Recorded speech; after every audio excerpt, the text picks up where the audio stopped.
this.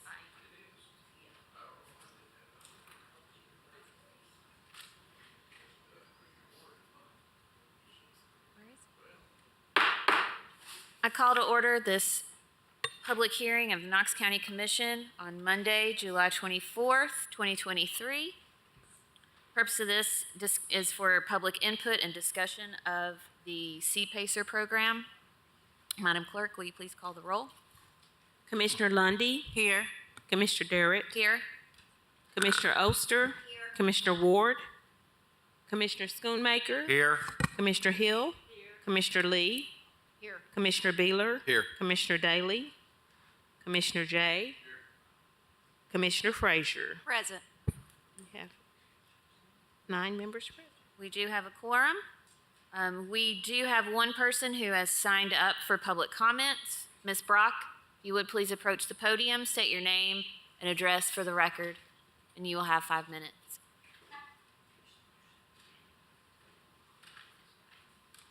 Thank you. And bring the Should I pull this microphones. down? Yes, thank you. Hi, my name's Ann Brock, and I am Marketing Coordinator for Solar Alliance Southeast. We're at 3709 Martin Mill Pike in Knoxville. Solar Alliance Southeast is proud to be part of the greater Knoxville community and to work with utilities and businesses in the region. We acknowledge that our focus on renewable energy design and construction is just one part of a diverse mix of energy solutions and options. More and more often, we do encounter businesses that are looking to cut their utility bills, manufacturers receiving corporate mandates to add their own solar production, business leaders who want more energy independence and resiliency, and industry partners seeking ways to monitor and conserve energy at their facilities, promoting savings along with environmental stewardship. I want to provide a short image of what is possible here and now in the next few months. One of our commercial clients right here in East Tennessee will have a solar PV system that provides most of their power needs in conjunction with a containerized energy storage system that can island the facility during an outage. That reduces utility demand and in turn reduces operating costs. In striving to meet their corporate sustainability goal, they will also be demonstrating the possibilities of current technology. Part of the decision-making process for businesses looking at solar is often which tax incentives, which government grants, or other programs are available that might support their move toward renewables. We applaud the potential Knox County adoption of the Commercial Property Assessed Clean Energy and Resiliency, or CPACER program, as simply another tool that could help businesses save operating costs, improve infrastructure, and be better equipped to compete in the marketplace. If CPACER is something that could sensibly be implemented, perhaps it could help economic development and growth for our communities.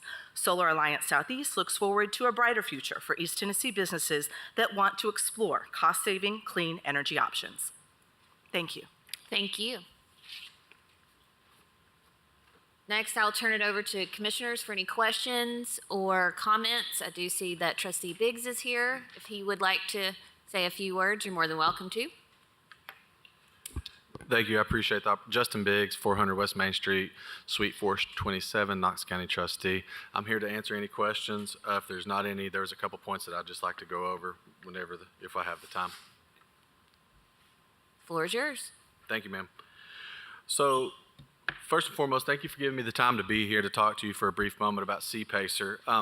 Whenever I stumbled upon this, it was geared more towards the blighted commercial property where we've had some issues coming up that we've noticed more than ever. To my left is going to be the Deputy Trustee for the Knox County Trustee's Office, Robin Benton. She's been here for some time. Actually, Robin, you've been here for 39 years, and I applaud you, so I want to give you a brief round of applause. So she started when she was 10. She's probably going to hurt me. But anyways, so one of the things that we've noticed going through our previous tax sales is we've started looking at the commercial property in every single one of your districts. And we went out, we've taken about 75 to 80 pictures of some of these commercial properties that we've sold, and nobody's doing anything with them. And so we're trying to reach back out to see, what's going on. The taxes are being paid. There's just no movement there.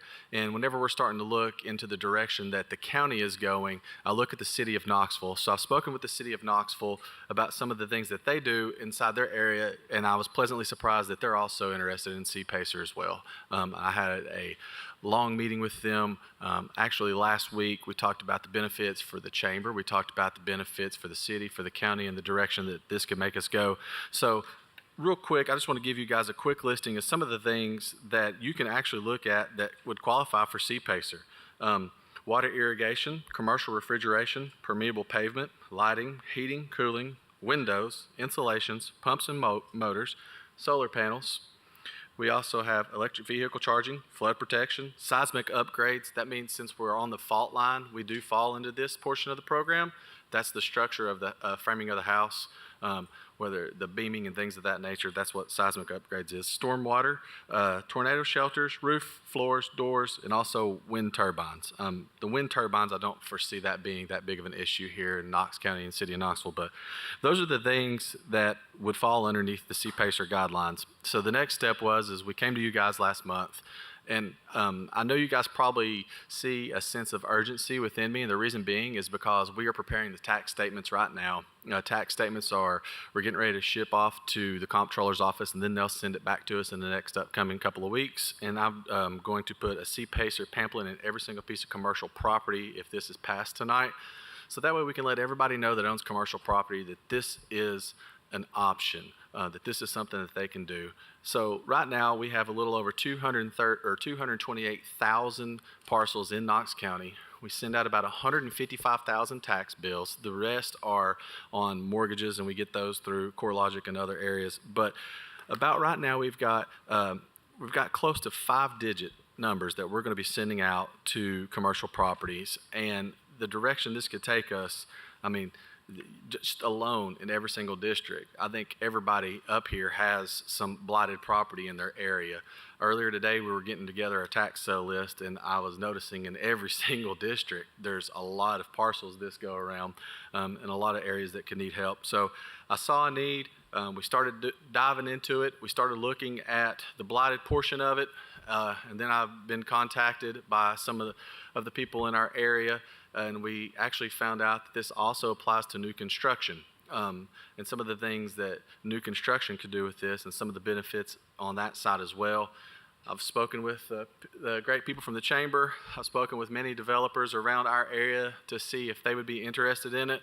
Once they were, I started talking to the banks. If this is passed tonight, I'm actually going to hold a seminar in the small assembly room next month with all the banks.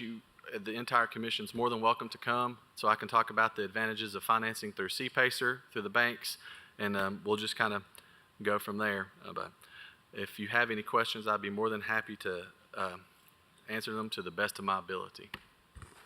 Commissioner Schoonmaker? Thank you, Madam Chair. I just happened to notice something on the public chapter 138 that was included with the documents. And on page 8, it says, residential property consisting of 4 or fewer dwelling units does not qualify for financing under the CPACER program. So the assumption there is if the lot has 4 units or more or less, they don't qualify then. Yes, sir. That's I've actually talked about that. We've talked through the city of Knoxville with KCDC. It's Benjamin Bentley. Benjamin Bentley through KCDC. We were talking about the need for CPACER through that as well, reaching that 4.5 more units per acre. I see that a lot in the city. I don't necessarily see that as much in the county until we start getting into mixed-use development in specific pocket areas. Well, that's my question, because it doesn't say per acre. It just says residential property consisting of 4 or fewer dwelling units. So I'm assuming if you have one lot with 4 condos on it, it doesn't apply. work. It's got to be 5. I can get you a more in-depth answer once we review the statute and things of that nature and let you know. I can call some of our partners throughout the state of Tennessee. I can call Shelby or Davidson as well if you'd like for me to, and see where they're at on that. Okay, yeah, because the state, I'm assuming that's not 4 per acre. That just means if you have one lot, if it's whatever, Right. it can only have, if it has 4 or less. Yes, sir. Any other questions? Seeing none, thank you. Thank you, ma'am. If there is no more discussion to come before this board, this public hearing, we are adjourned.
Let's do it.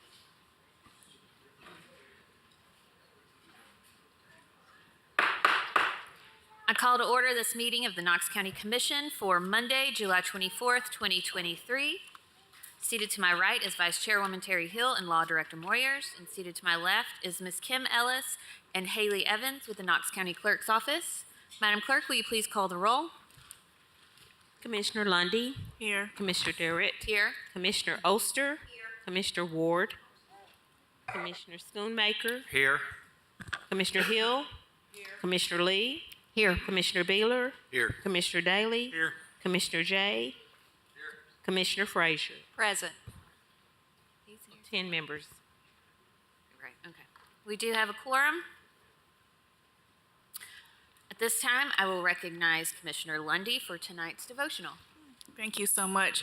Before I start, I want to do a moment of silence. We lost a great leader last week, former Commissioner Thomas Strickland, better known as Tank. He was the first Democratic chair and black person to chair the county commission. So that just shows how much, it was a Republican majority, but it just shows how much people respected him as a person, and he will be greatly missed in our community and in Knox County. So we can just bow our heads for a second.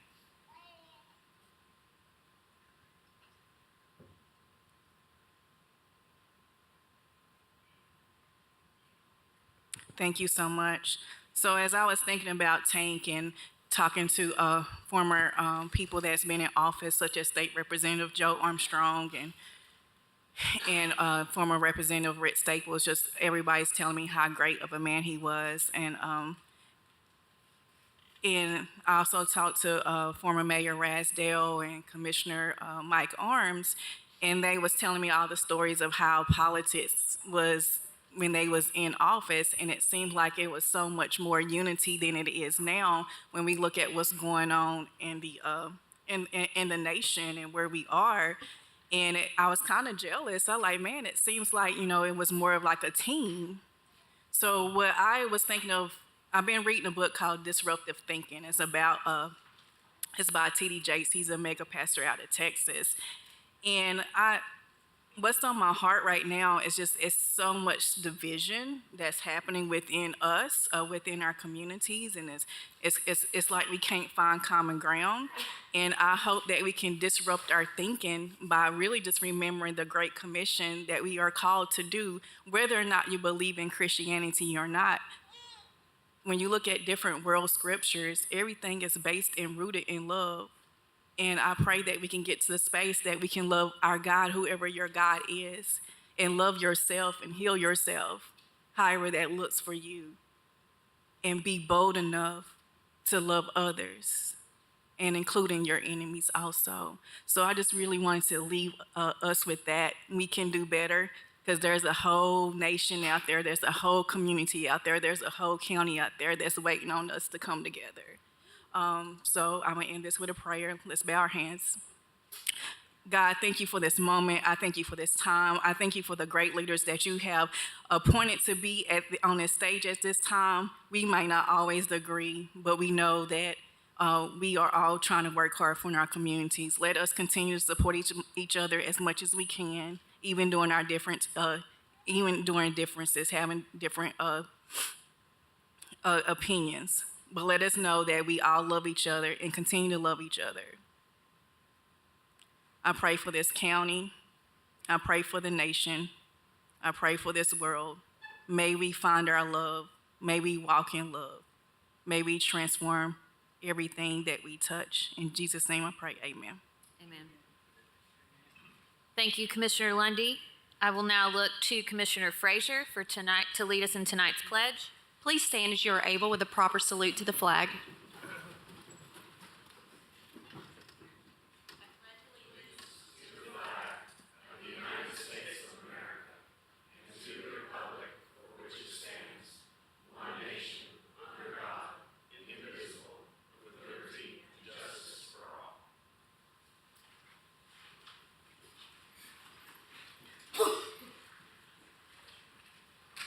Thank you, Commissioner Frazier.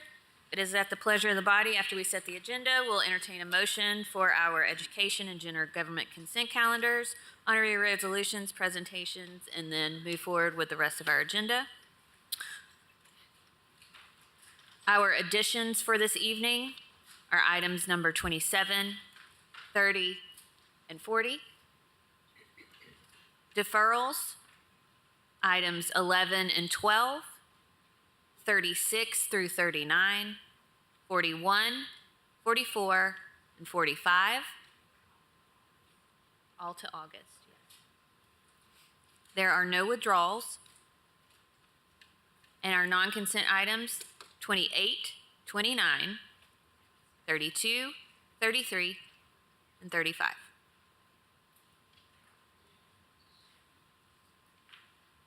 Any additions or anything else to add? If not, I'll entertain a motion. Motion to set the agenda as presented by Commissioner Beeler with a second by Commissioner Frazier. Any more discussion? Seeing none, all those in favor say aye. Any opposed? That the agenda is set. Now entertain a motion to approve our education consent and general government consent calendars. Second. Motion to approve by Commissioner Daly with a second by Commissioner Schoonmaker. Any discussion? Seeing none, all those in favor say aye. Any opposed? That motion carries. Where are we? Page 6. Madam Clerk, will you please read our first honorary resolution? It's item 28, Resolution 101. It's honoring Autry O.V. Pete DeBus for all his efforts to promote volunteerism, jobs, education, and giving back to the community.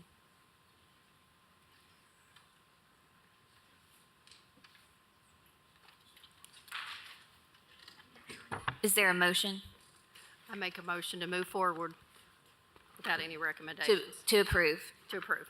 Second. Motion to approve by Commissioner Lee with a second by Commissioner Frazier. Any discussion? Seeing none, all those in favor say aye. Any opposed?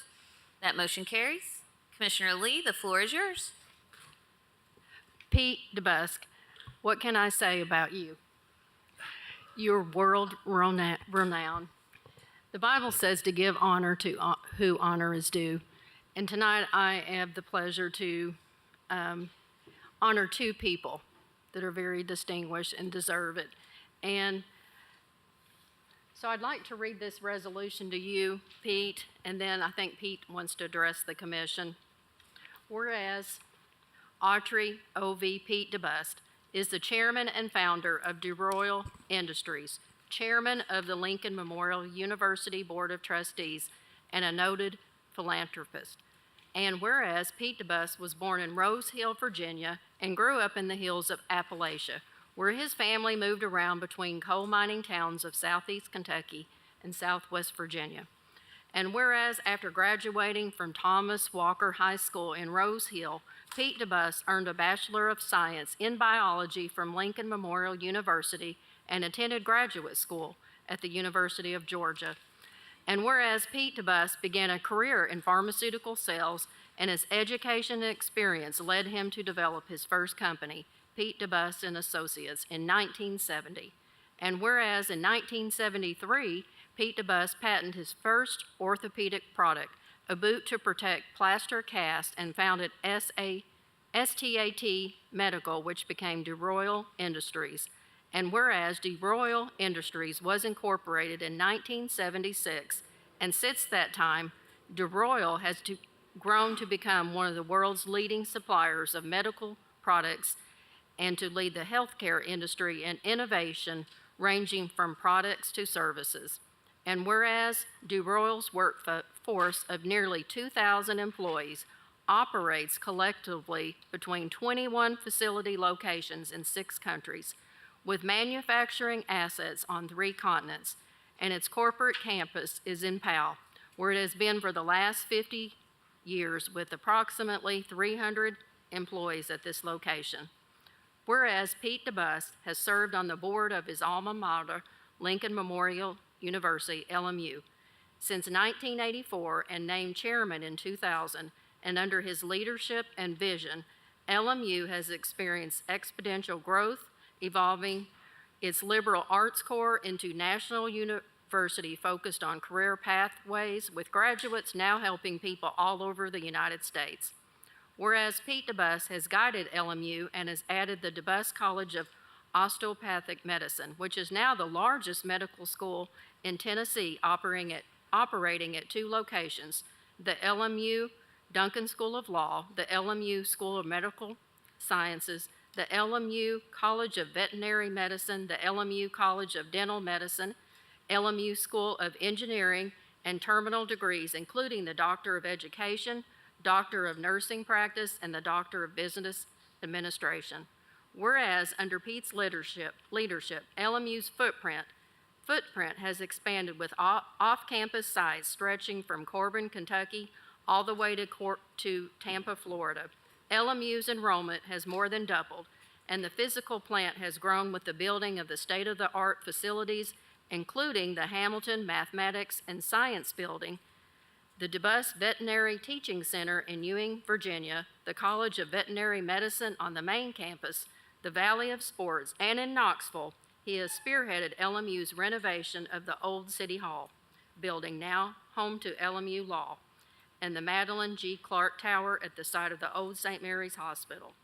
Whereas throughout his career, Pete DeBus has demonstrated a commitment to giving back to the communities and has lived and worked through his philanthropy and service at the UT Battelle Board of Governors, General Energy Board, and the Boys and Girls Club of the Tennessee Valley Board, and led fundraising campaign for the Halls Powell area DeBus Family Boys and Girls Club. And whereas Pete DeBus has received a number of awards and honors for his meaningful contributions to the people of Appalachia, including, to name a few, Belmont University's Tennessee Healthcare Hall of Fame, KnoxBiz Healthcare Heroes Lifetime Achievement Award, East Tennessean of the Year, Greater Smoky Mountain Chapter Philanthropist of the Year, Knox Heritage Ronald E. Childress Award for Preservation of the Year, Knoxville Chambers James A. Haslam II Leadership Award, Wound Society's Distinguished Service Award, Hammer Award, Cooper and Librance Entrepreneur of the Year, and 2 honorary doctor degrees from LMU. Whereas Pete DeBus has been blessed with the love and support of his wife, Cindy, children, Brian, Dina, Adam, Sarah, Nicole, Marcinda, and Madison, his grandchildren, Michael, Lauren, Robert, Landon, Audrey, Henry, Lily, Evie, and Levi. And whereas the Knox County Commission, on behalf of the citizens of Knox County, wish to applaud and commend Pete DeBus for his entrepreneurial success as founder and chairman of the DeRoyal Industries in creating jobs and producing medical products that help countless people, for being a visionary and driving force behind the growth of LMU, for improved college and career access for the people of Appalachia, and for committing his time and talents to several organizations and boards for the betterment of our community. Now therefore be it resolved by the Commission of Knox Counties as follows. The Commission of Knox County hereby honors Pete DeBus for his exceptional and influential leadership and dedication to serving our community and all of Appalachia by promoting volunteerism, jobs, and education. Be it further resolved that a copy of this resolution be presented to Pete DeBus. Be it further resolved that this resolution is to take effect from and after its passage as provided by the Charter of Knox County and the public welfare requiring it. And Mr. DeBus would like...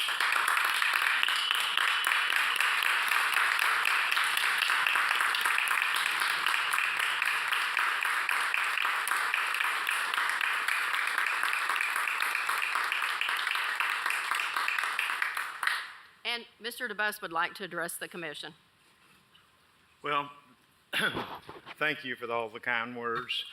Today, I do not want to fail to introduce the kids that came with me. This is Nicole, Brian, my grandson, my perfect grandson, Robert. No, I'll take just a moment. I won't take much time at all, but Droyle, I worked at Droyle for many years. Of course, I've got some real age on me now. And, COVID, long-term COVID and I have had a battle, but it looks like I'm going to win. I'm getting better. Gosh, I got 5 more years hard work, so I've been praying a little bit. Just give me 5 more years because I've got some more things I want to do. So anyhow, that's looking a lot better. But I want to tell you something about Knoxville. Probably you don't realize, but many years ago, over 100 years ago, all the power in the state of Tennessee was in Memphis because that's where the money was at, the river trade. And so through the years, the whole world of healthcare, they put it all in Memphis. Now let me put my UT hat on just a minute. I have a UT hat too. It should have been here with us at UT, but you know how politics worked. That's life. And so, anyhow, I got to looking at getting into the educational piece, and I got to looking at Knoxville. So many of our kids here in the Appalachians, they never get a chance to go to law school, medical school, dental school. Just think about it. And it goes on, and because there's not enough seats. And so those things are appointed very politically sometimes, what have you. Well, LMU is not a democracy. Our mission is the Appalachian people. That's you. That's all of you. So I don't have to tell you who gets into school at LMU. Now that medical school, for example, up there's 2 here, they're bigger than all the rest of them put together. That's how big that thing is. I've shoved that thing to no end. I want to put as many kids in. And then, like I said, I won't take this dental school, finally decided to bite the bullet and put a dental school in. They call this area, through this area of the country, the dental desert. The dental desert. Well, I put the dental school in here and we took 80 students. It filled up immediately.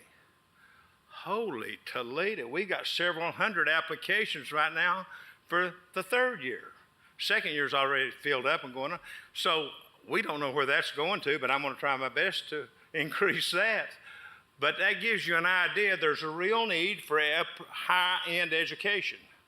And so this is the area that we chose at LMU that we'll get into it and we'll try to educate our people in Appalachia. And yes, they do get the first shot at getting in LMU. I'm telling you.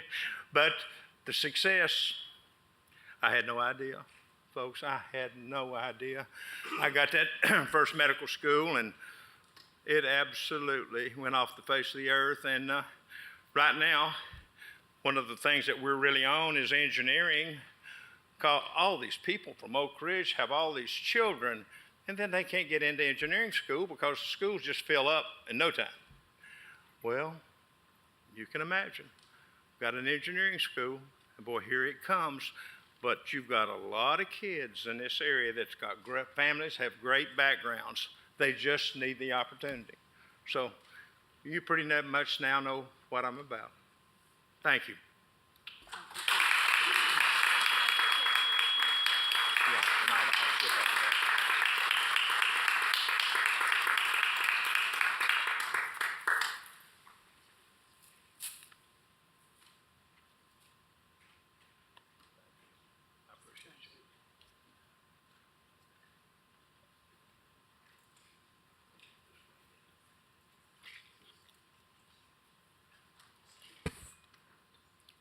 Thank you. Thank you, Commissioner Lee.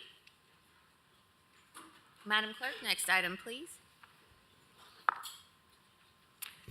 The next item is item 29. It's Resolution 102, honoring Laura Bailey for extensive volunteerism, support, love, and work for the PAL community. Is there a motion? Yes, a motion to approve. Motion to approve by Commissioner Lee with a second by Commissioner Frazier. Any discussion? Seeing none, all those in favor say aye. Any opposed? That motion carries. Commissioner Lee, the floor is yours. Commissioners, I have the pleasure to introduce this lady, and I'm going to try to get through this without crying.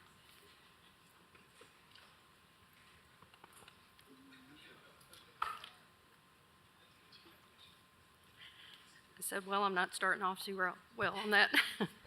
Whereas Laura Bailey is a fifth-generation resident of the Powell community who has worked tirelessly over the past 40 years to serve and support the community she dearly loves. And whereas Laura Bailey has devoted countless hours to volunteer service in her community, including being an active member for 37 years of the Powell Business and Professional Association and the current chair of its events committee, an active member for 36 years of the Lions Club, Powell High Alumni Board member, active member of Enhanced Powell Committee, serving on the Knox County Metropolitan Planning Commission, a board member on Lost Sheep Ministries, and was the first female member in the state of Tennessee of the Saratoga Club of Knoxville chapter. Whereas with a desire to provide water to the Powell community, Laura Bailey, along with her father, were instrumental in the founding of the Hallsdale-Powell Utility District. Whereas Laura was honored in 2001 by the Powell Business and Professional Association as the Businesswoman of the Year and was named to the Powell High School Hall of Fame in 2011. Whereas with a distinguished career in real estate, Laura Bailey is no stranger to accolades, having earned the 2022 Realty Executives International Executive Club Award, Pinnacle Award, and Top 100 in the Commission Award Multi-Million-Dollar Producer for over 35 years. Southern Realtors, #1 in the nation for a number of units sold in 1994. President's Council, a Top Sales Award several years in a row. President's Council Top Transactions Award, Best of Zillow Award 2019. Voted City View's Residential Female Realtor for the last 4 years, and voted City View's Best Commercial Realtor. And whereas throughout her many years of volunteer service to the community, Laura Bailey has been blessed with her love and support of her husband, Larry, her 3 children, 10 grandchildren, 6 great-grandchildren, and 2 more on the way. And whereas Laura Bailey's mission over the past 40 years has been to improve the quality of life for all those God places in her path by building on the experiences of the past, pursuing the vision for the future, and creating caring, lifelong relationships. Whereas the Commission desires to recognize and commend Laura Bailey for being a longtime pillar of the Powell community. Now therefore be it resolved by the Commission of Knox County as follows. The Commission of Knox County hereby honors Laura Bailey for extensive volunteerism, support, love, and work for the Powell community, and expresses its appreciation for her many years of dedicated service to the community. Be it further resolved that a copy of this resolution be presented to Laura Bailey. Be it further resolved that this resolution is to take effect from and after its passage as provided by the Charter of Knox County and the public welfare requiring it.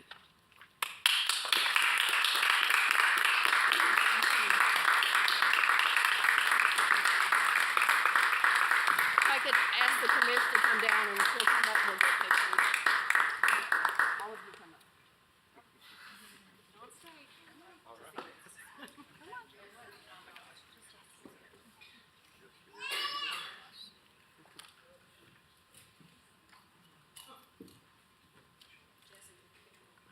Will do.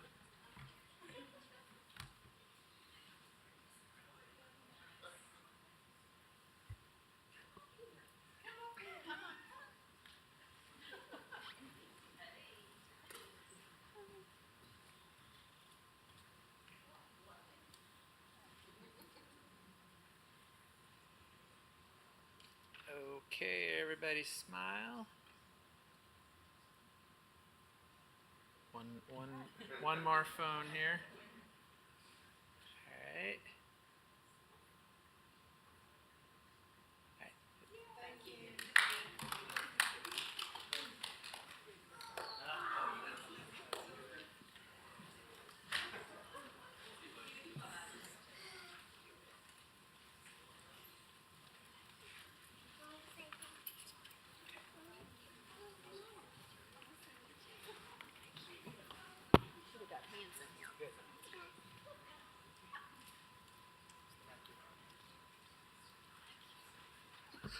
Thank you.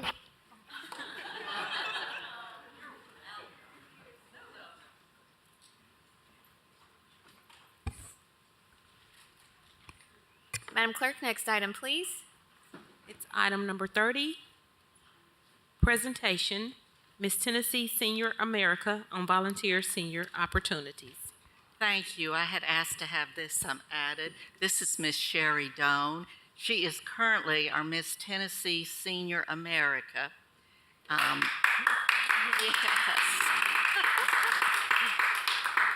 She started out Miss Senior Carnes, so you've come a long way, baby. I have. She'd asked if she could just speak for a few moments on seniors and volunteerism, so the floor is yours. Okay, thank you so much for allowing me to speak about something that is so dear to my heart. 10 years ago, I was asked to judge the Miss Tennessee Senior America pageant. At that time, I was in my early 50s, and this pageant was for ladies 60 and up, and I had no idea what to expect. And I thought, well, what's a 60-year-old woman going to show me? And I sure hope they're not going to be modeling around in a swimsuit. But thank goodness they didn't, and I met some of the most incredible women I've ever met. And it made me go home and start thinking about where am I going in life and what legacy do I want to leave for my children and my grandchildren. I was always involved in volunteering, but I decided to take it to a new level, and I wanted to encourage others to volunteer along with me. In 2018, I established the resolution for the state of Tennessee, Tennessee Senior Citizen Day of Service. This is observed on the first Saturday in May, and it encourages senior citizens to accumulate at least 1 hour of volunteer work that day. And Commissioner Hill also helped me to establish this on the local level for Knox County as well. I travel the state and speak at senior centers about volunteering and the importance of volunteering. And I've also written 2 children's books about volunteering as well. I'm a preschool teacher, I'm a mother, I'm a wife, but best of all, I'm a Mimi. And I still find the time to accumulate over 100 hours of volunteer work each year. So I want to ask you, if you're not already involved in volunteering, to find something that you're passionate about and find a way to use it to serve others. And if you are already volunteering, can you find a way to add 1 more hour each year to your volunteer work? 1 in 5 people volunteer in the state of Tennessee now, and I would love to see every person who lives in Tennessee and in our community volunteer at least 1 hour each year. Just think about how many people that would help and how it would strengthen our communities. In October, I'm going to be representing the state of Tennessee at the Miss Senior America pageant. And one of the components of the pageant is sharing our philosophy of life. And I would like to share that with you today. Keep dreaming your dreams until you achieve them. Expand on your gifts and talents and then use them with an open heart to serve others. Volunteering takes the focus off of you and puts it on someone else. And along the way, be genuine and kind. Go back and live by the basics of life that made you who you are today and will guide you into tomorrow. And always remember, you are never too old to change the world. Thank you. Thank you. And she's requested a picture with the full commission.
Okay.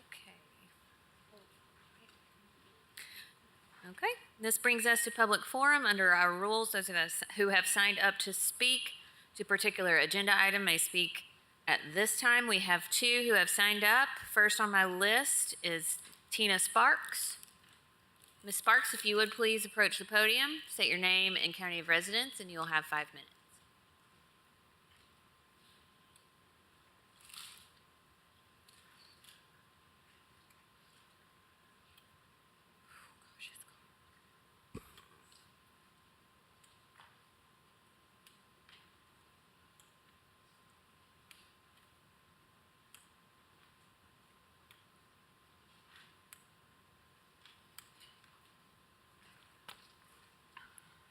Good evening. My name is Tina Sparks. I live in Knox County.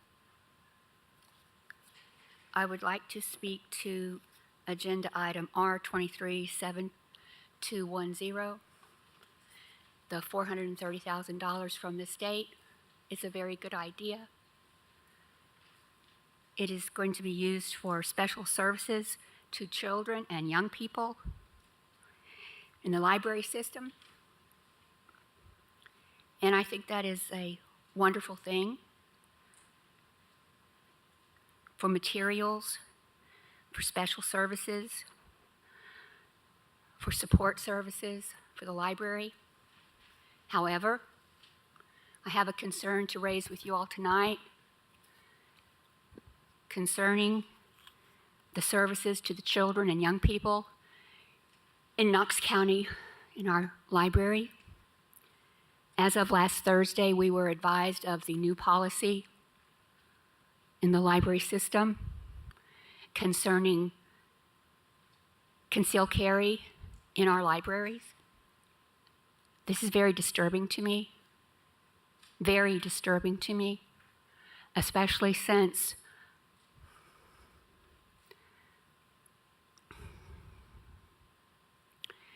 the way in which it was announced.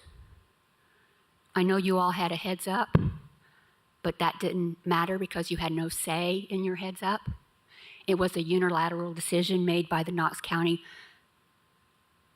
mayor. And I understand what he said. He quoted a constituent that was concerned about private that our personal safety ended in the parking lot of the library? What about the personal safety of the patrons, the personal safety of the employees, the staff in our library system? This is very concerning to me.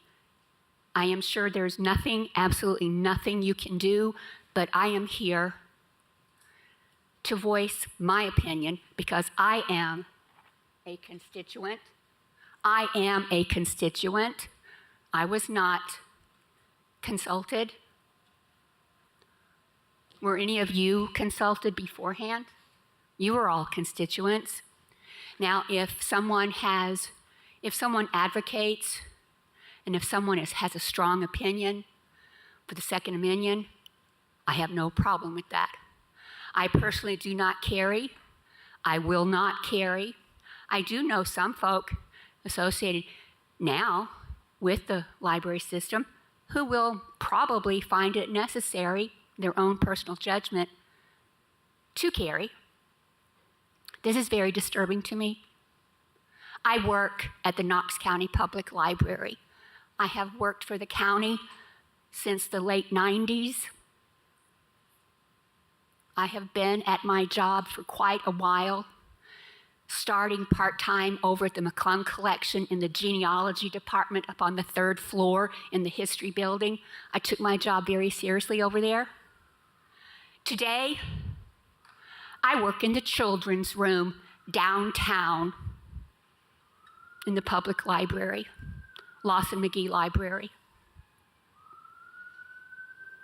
I am very proud of my job. I love my job. The patrons, especially the babies, the children that come down. And our mayor, the Knox County mayor, has a program, I'm sure you all know, the Read City program, which is a wonderful program inspiring young people to read. It is a wonderful program. I have participated in it. We all at the county have participated in it. I take pride in what I do. We do have a number of folks who are houseless, who take refuge from time to time in our library. I realize that. We have other folks who come to our library who English may not be their first language. I know that. We have some folks who come to our library just seeking refuge. For this policy to be in effect now puts all of those people in danger, puts myself, my fellow employees, the children, not to mention the branches who have no security whatsoever. We at least have a security guard, unarmed security guard, by the way. The branches have none. I am so concerned about the branches, especially the smaller branches out in the county. I just wanted my words to be heard by you, by you, by you. I'm finished. Thank you. Thank you.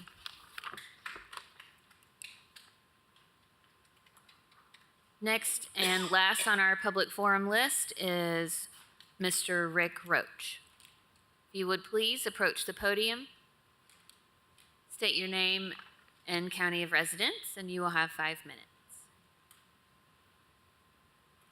Rick Roach, Knox County. Basically, everything that Ms. Sparks iterated, those are my sentiments. We've had,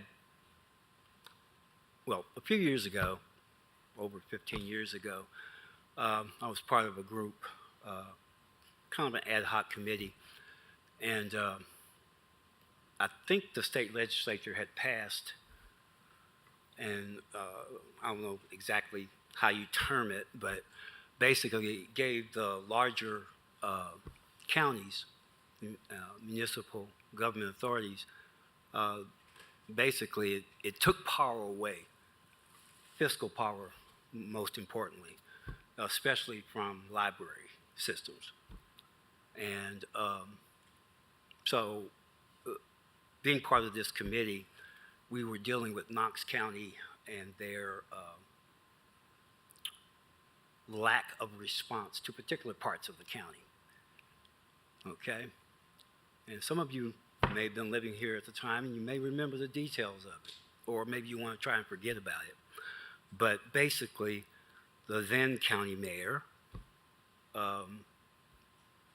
decided that primarily East Knoxville, the area between here, downtown, basically at the beginning of Summit, intersection of Summit and Hall of Fame, all the way out to Burlington, knowing that the need, and there had been supposed negotiations to try and establish a branch library, a regular branch library, being as that every other community in the county had gotten a new branch library. And we were told, well, it's our time. And that usually meant at the end of the line. So we went through this whole process. Then Mayor Ragsdale went through this whole process. We did our research, we had the information, and so we didn't know that decisions had already been made. In particular, governmental people were part of a group that owned property where a commitment had already been made to locate the branch library that was supposedly to serve that area, but outside the area of need. Well, we filed suit.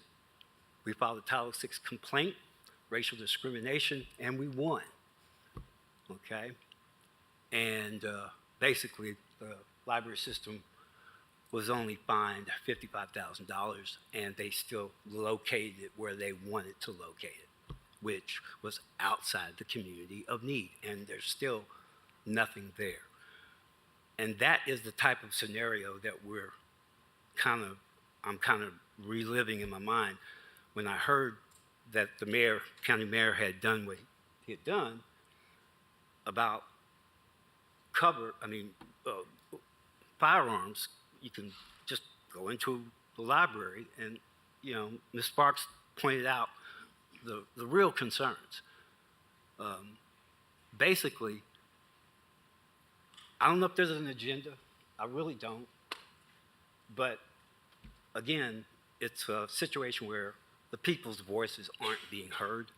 The people's concerns aren't being heard, okay? Believe me, I believe in the Second Amendment, okay? I believe in your right to defend yourself. But you already had a sign up. You already had a policy. Don't bring firearms into the library. Why would you want to allow this, considering the temperament of what's going on all over this country, but what we encountered here in Knoxville and in Knox County, we've had too many incidents of people being harmed by someone who just got up and decided, I'm going to take some lives. And they went into public areas and did it. So if somebody decides all of a sudden that they're going to have a disagreement with someone, someone's going to lose their life. And usually it's not the people that they intended to go after. So, Mayor, I wish you hadn't done it. I really do. I wish you hadn't done it. I wish you'd have consulted the people first. Thank you, sir. This concludes our public forum. Madam Clerk, next item, please. Approval of minutes of the previous meetings. Is there a motion? Motion to approve. Motion to approve by Commissioner Daly with a second by Commissioner Beeler. Any discussion? Seeing none, all those in favor say aye. Any opposed? That motion carries. Madam Clerk?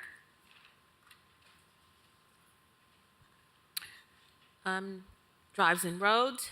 First portion is acceptance of new county roads. A is Lazy River Drive. B is River House Road. They're located in Creek Bend Farms, Unit 7, District 6. C is Otter Run Lane. D, Willow Path Lane. E, Ivy Branch Lane. F, Sandy Creek Lane.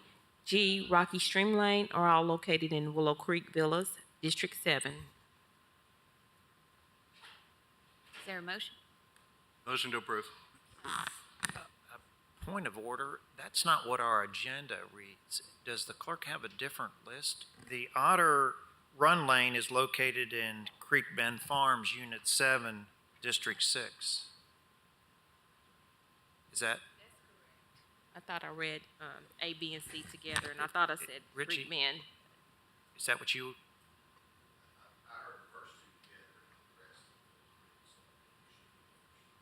First three, Okay, correct. yes, Otter Run Lane is included in the Creek Bend Farms, Unit 7.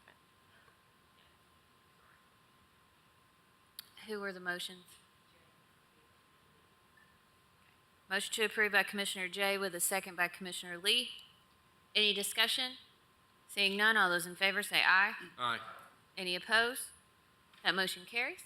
Madam Clerk, next item. Item 32 is consideration of the closure of Parsonage Lane off West Dickford Lane on second reading. Second. Motion to approve by Commissioner Daly with a second by Commissioner Lee. Any discussion? Seeing none, all those in favor say aye. Aye. Any opposed? That motion carries. Madam Clerk? 33 is consideration of a closure of an unbuilt portion of Old Tazewell Pike from near Pebble Brook Condos to Murphy Road in Commission District 8 on second reading. Motion to approve. Second. Motion to approve by Commissioner Beeler with a second by Commissioner Frazier. Any discussion? Seeing none, all those in favor say aye. Aye. Any opposed? That motion carries. Madam Clerk? Budget amendments, total amount of $2,873,710.04. Motion to approve. Second. Motion to approve by Commissioner Jay with a second by Commissioner Schoonmaker. Any discussion? Seeing none, all those in favor say aye. Aye. Any opposed? That motion carries. Madam Clerk? We have 217 notary applications. Second. Motion to approve by Commissioner Daly with a second by Commissioner Jay. Any discussion? Seeing none, all those in favor say aye. Aye. Any opposed? Motion carries. Madam Clerk?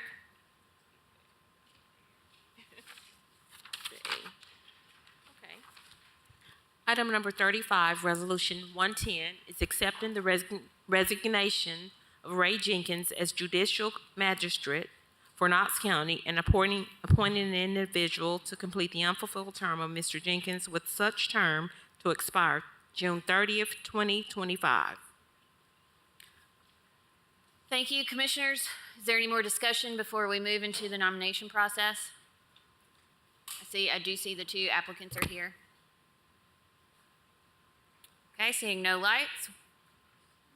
Oh, Commissioner Schoonmaker? Thank you, Madam Chair. I've had a lot of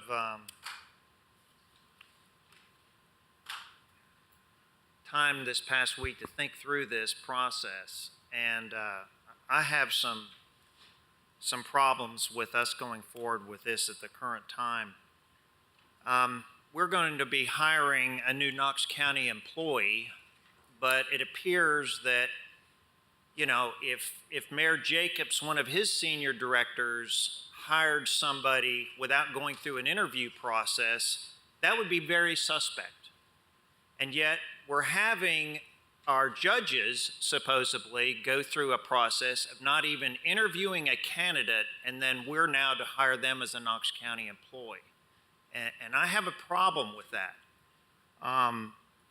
You know, I'm trying to remember if, you know, did Judge Davis, Judge Long, Judge Jackson, and Judge Stansberry, did they just refuse to meet, to interview these candidates?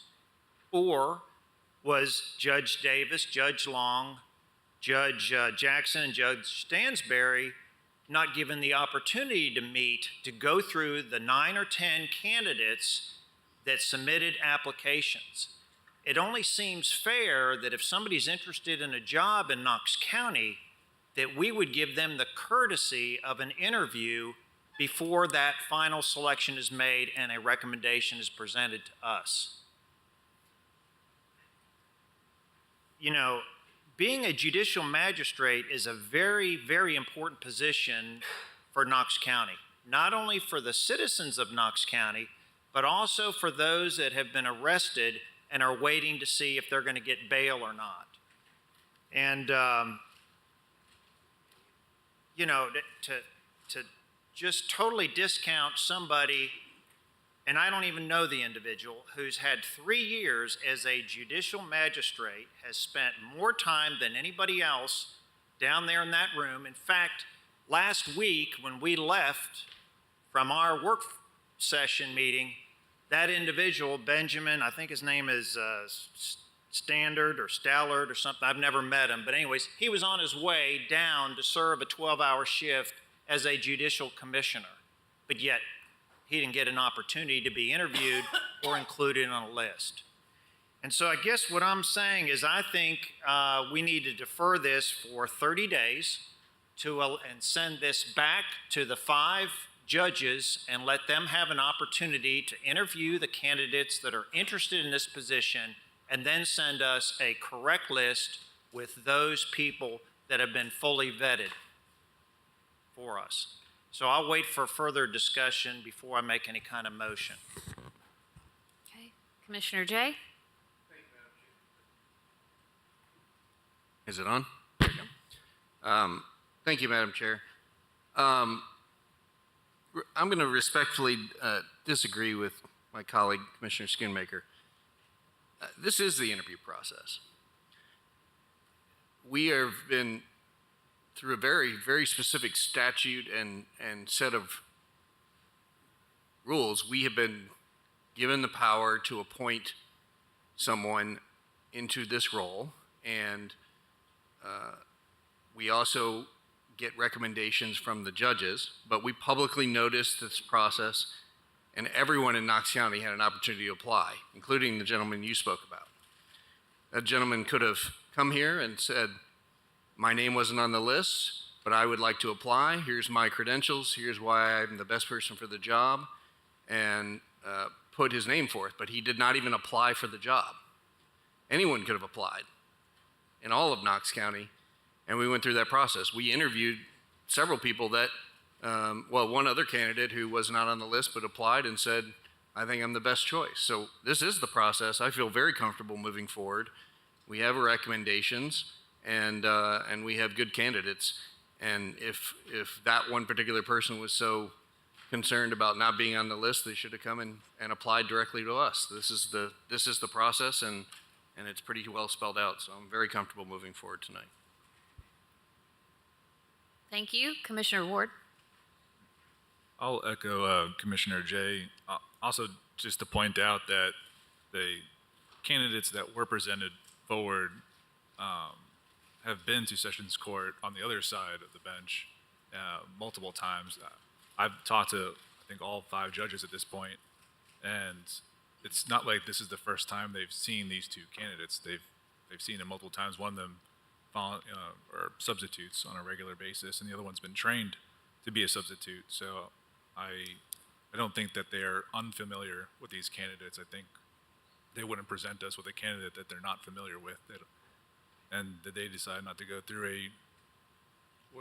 whatever process they decide is what they decide. I believe in Commissioner Jay's point that anybody in the county could have came forward last week, and we would have had a talk with them, and then they would have gone back to the judges, and the judges at that point could interview them again or talk to them or not talk to them. It's their choice at that point. But just because this leg is over with doesn't mean that the judges can't. They still have to vote on whoever we okay. They just present us with, hey, this is our suggestions. We say this is the one that we like. Then it goes back to the judges, and the judges have to vote them in. So between now and when they do that vote, they can interview them 10 times. We don't even know what's going to happen. That's their call on how they want to handle that part. So it's not like this process is over tonight when we say, yeah, we want this person or this person.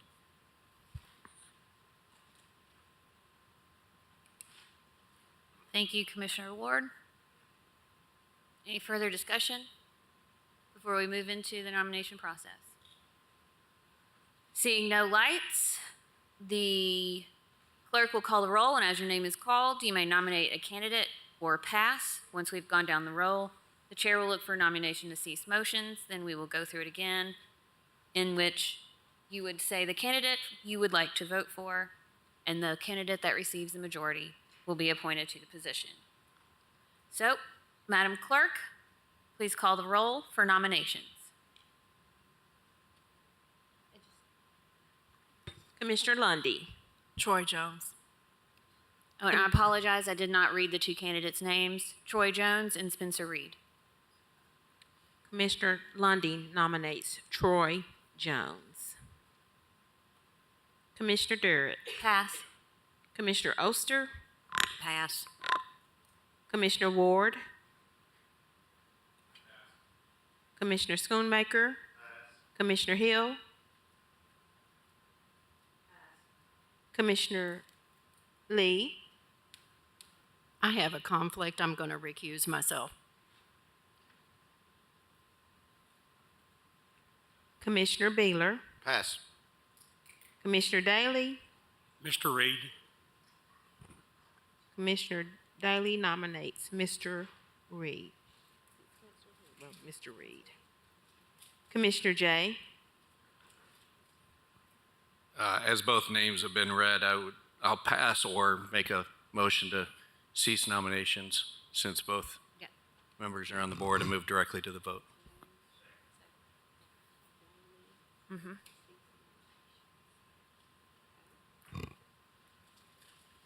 Motion on the floor is to cease nominations by Commissioner Jay with a second by Commissioner Daly. All those in favor say aye. Any opposed? Nominations have ceased.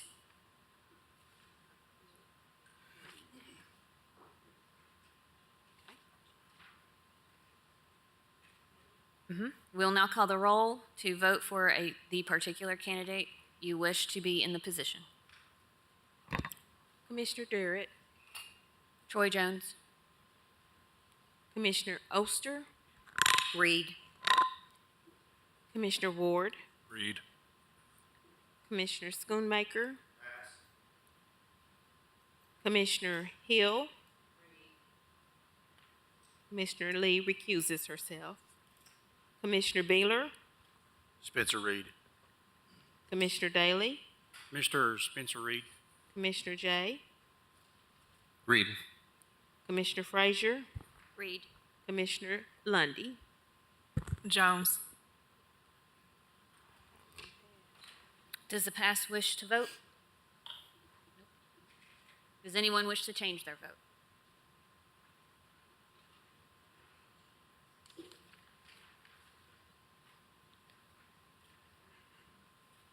Two votes for Mr. Jones, 7 votes for Mr. Reed. Mr. Reed, congratulations.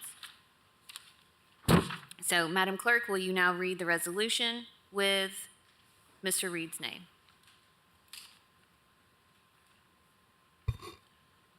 It's a resolution accepting the resignation of Ray Jenkins as a judicial magistrate for Knox County and appointing Spencer Reed to complete the unfulfilled term of Mr. Jenkins with such term to expire June 30th, 2025. Motion to approve by Commissioner Daly with a second by Commissioner Beeler.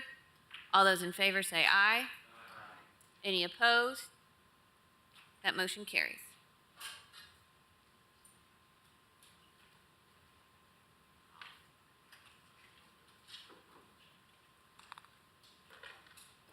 All right. That brings us to public forum for open topics. I have one name, Miss Julie Clark. Ms. Clark, if you are here, please approach the podium, state your name and county of residence for the record, and you will have 5 minutes.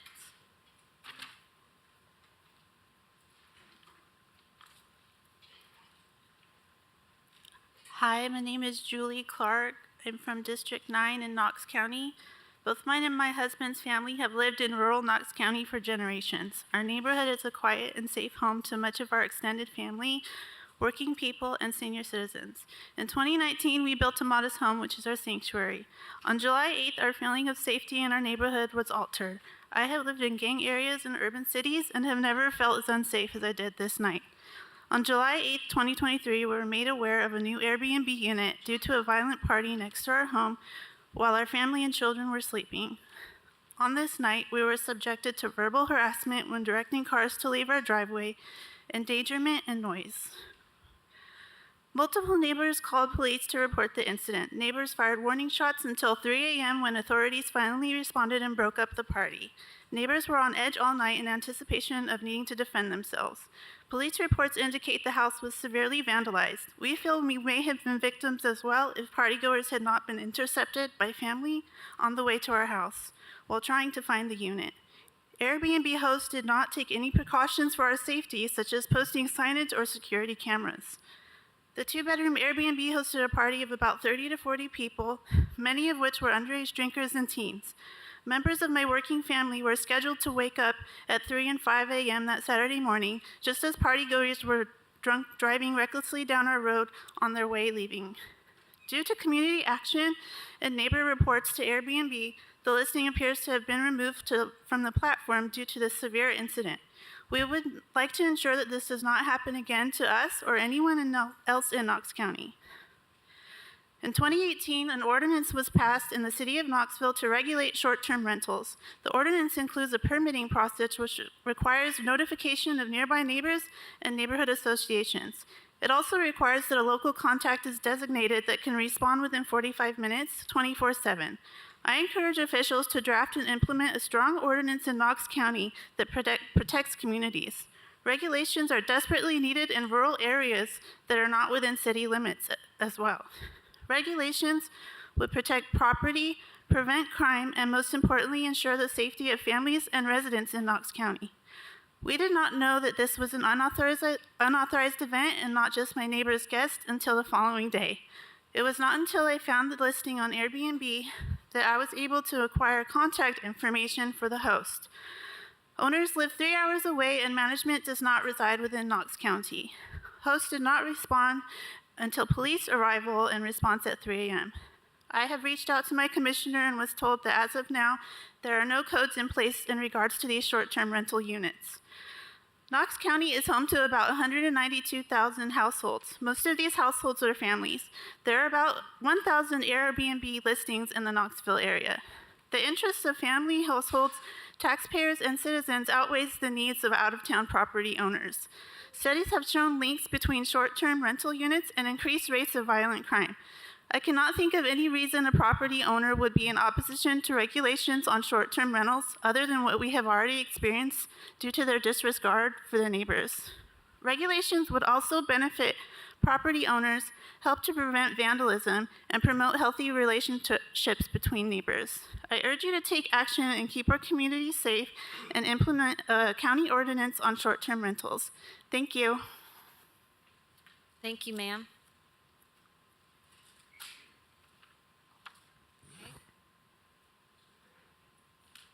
Mr. Daly. Thank you, Madam Chair. Julie, thank you. Julie called me, and I basically knew that we do not have any type of ordinance for short-term rentals. And I called Amy, and we can speak to this tonight if we got time. And it would be covered under boarding houses, 10 and under. And that's not an ordinance for a Airbnb. So the city of Knoxville does have one. We looked it up, and we can model it off of that. That's a starting point. And so hopefully, I think that we need to look into it. I asked Mr. Moyers, I think I did, about Airbnbs, and we don't have an ordinance at all. So I think this commission needs to look at an ordinance, because a lot of these Airbnbs are owned by people out of state. And when they rent them, teenagers are coming in and destroying property, which, they got to be careful. So I would suggest that we speak to Amy tonight when she gets here, Director Brooks, I'm sorry. Talk to Director Brooks, and let's look into an ordinance on regulations of Airbnbs. Thank you. Madam Clerk, any more discussion from Commission regarding this topic? Okay. Madam Clerk, next item, please. Discussion item regarding the Knox County Commission reorganization meeting in September 2023. Commissioner Daly and Commissioner Jay both brought up that September 1 is a Friday this year, so it's the Friday before a holiday weekend. Per our rules for reorganization, it states it shall be held on September 1st or the next business day thereafter. So that would mean Tuesday, September 5th. Is anyone in objection to holding reorganization on Tuesday, September 5th, rather than that Friday before the holiday weekend? Commissioner Schoonmaker. Thank you, Madam Chair. Is there possibility that we could suspend the rules and hold the meeting on August 31st at, say, 9 a.m.? Is there a reason for that as opposed to the 5th? Out of town. Yeah, I had it on my calendar for a year that we would do it, on the 1st, and so I was planning to leave as soon as the meeting concluded. Okay. Well, with the 1st, the main assembly is not available at 9 a.m. It's, Drew, there's not an end date, so is it just not available not on the 1st at all? So, on September 1st, the main assembly is not available. That doesn't mean we don't have to have it here. However, is there any objection to August 31st? To suspending the rules? Commissioner Beeler? Thank you, Madam Chair. No objection at all. I was just going to ask if it was available on the 31st. Okay. Since the body isn't changing, there aren't any elections. Right. So, We do that at 1:30 and not 9 o'clock. Yes. We can look in the afternoon. Work for you? No, we'd have to do it. What?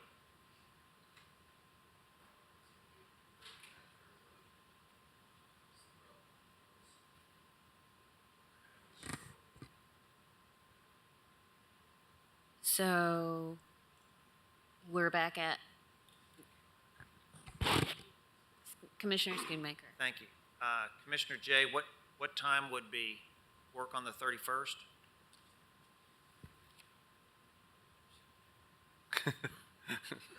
Seven a.m. would be awesome. I mean, the 31st would be better than the first, certainly. The 5th would be optimal, but if that knocks everybody else out, what was the time that was suggested on the 31st? 1:30 or That's- later, is would that the later be? earliest?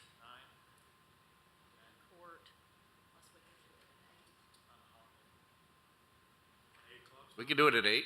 It's a Thursday. 8? 8 in the morning on Thursday the 31st. Yeah, I Everybody mean, it's look usually, at their schedule. this is going to be less than an hour meeting. Right.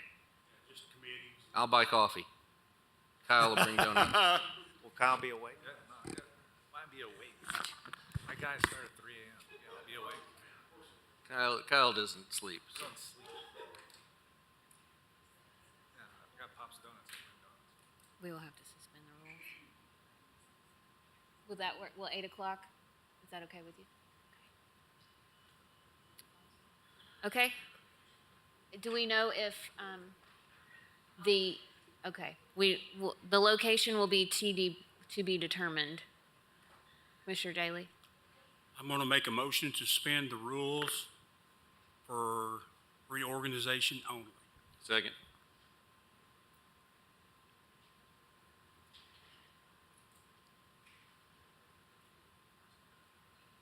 Then we'll do the motion for the date. Okay, motion to suspend the rule for reorganization by Commissioner Daly with a second by Commissioner Jay. Any discussion? All those in favor say aye. Aye. Any opposed? Rules are suspended. Motion to set the reorganization on August 31st, 8 a.m. to be determined, which assembly room. Motion to set reorganization for Thursday, August 31st at 8 a.m. Location to be determined by Commissioner Daly with a second by Commissioner Ward. Any discussion? All those in favor say aye. Aye. Any opposed? Reorg is now August 31st, 8 a.m. Don't forget. Look pretty. Are we taking pictures that day? At 8 in the morning. Are we taking pictures? Are we taking pictures? No. No? No, we usually just do it when there's new people. I mean, we can. Do we want to? Do we need to do glamour shots? I'll just come in my pajamas. Okay. Okay. Is there any more business to come before Knox County Commission? Richie cream now. Seeing none. That's right. Richie cream. We're adjourned.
call to order the zoning meeting of Knox County Commission for Monday, July 24th, 2023. Madam Clerk, please call the roll. Commissioner Lundy. Here. Commissioner Darrett. Here. Commissioner Oster. Commissioner Ward. Commissioner Schoonmaker. Here. Commissioner Hill. Commissioner Lee. Here. Commissioner Beeler. Here. Commissioner Daly. Commissioner Jay. Commissioner Frazier. All members are present. 11 members. We do have a quorum. Director Moyers, I'll turn it over to you for those who are here to testify. All right, if you're here to testify on any matter, either for or against anything that's on the agenda, please stand and raise your right hand. If you're an applicant for a rezoning, if you're here to speak to this body, please stand and raise your right hand. You might as well do it now because we're going to make you do it when you come up. All right. You solemnly swear or affirm testimony you're about to give be the truth, the whole truth, nothing but the truth, so help you God. All right. Thank you, sir. Madam Clerk, will you please read the first item? The first item is number 42, 6-D-23-RZ. It's a request of Jack Smith for rezoning from A agricultural to PR plan residential up to 4 dwelling units per acre. Property is located at 3416 Zion Lane, parcel ID 091-03901. Is the applicant present? Yes. Please approach the podium and state your name and address for the record. Jack Smith, 3416 Zion Lane, Knoxville, Tennessee. Thank you. Is there any opposition to this item or anyone wishing to speak? Seeing none. Director Brooks? Planning Commission recommends that County Commission approve PR Plan Residential Zone with up to 4 dwelling units per acre because it is consistent with the sector plan designation and will allow development compatible with the surrounding land uses and zoning pattern by a vote of 13-0 consent. Thank you. Mr. Smith, would you like to speak to your project? Let us know what you're doing. Yes, I would like to put a Speak into the microphone, please. Sorry. Yeah, I would like to put a 4 dwelling unit on the acre of land that I have for multifamily. Okay, so 1 unit, Yeah, 4. four dwelling, but 1 structure. Yes. Thank you. I'll now look to my fellow commissioners for any questions or discussion.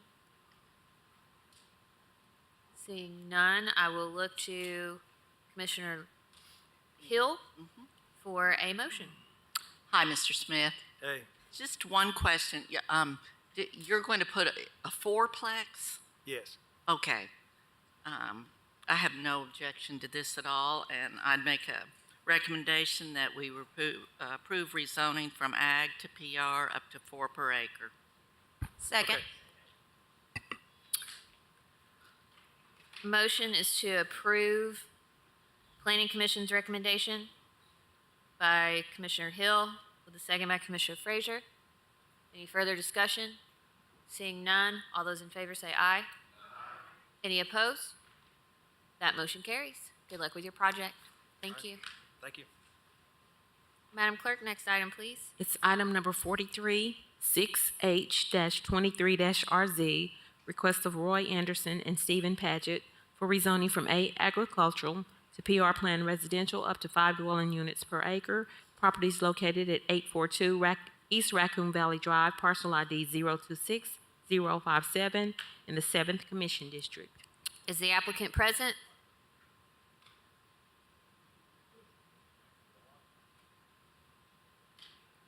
Roy Anderson or Stephen Paget?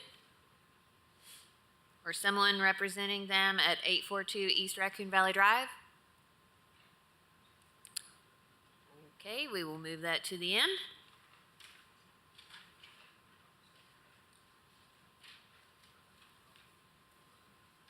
Yes. Item number 46 is 5-A. Oh, wait. Yeah. Oh, it is 40. Why is 44 deferred? Oh, it was added today. Yeah, 44 is deferred. Okay. We approved it earlier. Yeah, under amendments. I think we did it under. We did it under amendments. to the Okay. agenda. Madam Chair, may I just ask one question before we move on? I'm noticing that item 45 is been deferred. Do we know when this request for deferral came through? Just a second.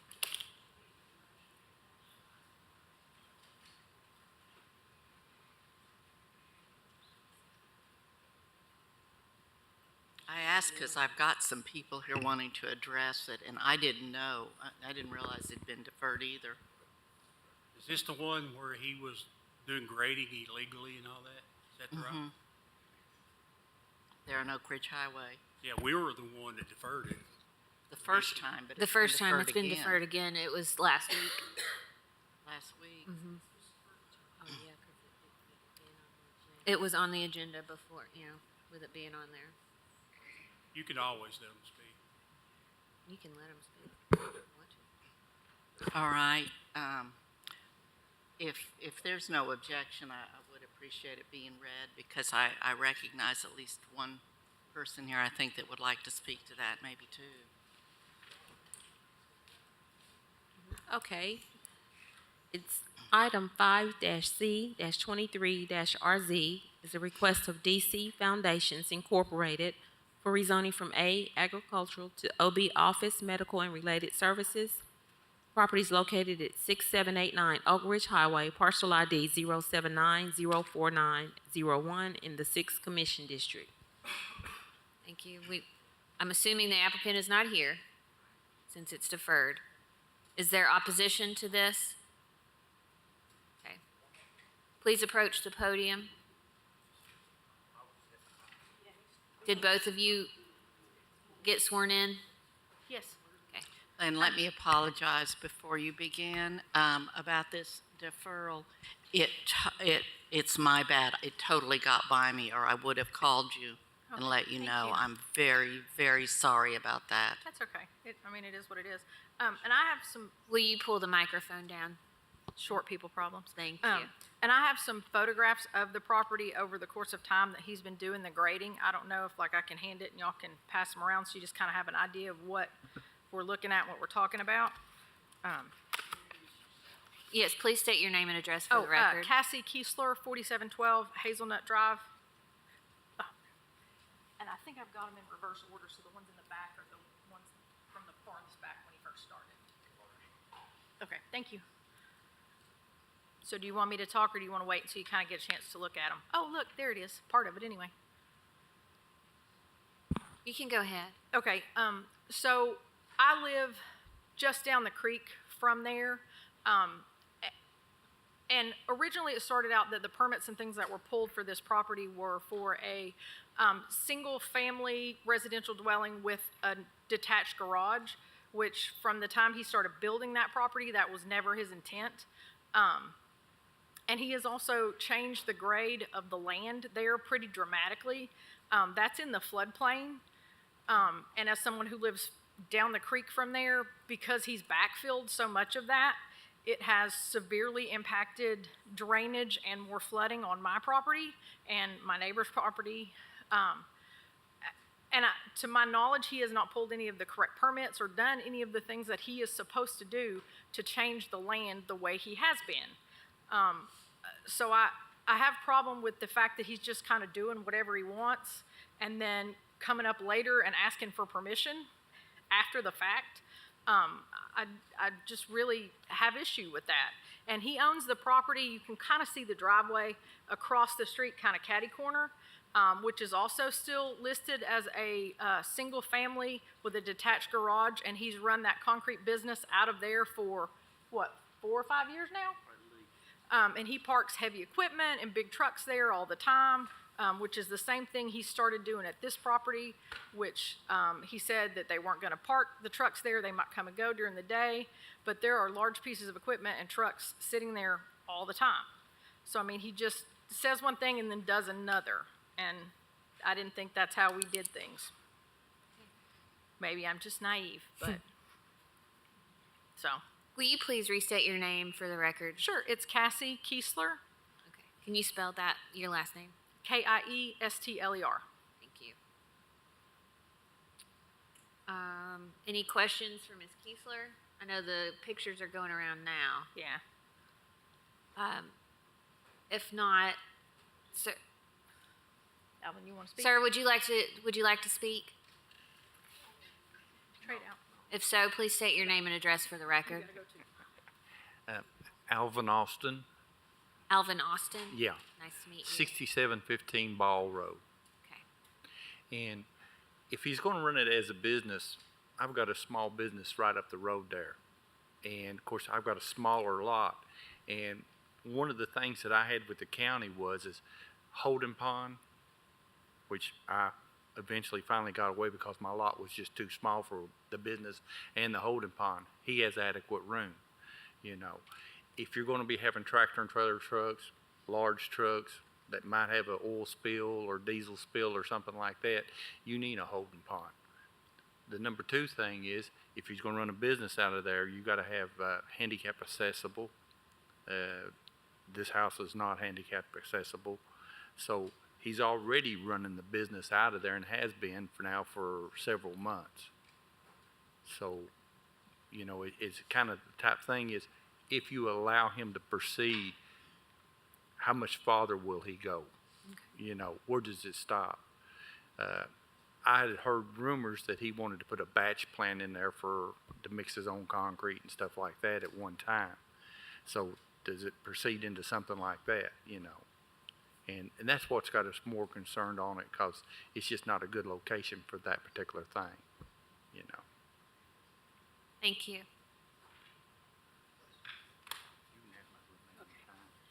It also, his property backs up to the creek, and you can kind of see in the very forefront of that photo where he cleared some of the land out and piled up the brush right against the creek bank. And I have a picture of it. And then there's another picture farther in there where some of that washed down across other people's properties and has hit your fence right up against the edge of the road. And he's never cleared that up, never cleaned any of that up.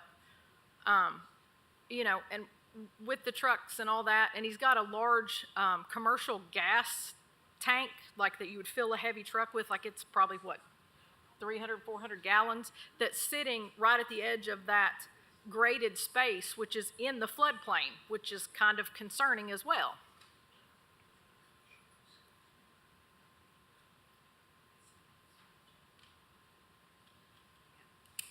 Thank you.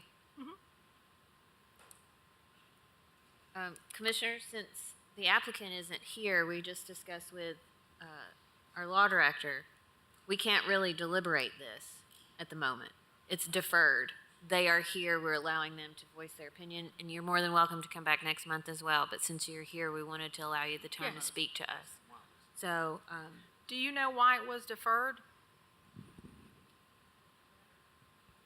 It was at their request. There's a letter he sent. Basically, it says they're working to purchase a new property that would be appropriately zoned for the repair of its vehicles. Madam Chair. So potentially it's to maybe not be located at this location. I mean, that would, and don't get me wrong, like, I'm not anti-business, small business, like, I want people to be able to make a living and do what they need to do. I just want them to go about it in the correct way, following the laws and regulations that we have in place. You know, I would do that if I was trying to start a business. I would come and do the things that I needed to do in the right order. Yeah, so I understand. Commissioner Daly? That is the reason it was deferred, to go to engineering, and engineering is checking, so you need to come back next month, because a lot of the questions, it's what you brought up, was brought up last month. That's why it was deferred.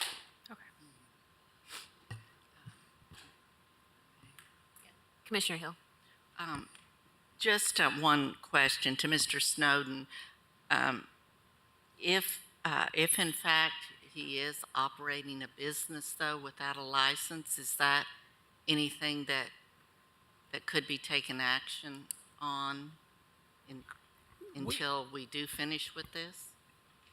You know, this gentleman owns a piece of property on the north side of Oak Ridge Highway that we have him under a notice of violation for that, of running a business. This particular location, I don't believe we have that. He has got a permit from our office to build a single-family home here, but it's permitted as a residential structure, not a commercial structure. He is currently running his business out of the new place. He has his office girls coming and going every day. And we can check into that. Thank you. All right. Thank you for coming. I was just waiting to see where my pictures got. They're to. right here. Okay.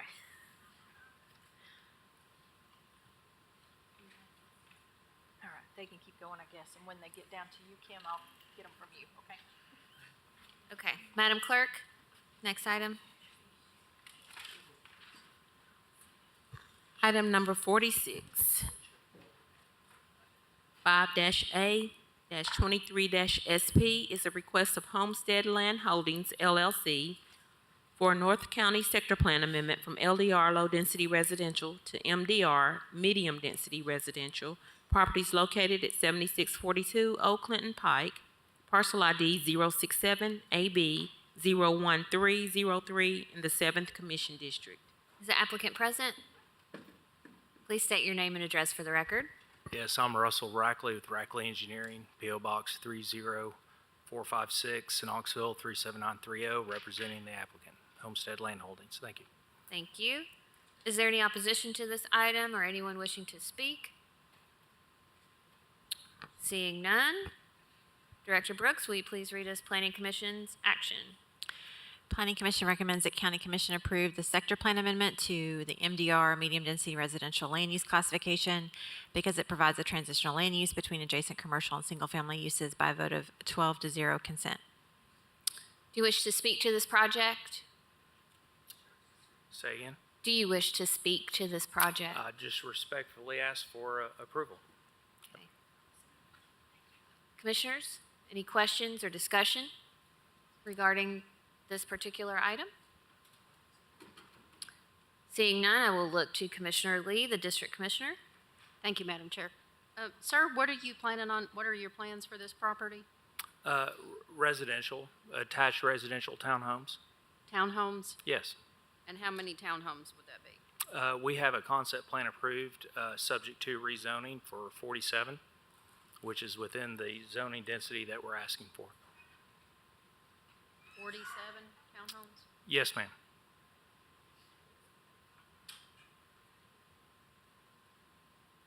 Is there something currently there? Say again, I'm sorry. Is there something currently on that property? Yes, there's 6 trailers on the front, and the rest is just open pasture. Okay. The people that live in the mobile homes, they live there? Yes. Have you taken steps to notify them they've got to move, or? Yes, I've had several so- calls about those. Right. So the residents in the mobile homes are currently on and have been for the last 2 years on a month-to-month lease. By law, we owe them 30 days notice. Our purchase contract with the current property owner is to provide 60 days notice upon closing. So, and we have asked since day one for the current property owner to notify his leaseors that he is selling the property and that the new owner may choose to do something differently than the 6 trailers that are on it. So, and I have a letter I don't have it with me, but I have a letter from our attorney I can provide. But we're well within state statute for tenant rights based on the terms of their lease being month to month. We owe them 30, we're giving them 60. I'd like to make a motion to approve the sector plan amendment to MDR land use classification because it provides a transitional land use between the adjacent commercial and single-family land uses. Okay. Motion to approve Planning Commission's recommendation for the sector plan to MDR by Commissioner Lee with a second by Commissioner Oster. Commissioner Schoonmaker? Thank you, Madam Chair. South of the trailers, what are the 3 structures that are on the property? South of the trailers would be Old Clinton Pike. Do you mean north of the trailers? Okay, well, I guess, sure. I'm sorry, I'm an engineer. I deal with maps. We don't know which way is north, south, east. South of the trailers is across Old Clinton Pike. Okay, It's no, a so large it'd be trailer park. East then? East of the trailers There would looks be like 3 that- dwellings? East of the property is a rent-assisted elderly apartment complex. That is a HUD-financed apartment complex originally owned by Knox County, but now owned by about 3 other entities that are taking the tax credits or whatever else. Is that part of your total 12?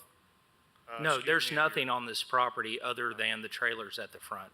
Okay. And I said 6, but if you want to pull up, it may be 7, maybe 5. You can pull up a map.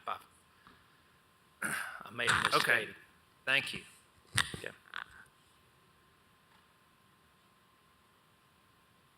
Any further discussion? Motion on the floor is to approve. All those in favor say aye. Aye. Any opposed?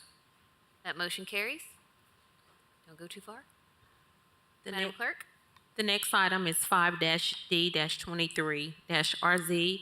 It's also a request of Homestead Land Holdings LLC for rezoning from A agricultural and RB general residential to PR plan residential up to 6 dwelling units per acre, and the property description is the same as the previous item. Please state your name and address for the record. Russell Rackley with Rackley Engineering, P.O. Box 30456, Knoxville 37930.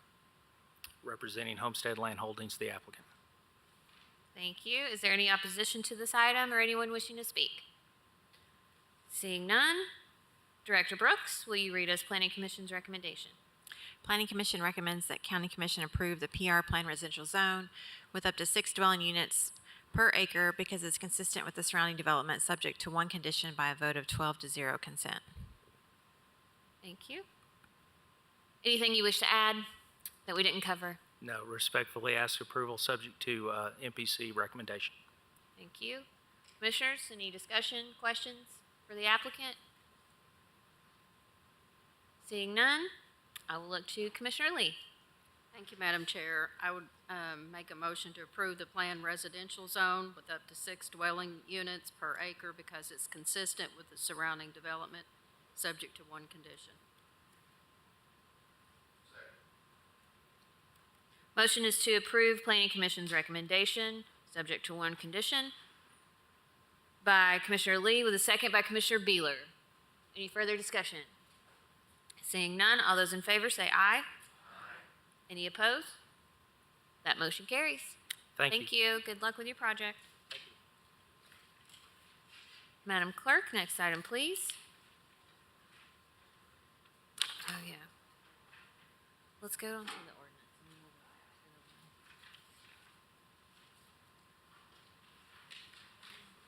Item number 48 is ordinance O-23-7-101, amending the Knox County Code, Appendix A zoning, Article 2, Section 2.20, specific terms, to amend the definition of swimming pool. This amends ordinance O-90-9-130, adopted September 10th, 1990. This is on first reading. Motion to approve by Commissioner Daly with a second by Commissioner Frazier. Any discussion? Seeing none, all those in favor say aye. Aye. We do need to do a roll call vote. Sorry.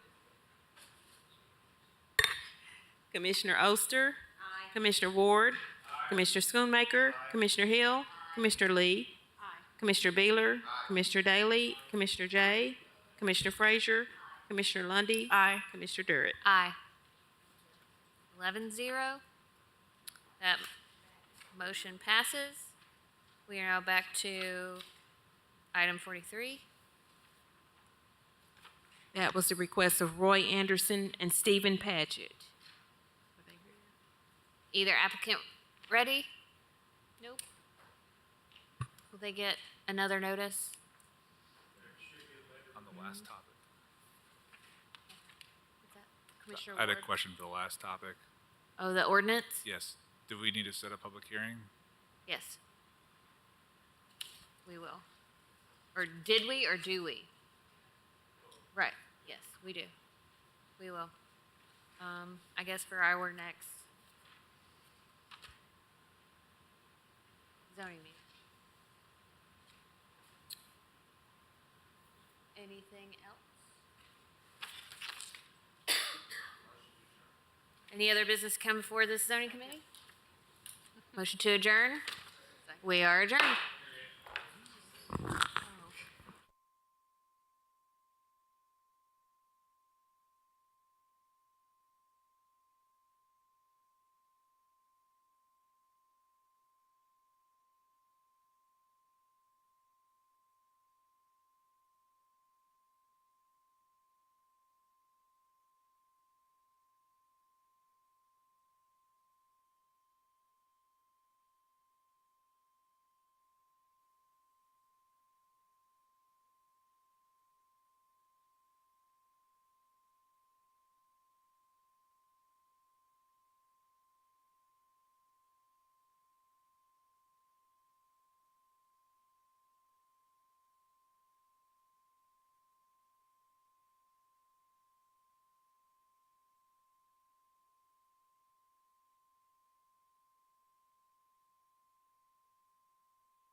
Hello and welcome into Candidate Focus. This is a new thing, for lack of a better word, a new thing that we're doing here on Knoxville Community Media. If you have been watching what was formerly known as community television on Knoxville over the years, you know during each political season, whether it be local election or whatever the election may be, if we have local candidates, we have always offered candidates 5 minutes to talk about their campaigns. This year, we thought we would do something different, expand it to 15 minutes, and give you an opportunity to learn more about the candidates so you could be a better informed voter. So now what was formerly known as Equal Time is known as Candidate Focus. And our candidate focus today is on Constance Every. Now, she is a candidate for the mayor of the city of Knoxville. This is for the 2023 City of Knoxville primary election, and you will see her name on the ballot, and she is here today to talk about her campaign, so welcome. Welcome. Thank you for having me. I appreciate you so much. Glad to have you. All right. Thank you, thank you, thank you.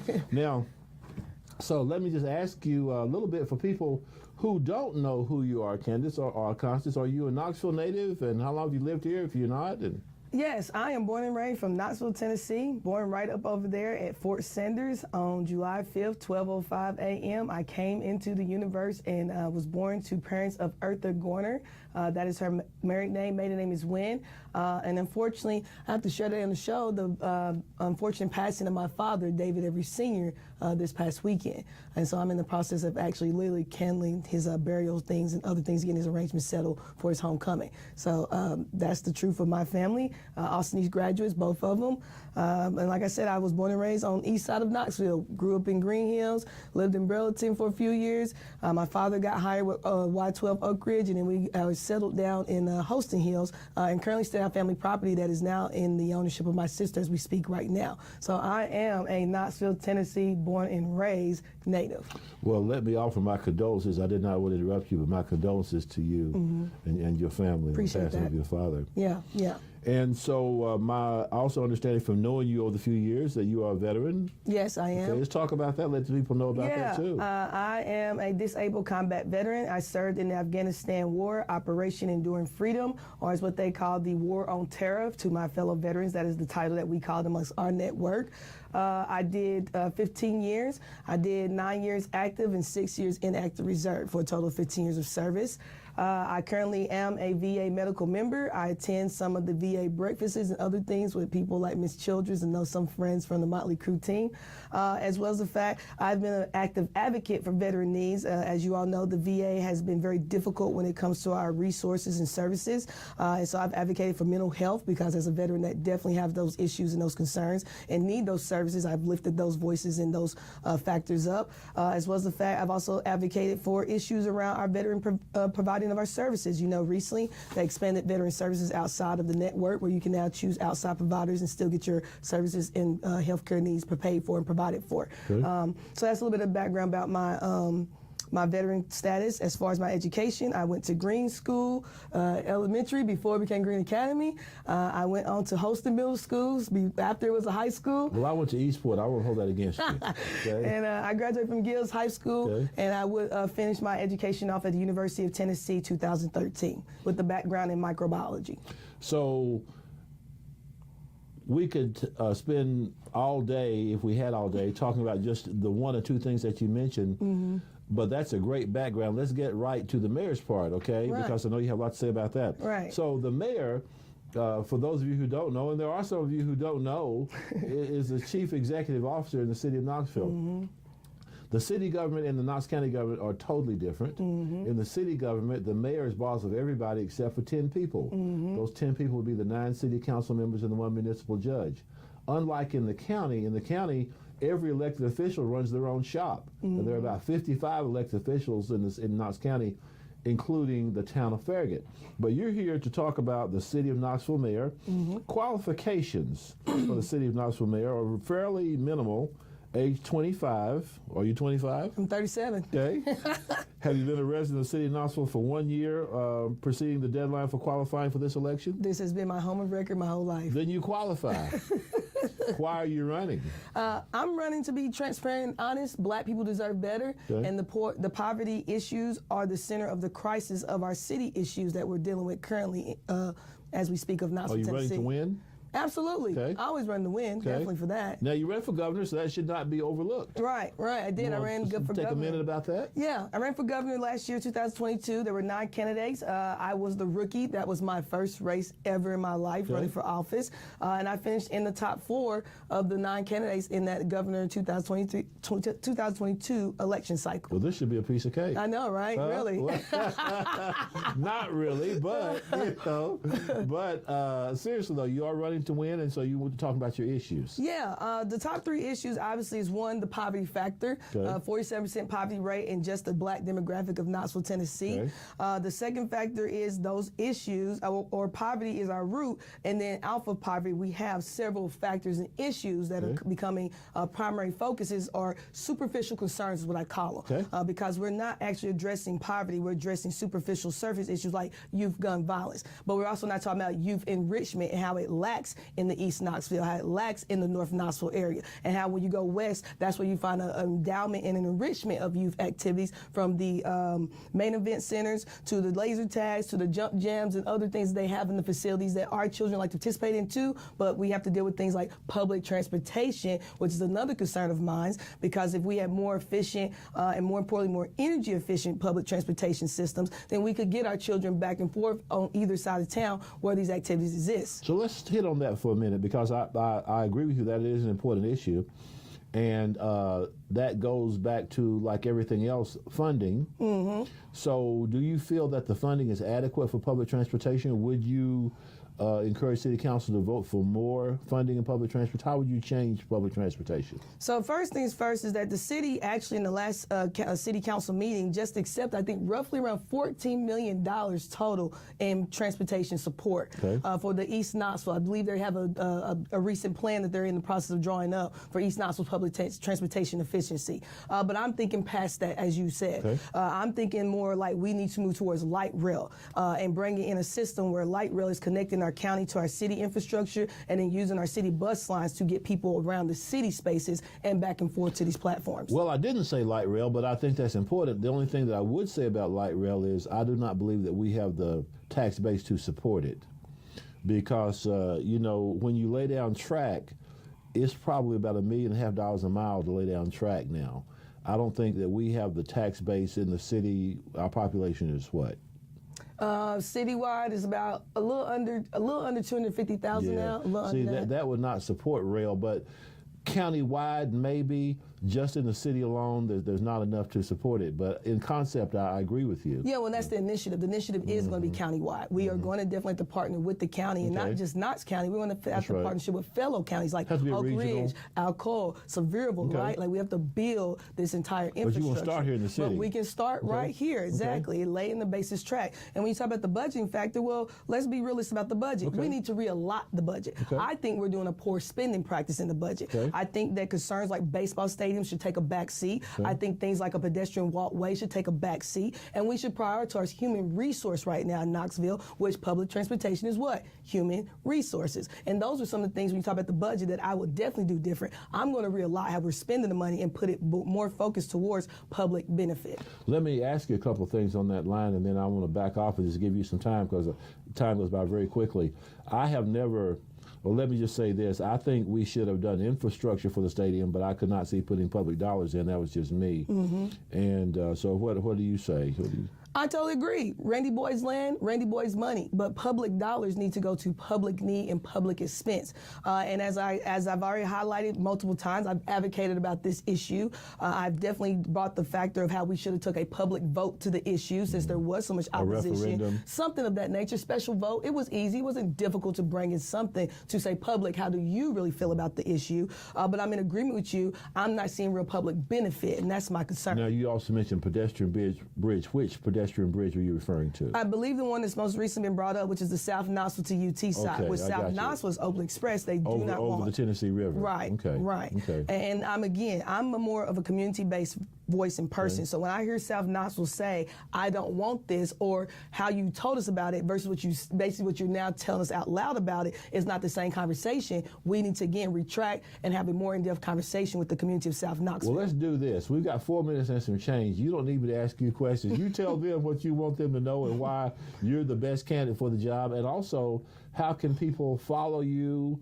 You have social media, a phone number, you have any events, so I'll just let you have at it. All right. Thank you, Mr. Hubert. As always, it's a pleasure to be on the show, and I appreciate you taking time with me. My name is Constance Severy, and I am running for mayor of Knoxville. And I am running because, as I've highlighted from the beginning of this conversation, we need to prioritize public benefit. And priority of public benefit should be directly addressing things like the poverty, the homelessness, the inefficiencies of our public transportation. We have food deserts, medical deserts, and other factors that are definitely important to the daily livelihoods of what we call quality of life. As you've heard in this conversation today, I am not afraid to change how we're budgeting things. I am not afraid to prioritize the need of the people, and I am not afraid to engage and sit with the people and hear their voices over the wealth and over the people that may have the greater influence because of their economical background. How can you find me? Well, I brought a card today. Right here on this card, as you see, my name is Constance Severy, website Tennessee for Everyone, or you can Google me, as well as the fact you can find us on all social media platforms. That's TikTok, Instagram,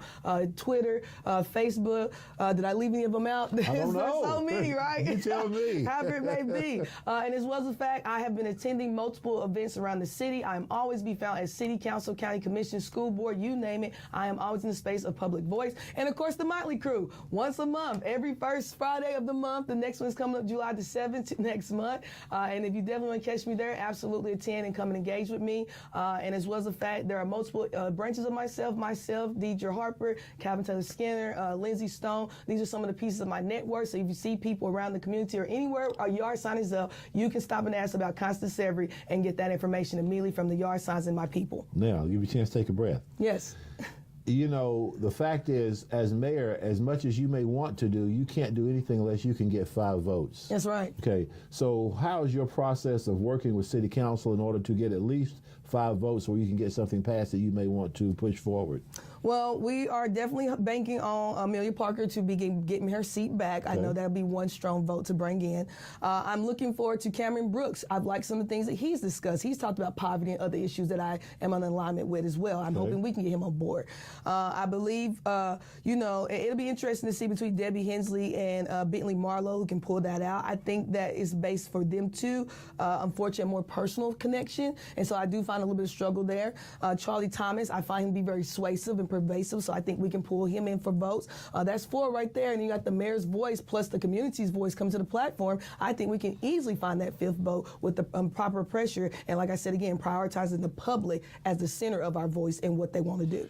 I know time is short. It's a big question. However, I think publicly there's no denying that you have not been that in favor of some of the actions of the police department. Would you make changes there? We just got a new chief. What do you think about him? He's fired, and I'm just being honest like that, because my concern is Lisa Edwards. We just had 7 officers, a veteran of the internal affairs officer resign, but leaving in royal fashion, admitting corruption is an issue, and she felt Paul Noel is the root of that corruption to our department, as well as the fact we're just not seeing real conduct change. We told them that we wanted to see a diversified chain of command, and what we got is an all-white chain of command. Tell me, is that diversified? No, it is not. And again, we are still seeing issues of misconduct, sexual misconduct. We have issues with evidence. We just still have issues in the department. And again, I think we need to find someone that A, is trustworthy of our community, and 2, who has connection and roots to the community. So what I will tell Knoxville is that when I fire Paul Noel, my interim chief will be Shelley Clemens, as we figure out the process moving forward of how we're going to really address the internal issues of Knoxville Police Department. We could talk all day. And if this primary goes like you hope that it will, we'll have an opportunity to talk again in the general. Absolutely. Thank you for your time today. And I know you have a lot more to offer, but we offered better than 5 minutes. We offered 15 almost. Yep. So this is Constance Severy. She's on the ballot for mayor of the city of Knoxville. I hope that you are registered to vote. And in coming shows, we're going to talk about that, how you can get registered to vote, all that kind of thing. So thanks for watching this segment of Candidate Focus, and we'll be talking to more council and mayoral candidates coming up. Thank you for watching.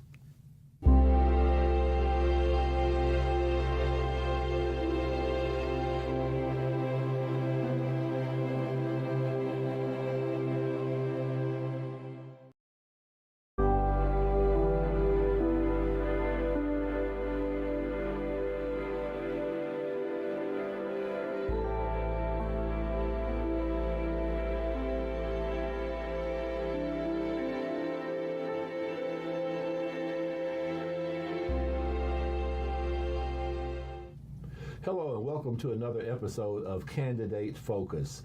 And if you have not been watching these interviews that we're doing with candidates on the 2023 City of Knoxville primary election ballot, then stay tuned because we will be doing these on a rotating basis throughout early voting. So you are you're accustomed to equal time. We would give a candidate just a few minutes to talk about their campaign. We thought this time we would like to broaden that and do a more extensive interview, if you will, or conversation with the candidates so you will be better informed, so you can make an informed vote about whom to vote for the mayor, for the city council, and for one of the judicial candidates. Today, I have the extreme honor to have with me the 69th mayor of the city of Knoxville, the Honorable India Kincannon. Mayor, welcome. Thank you. I'm really pleased to be with you. Glad to have you. Yeah. Thank you. Gosh, I can't recall when we have last interviewed, maybe since you were on school board. Yeah, it's been a minute.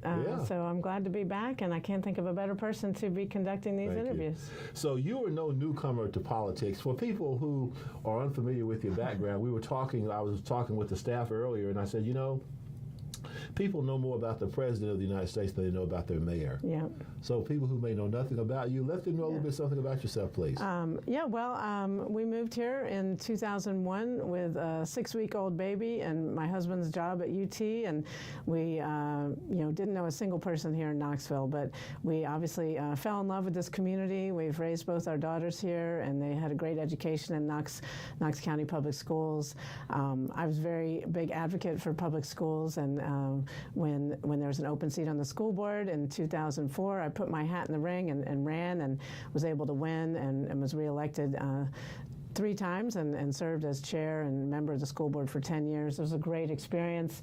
And I decided to run for mayor in 2019 because there's only so much the schools can do, and they reflect the healthy neighborhoods around them. And if you have a healthy, strong neighborhood, that's going to be a healthy, strong school. So that's what I'm working on as mayor, to make our community a strong, healthy, vital place of opportunity, no matter where you live, no matter what part of the city. And so I'm really proud of the progress we've made, and I look forward to having the opportunity to earn a second term and continue our positive momentum. Wow.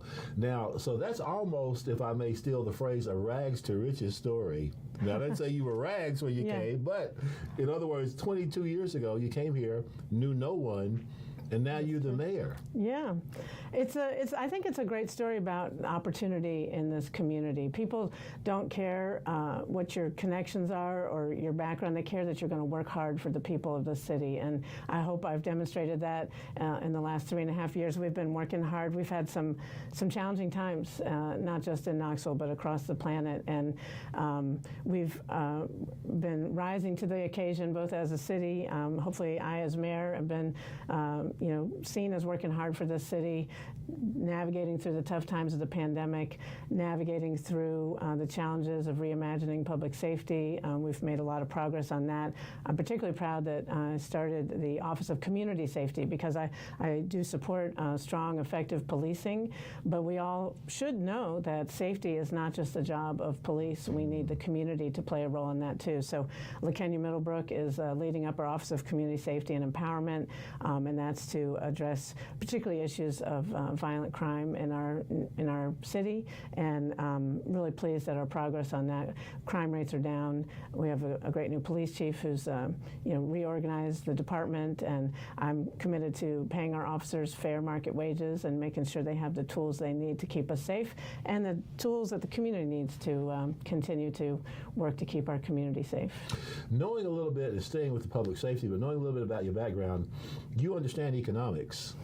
Yes, I have a master's degree. I was a history major undergrad and then worked for a few years, and I got a full scholarship to go to Princeton and earn my master's degree in Master of Public Affairs in Urban and Regional Planning. So that was a great preparation. I took a lot of economics classes to understand, the laws of supply and demand and how that intersects with policy and practice and culture, and how to particularly use our land use decisions to make sure we have an equitable, sustainable, walkable communities. And so that's where I'm looking forward to continuing to make progress in the city of Knoxville.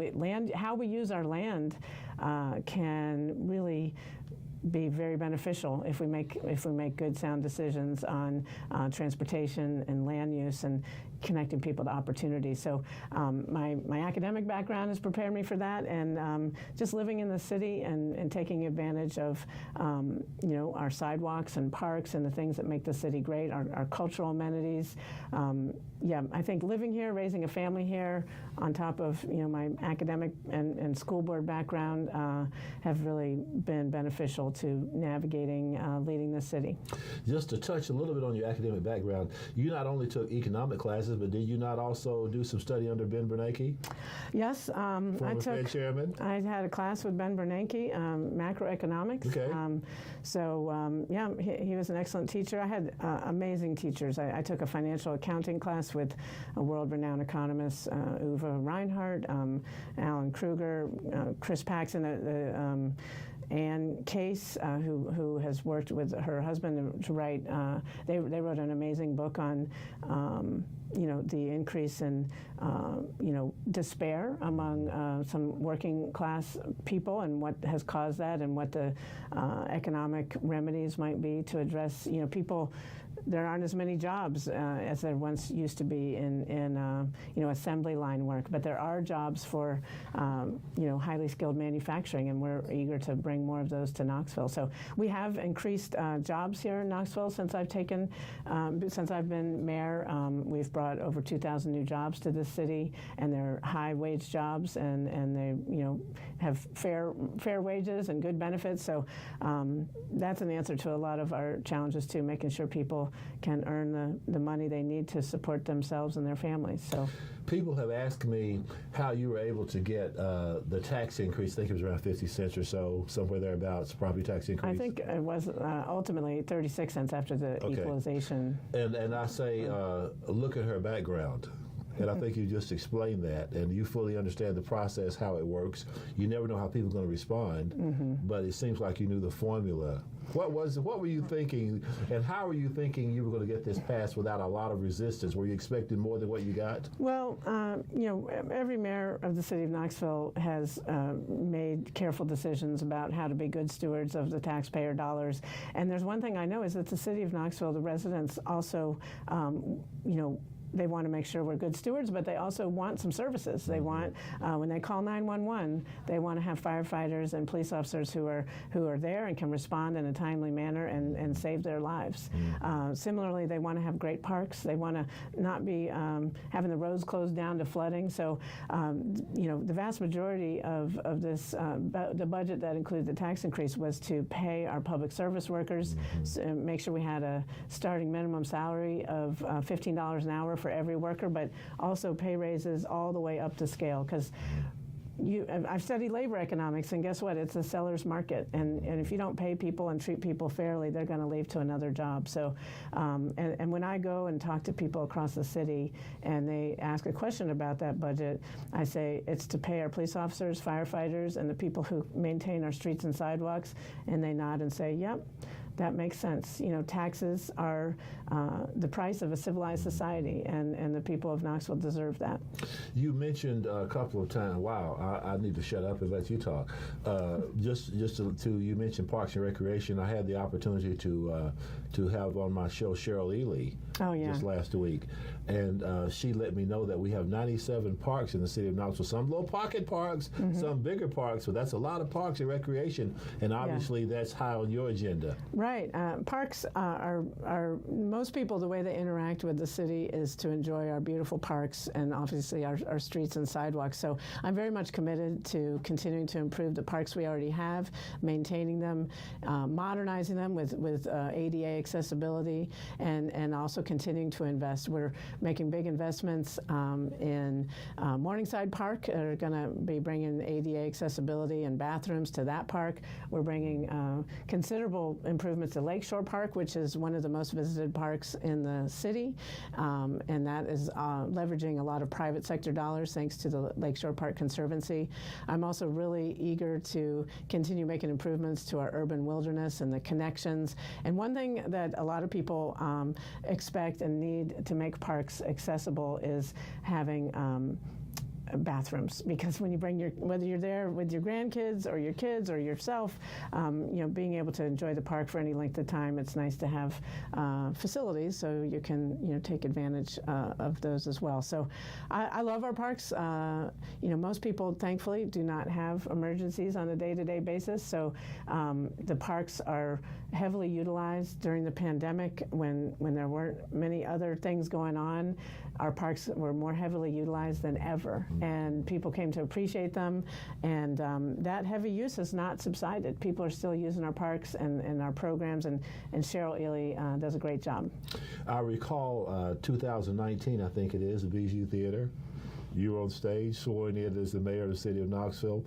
What were you thinking then, and compare that to what you're thinking now, seeking re-election? I know a lot has changed, but is your mindset different? Well, I think that... Do you realize what you were getting into? Well, I don't think anybody could have. I think that I knew what being CEO of the city of Knoxville was going to be like, because I'd worked pretty closely with Mayor Rogero and sort of seen the day-to-day stresses and challenges and opportunities.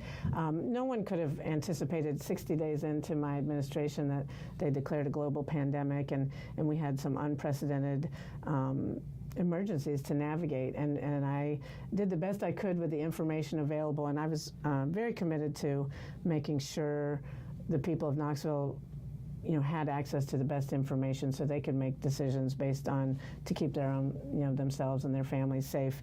Would I redo things back with, hindsight's 2020. So, so I think I didn't anticipate dealing with a global pandemic. And then, of course, after the murder of George Floyd, there was a national reckoning with policing and issues around racism and systemic racism that we've been dealing with for many years. I want to give you a chance to close, but so elections are about the future. Yeah. What's the future with India Kincannon? We got about 2 minutes and some change. Well, I just want to say that we are very fortunate to live in the beautiful city of Knoxville, and so many people have discovered our city that when they come here or when they grow up here, instead of leaving, they want to stay. And so we have helped create over 2,000 new homes since I've taken office, but over 10,000 people have moved to the city. We're growing, and so addressing the challenges of how many people want to live here is going to be my priority going forward, making sure we create, catalyze and facilitate investment by the private sector to create more housing, to move forward with our plans on missing middle housing, removing blight and vacant lots and turning that into beautiful places to live. And so housing, that's going to be my priority moving forward, making sure we have affordable, high-quality housing for all the people who want to live in our beautiful city. And of course, always public safety is a paramount concern, and we're going to continue to move forward with Chief Noel and his leadership of the Knoxville Police Department, Chief Sharp and the work of the Knoxville Fire Department, who address so many emergencies in our community, and the Office of Community Safety and our violence interruption team. So public safety and housing, moving forward in all those ways in a sustainable, equitable way. That's a lot. Yep. Yeah, that's a lot. Best of luck to you, Mayor, and we're just starting early voting. When you see this episode, we will run this many times during the course of the primary. You get an opportunity to see this interview again and other candidates on the ballot as well. I hope that you are registered to vote. Mayor, we've got about 40-some seconds left, so I'll offer it to you if you'd like to use it. Yes, well, to the people of the city of Knoxville, I've appreciated your support the last 3.5 years and would welcome your vote in the coming election. Early voting starts August 9th, and Election Day is August 29th. If you have any questions about me or my campaign, please go to kincannonformayor.com.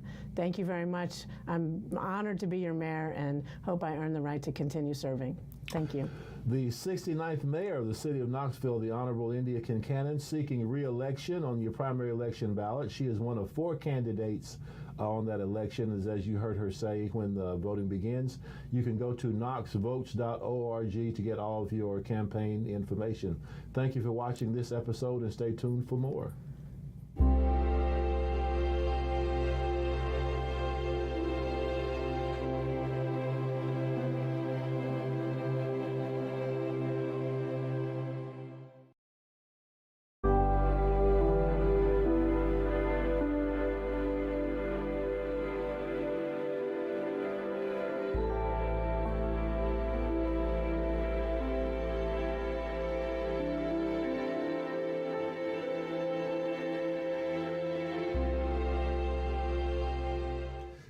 welcome to Candidate Focus here on your Knoxville Community Media. We are continuing our conversations with candidates on the 2023 City of Knoxville primary election ballot. We have candidates for mayor, we have candidates for city council, and we have candidates for municipal judge, commonly known as the city judge. And in this particular episode, we're going to be talking with Mr. R.C. Lawhorn. He is a candidate for the City of Knoxville mayor. R.C., welcome. Thank you. Glad to have you. Nice to meet you. Thank you. Very good to meet you as well. So let's just start from the beginning and tell the people what you'd like for them to know about yourself, your background, whatever the case may be, and then we'll just kind of get things rolling from that. Sounds like a plan. Okay, my name's R.C. Lawhorn. I'm a general contractor, commercial, residential. My background, I work for a company called Nortel Networks. I run the state of Florida. I have a background in public speaking and running the whole state in telecommunications. We run $1.3 billion a year budgets. And so I've got a background with large projects, large budgets. And I decided to run for mayor.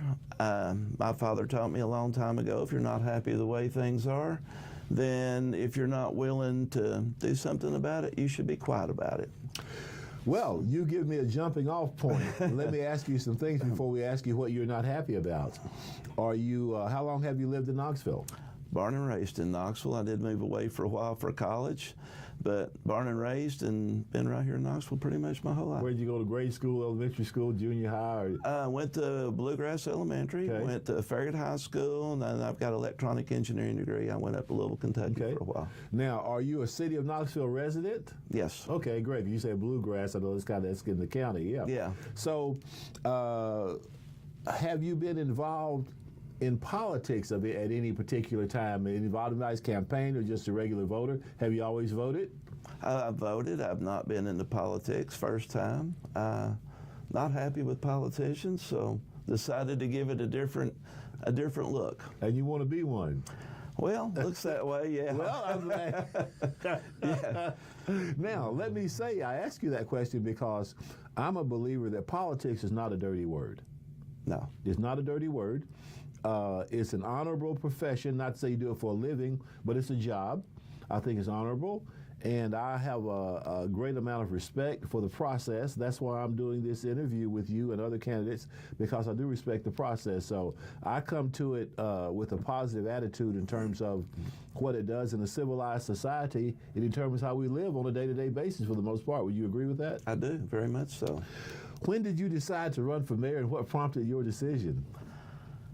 Oh, about 2 years ago, I kind of got interested in it. I've had a lot of things going on legal. I'm very good with law, just from having 4 friends that are lawyers. It's taught me a lot in the background. And I found that it's very interesting. It's something where you can help people, you can make a difference. So that's where I guess I kind of found my interest in it. It's the ability to be able to change things, hopefully for the positive, and hopefully people will agree with it. So, using your words, what are some of those things you're not satisfied with? Well, I think that being born and raised here in Knoxville, I want more local people. I think the values of the city and what we have here is great. We live in one of the best places in the United States. And when you start looking at like the police department and stuff, I want to get a diverse, qualified people from here in Knoxville. I want to promote a city chief of police from right here locally, because they know the values of our city and what we stand for, and I think that's important to keep it the way it is. I don't want to end up like a Chicago or anywhere like that. I want to keep the values of what we have. Well, we will never have Chicago's population, but I take it you're referring to crime. Yes, if you look back, I think it was July of 2021, per capita, we had the highest murder rate in the United States. Mm-hmm. And we were founded in 1791, and 232 years, it's never happened. And I would like to make sure it never happens again. We need to fund our police, we need to properly train our police officers, and we need to make sure that we're using local people to run the police department that know the value of the cities, and it's not to where they're bringing other values into our cities. We need to stick with what we got. It's worked great for 232 years, and I think it'll continue to work great. I take it from what you just said, not to make it personal, but there's only one chief, so how can you not make it personal? So you did not agree with hiring Paul Noel from New Orleans? I did not, especially the way it was done, the way Okay. they went kind of outside of the process. I have nothing against Paul Noel personally, but I don't think he knows the value of our cities, and I think when we start bringing people in with different ideals from other cities, it's going to make it hard on local police officers as well as local citizens. We need to stick to the values we've got, and it's important that we promote from right here within our city. Okay, so I guess to continue on that line of thinking, public safety is one of your big ticket items. Public safety, school safety is important. We're seeing a lot of issues with that. We need to, nobody has all the answers to what's going on. The best way we can do is get with legislators, get with governors, get with both parties, and work out a plan that will work. We have to protect the children. That is the most important thing that we can do. Although, not to be disagreeable, but schools are a county thing. The city contributes a certain percentage of our tax dollars to schools. I think about 70 cents or something out of every dollar to the schools, but that's a county thing. But I get your point, because we do have resource officers in schools that are city officers. Yeah, we have resource officers, but a lot of them answer more to the principals. I think they need to answer to the chief of the police, because it would be better organized if it's run by police officers instead of by the schools herself. So while having officers in school are a good ideal, it's the way that they're being run that we need to work on. And as you said, it's mainly county, and that's something where I would want to work with everybody. I don't have all the answers, but working with Mayor Jacobs and working with other legislators, governors, to come to a solution, not to assume that one person has them all, but together we can come to one. I always say nobody has all the answers, and nobody's all right and nobody's all wrong. Exactly. Yeah. So what are some other issues that you bring to the table, whether you agree or disagree with the current administration, or some new things that you've thought about that maybe are not being done? Well, I like what you said right there. I'd like to be plain. I have nothing against Mayor Kincannon personally. I disagree with the politics of some of the things she's doing. Okay. Personally, I'm sure she's a fine person, as is all the other candidates. I've not met any of them. But I think homeless is an issue. When you look into the homeless population such as San Francisco, we don't want to end up like that. And the problem I'm seeing when you're saying you can't bother the homeless and stuff, that they are enabling the homeless population. We don't need to enable them. We need a homeless shelter. Now, it was taken down in order to build the baseball field, which is a great idea. It's good for the city. It's going to generate money. It's going to generate tours. But we have to put the homeless shelter back. We have to put the women's shelter back.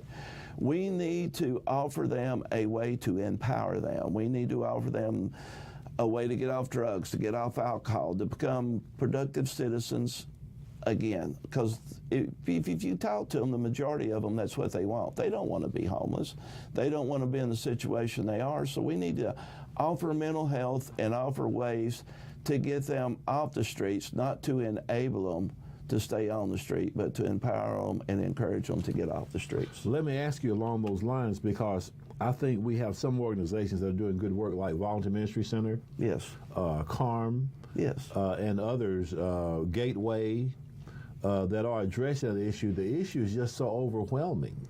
It is. It is. And what you said are great, and there are people that are doing that, but I think the need is greater than what we can supply for a variety of reasons. I agree with that, but the money seems to be being spent on enabling. Okay. You look at San Francisco, what they're doing. They're more enabling the homeless population than they are trying to empower them and get them off. So until we take steps to start trying to help the people to get them off the streets, it's only going to become a larger problem. And that's what we're seeing. We're seeing them being enabled instead of being empowered. And that's what we got to change. It's not being argumentative, but San Francisco, that's a whole other part of the use country. that for the example because that's what we see. That's what we see on what TV. about right here? What would you say that we are doing here to enable?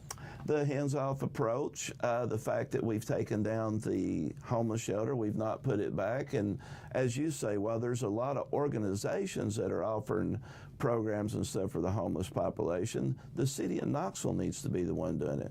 We had a homeless shelter, now they're spread out everywhere. If you look around, you find them any street corner. We need to have a place to get them together to where we can help them. We'll never be able to help people when they're living in woods all over this city. Yeah, no, I get what you're saying. What are some other issues that you bring to the table?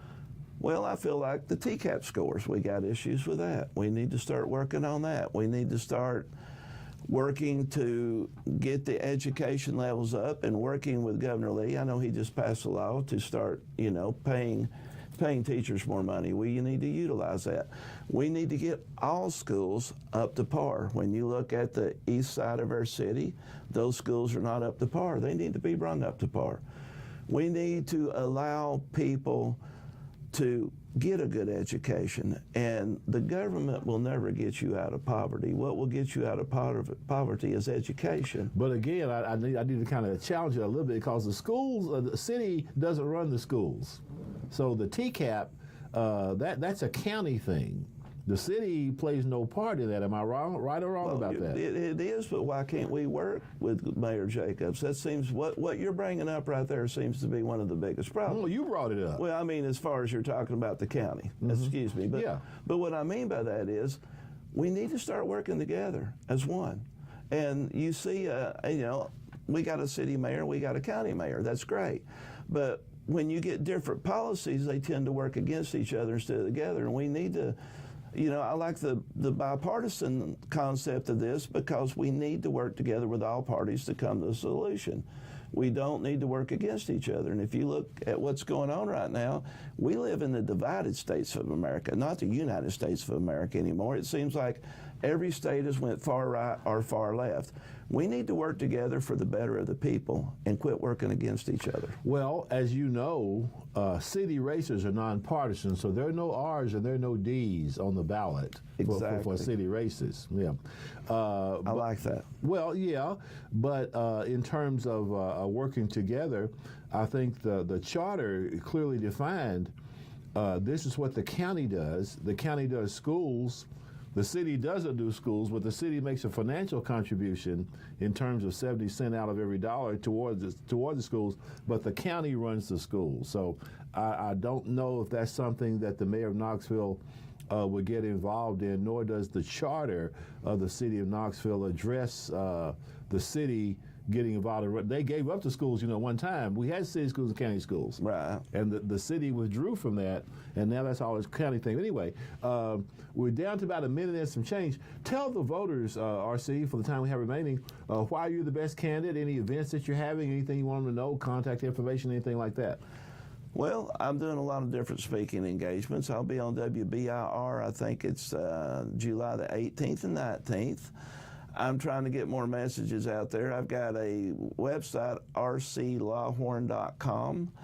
I've got RC Lawhorn for Mayor Facebook account to where you can go and you're going to start seeing more about what we stand for.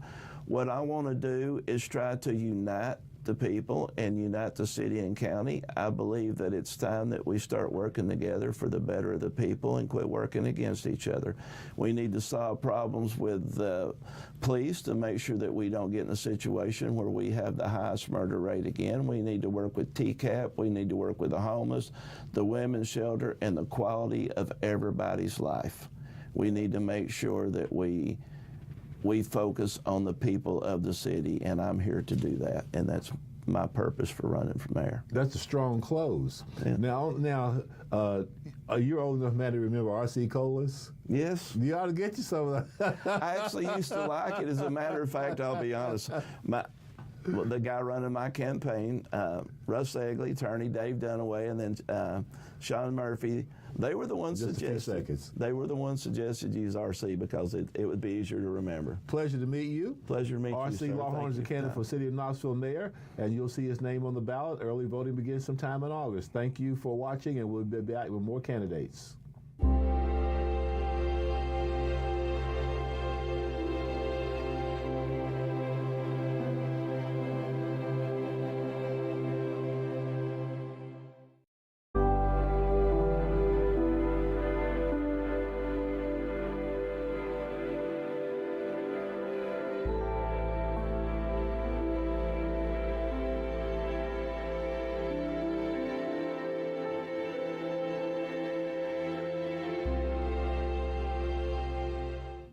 Hello and welcome to Candidate Focus, a program that we are offering here on Knoxville Community Media for this particular election cycle, much different than what we've done in the past, where it was formerly called equal time, where the candidates would get 5 minutes and then you're done.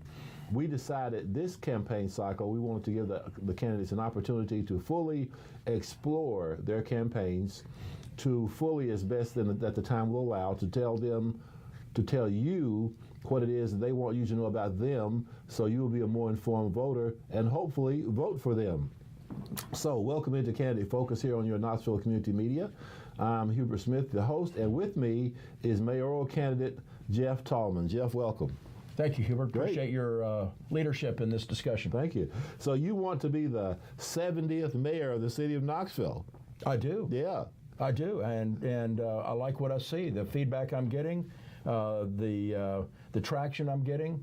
I just left a meeting where a woman just totally out of the blue came up and said, "Thank God you're running." So wow, right and left, black and white, across the spectrum. It's very encouraging, and I love my city. I love my people, and so I was concerned that an election cycle would come and go, and that there would not be the vitality and seriousness of a civic discussion that is worthy of the people of this city.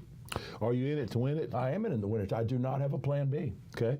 So for people who may not know you, Jeff, because, and let me say it like this, with this as a background, you were one of the early pioneers of moving back downtown when it wasn't cool to live downtown. Thank you for recognizing that. As I tell people, only in Knoxville can you be an early mover in a late blooming town.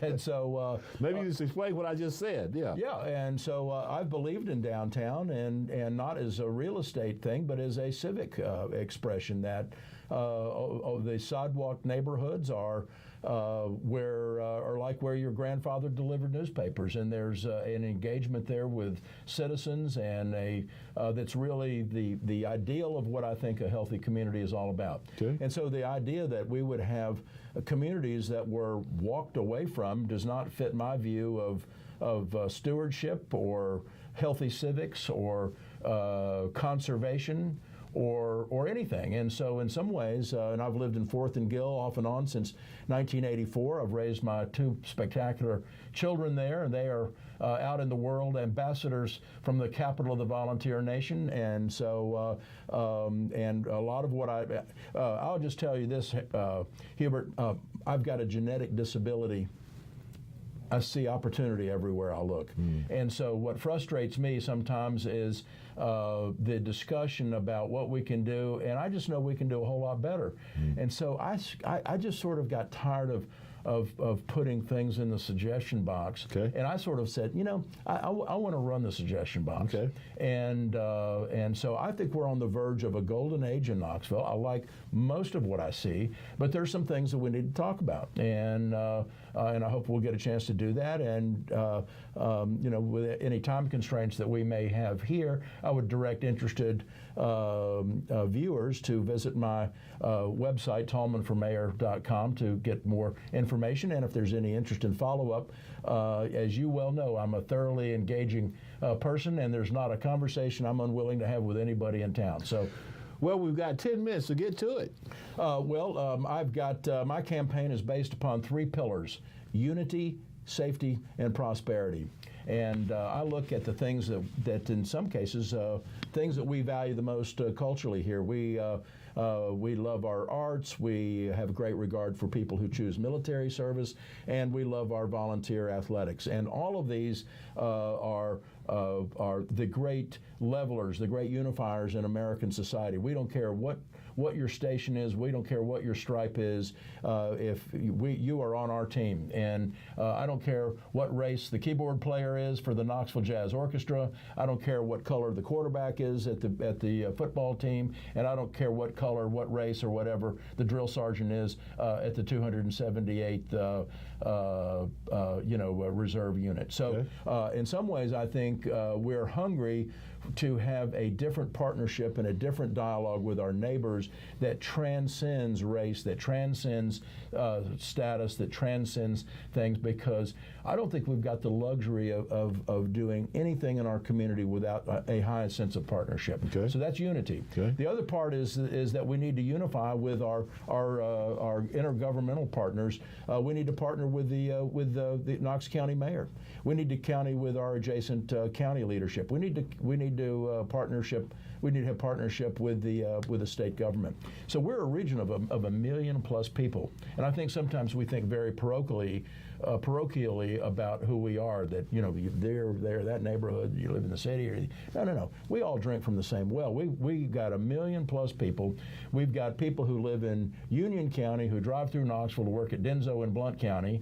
We've got all sorts of cross migration, and that's it's neither good nor bad. It's just the way it is. And so I think on some level we do not have the luxury of going forward without a true, full, committed sense of partnership with everybody. Let me just say this, because you said something that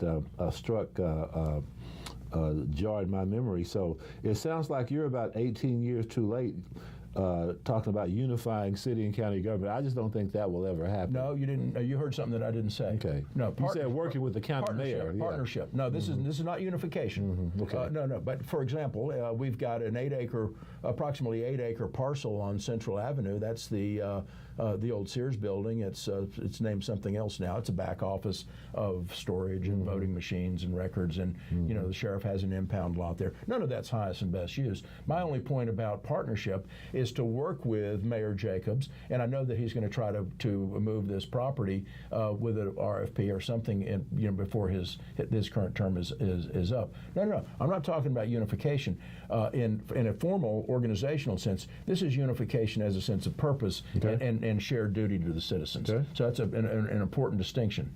So what would you do with the property? You proposing to do something with it? No, I propose to lit quality development, mixed use, that becomes a total reimagining of that significant parcel. Okay. And mixed use. We've got housing. It can be very exciting. And I'm not even trying to impose what my view may be on it.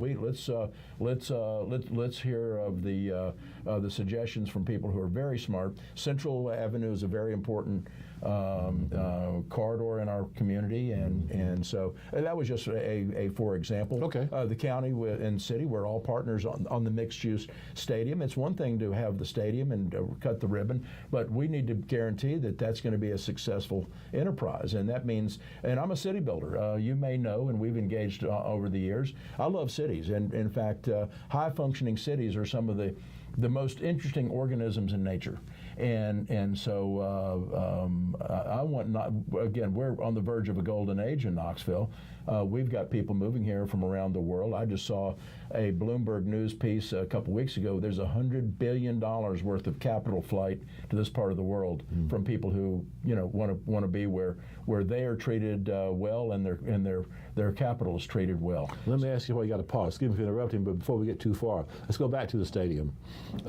Touch on that a little bit. Specifically, do you believe or agree with the amount of taxpayer money that was put into that project? It's that bridge will have sailed by the time I'm sworn in. So the key thing for me to consider is. But you're not answering the question. Well, I know, because it's irrelevant. Why? The key. Well, I think it is a good project, and I think it's with the right partner. However, it's not a done deal. We have to guarantee, since that bridge has already sailed in terms of groundbreaking, financing, et cetera, we've got to guarantee its success collectively. And so we need to guarantee that it has the multiplier effect around it, both economically and in terms of the economic and civic development that we want to see. I mean, right now Magnolia is a potentially, in the history of Magnolia, is a really spectacular corridor, but it's underutilized, and so there's an enormous opportunity to build around it. I mean, right now we've got the Standard Knitting Mill, which is looms like Dracula's castle over the immediate neighborhood. So if you're coming into Knoxville, you crest the hill from Cherry Street and you see Knoxville and you see a burnout building. I'm sorry, that's not my Knoxville to see burnout and dereliction. So that's part of the committed city building that you're going to see from Tallman. So let's talk about this. So in like, although you never answered the stadium question about whether you agree with taxpayer money being spent on it. No. Let me. I don't want to see this as a dodge. I'm in favor of it. This is, and I say this from a standpoint of skepticism. There's a lot of stadium projects around the country that are totally bogus. It's a shakedown of hardworking men and women to subsidize the business address of the wealthiest people. Okay. In this case, I think we've got the right partner who's committed to it. He's in the neighborhood. The team, the family, the organization, they're committed to the success, and it's mixed use. I think in some ways we do ourselves. We harm our ability to see the true impact by just looking at it as okay. We'll move baseball. on. I'll accept that. So now back to Magnolia Avenue. So, and we got just a short time, so let's hit on this. During the previous administration, the Rogero administration, the Magnolia corridor went as far as Bertrand Street, but nothing has moved past Bertrand Street in the Kincannon administration. So what would the Tallman administration do in terms of continuing that progress on Magnolia Avenue? Well, we're going to connect the dots. I mean, one of the things is the intersection at Rutledge Pike, Asheville Highway, and Magnolia is not, that's a big opportunity to reconfigure that so that Burlington, so that all of East Knoxville flows in a much more logical way. I was disappointed, frankly, in the signage that's at Jessamine. My view is if you really want to help people celebrate and understand East Knoxville and Magnolia, the signage would be at the intersection of Hall of Fame. I believe in East Knoxville like nobody's business. There's huge upside opportunity for civic engagement and to help people enjoy the fruits and benefits of the larger prosperity of Knoxville. We got 2 minutes left, so I'll let you take it. Leave me about 10 seconds. What do you want the people to know about you? Ask them for your vote if you want to do that. You having any events? How can they get in touch with you? Website, all that kind of thing. Yeah, we're having events, and let me just say again, I love my city. I love Knoxvillians. We're a unique place. The volunteer culture is real. We're going to celebrate it, and in fact, I don't think we fully appreciate how much the world needs us. And so I mentioned the first pillar of my campaign. Unity, safety is number two. A government can do lots of things. We can have bike trails and lots of urban amenities, but if you cannot protect your citizens, then you're failing in your first responsibility. And we have there's a confidence of a crisis of confidence within KPD right at the moment. And it's real important that we hold the agency responsible and accountable for them to be professional, but we need citizenry that understands their responsibilities. One of the things I'm going to be talking about, Hubert, is the social contract. Okay. And that's we've got rights and we have responsibilities. Okay. And there's not a civilization or society that functions well without a thoughtful understanding of that balance. We all have rights and we all have responsibilities, and that's the only way a great city works. So safety, we're going to protect all of our citizens. We're not going to have gunfire in the night. We're going to rush to danger. We're going to protect our most vulnerable citizens, our most vulnerable neighborhoods, and that is who I am. What's your website? It is tallmanformayor.com. Okay. You having any events or anything coming up? Yeah, I've got a pep rally at the Square Room on Tuesday night, this upcoming Tuesday, July 18th, from 5:30 till 7:30. Come out. We're going to be deputizing people to saddle up and ride with us. Campaign headquarters? We're virtual. We don't. We're not committed to real estate at the moment. Okay. And let me throw in the 30 few seconds. Prosperity is the next thing. We want to make it so that people can be free to fly, and we want everybody to realize their dreams in a free, healthy, vibrant exciting Knoxville. And this is a unique moment for all of our citizens to achieve their very best. Jeff Tallman, he's a candidate for Knoxville mayor. Early voting begins early August. Go to knoxvotes.org for complete campaign information. Jeff Tallman, thank you very much for taking the time on Candid Focus. Thank you. Enjoyed for you all being you here. do. Thank you for watching.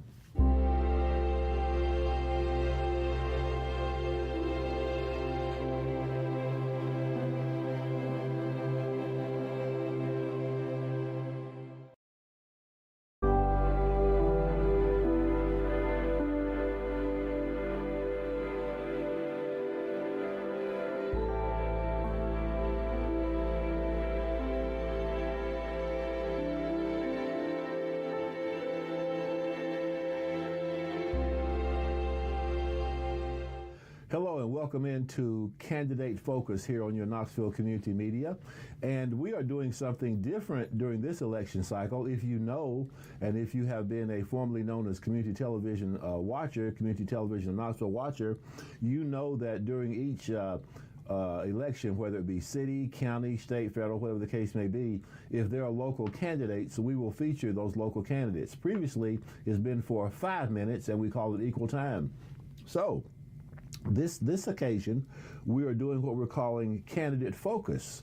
So we will have about another 14 minutes and some change to talk with candidates who are seeking the positions of mayor, city council, and municipal court judge, or city judge as it's commonly called. And today, or for this particular session, we'll speak with Cameron Brooks. Cameron is a candidate for Knoxville City Council, Seat A. He's no stranger to many, but he may be to some. So my hope is that by the time we finish this conversation he and I are going to have with he and I and you, that you will have a better idea who he is. And I'm sure in his case, he will have made the case to encourage you to vote for him. Is that what we're trying to do, Cameron? Absolutely. Welcome. Absolutely. Welcome, Candid It's good to be here. Thank you so much. Thank you. Again, you know, you want to tell the voters whatever it is you want them to know about yourself, your campaign, any events that you're having. You have a campaign site. We want to let them know that too, and anything else that you may want them to know. Awesome. Yeah. So where would you like to begin? Well, it was interesting at the East Knoxville and Business Professional Association Forum. They, I think just this little snippet kind of defines me a whole lot. They asked us what was our most proud accomplishment in Knoxville. And back in 1999, I was a student at the university, and with a group of other people, we started a campaign to raise the wages for UT employees. And that's you on the end, by the way. That is me. Now let me set this up. So a couple of weeks ago, Cameron was one of the 7 candidates that you see there on the screen. He's on your left. I guess that would be your right, our left. And he's on the screen there. And we had a forum for the city council candidates, all 7 in their particular seats that they're seeking, A, B, and C. And so I was the moderator there. And so Cameron, they were all asked a question, what have you done in previously, recently, long ago, whenever the case may be, to make a contribution to the city of Knoxville? Is that right? Absolutely. Okay. Absolutely. So, you know, 1999, me and a group of other students and UT employees began organizing a campaign, the Living Wage campaign at UT, that eventually turned into United Campus Workers, an organization that exists to this day and is throughout the South advocating for better workplace conditions for university employees. So I worked at UT for several years, and UCW affiliated with the Communications Workers of America in 2003, and I was hired as their first organizer. And probably my proudest achievement was we started out with a handful of about 18 of us, and over the next decade we grew into several thousand employees across the state that were organizing and had an organization that could advocate for their rights. And over that time we fought efforts by the university to outsource and privatize custodial services and the maintenance staff. And one of our great victories was we got overtime pay for the agricultural workers on the campus. The university was using a loophole in the Fair Labor Standards Act that was passed in the 1930s that gave time and a half when you worked overtime, but it exempted agricultural workers. So UT was in a sense, using this loophole to make these folks work 60, 70 hours a week, but they weren't getting overtime pay. And so we were able to lobby and pressure the university with the help of our state legislative delegation to get that changed. So in summary, you've been an organizer. Yes. And tell the audience about some of your other passions. Now, you've been involved in the labor movement and Yes. union. So give us a little bit about that, please. So UCW is part of the labor movement. I worked for them from 2003 to 2011. Then I was promoted as a special assignment organizer for the Communications Workers of America, and I moved away for 1 year to Maryland.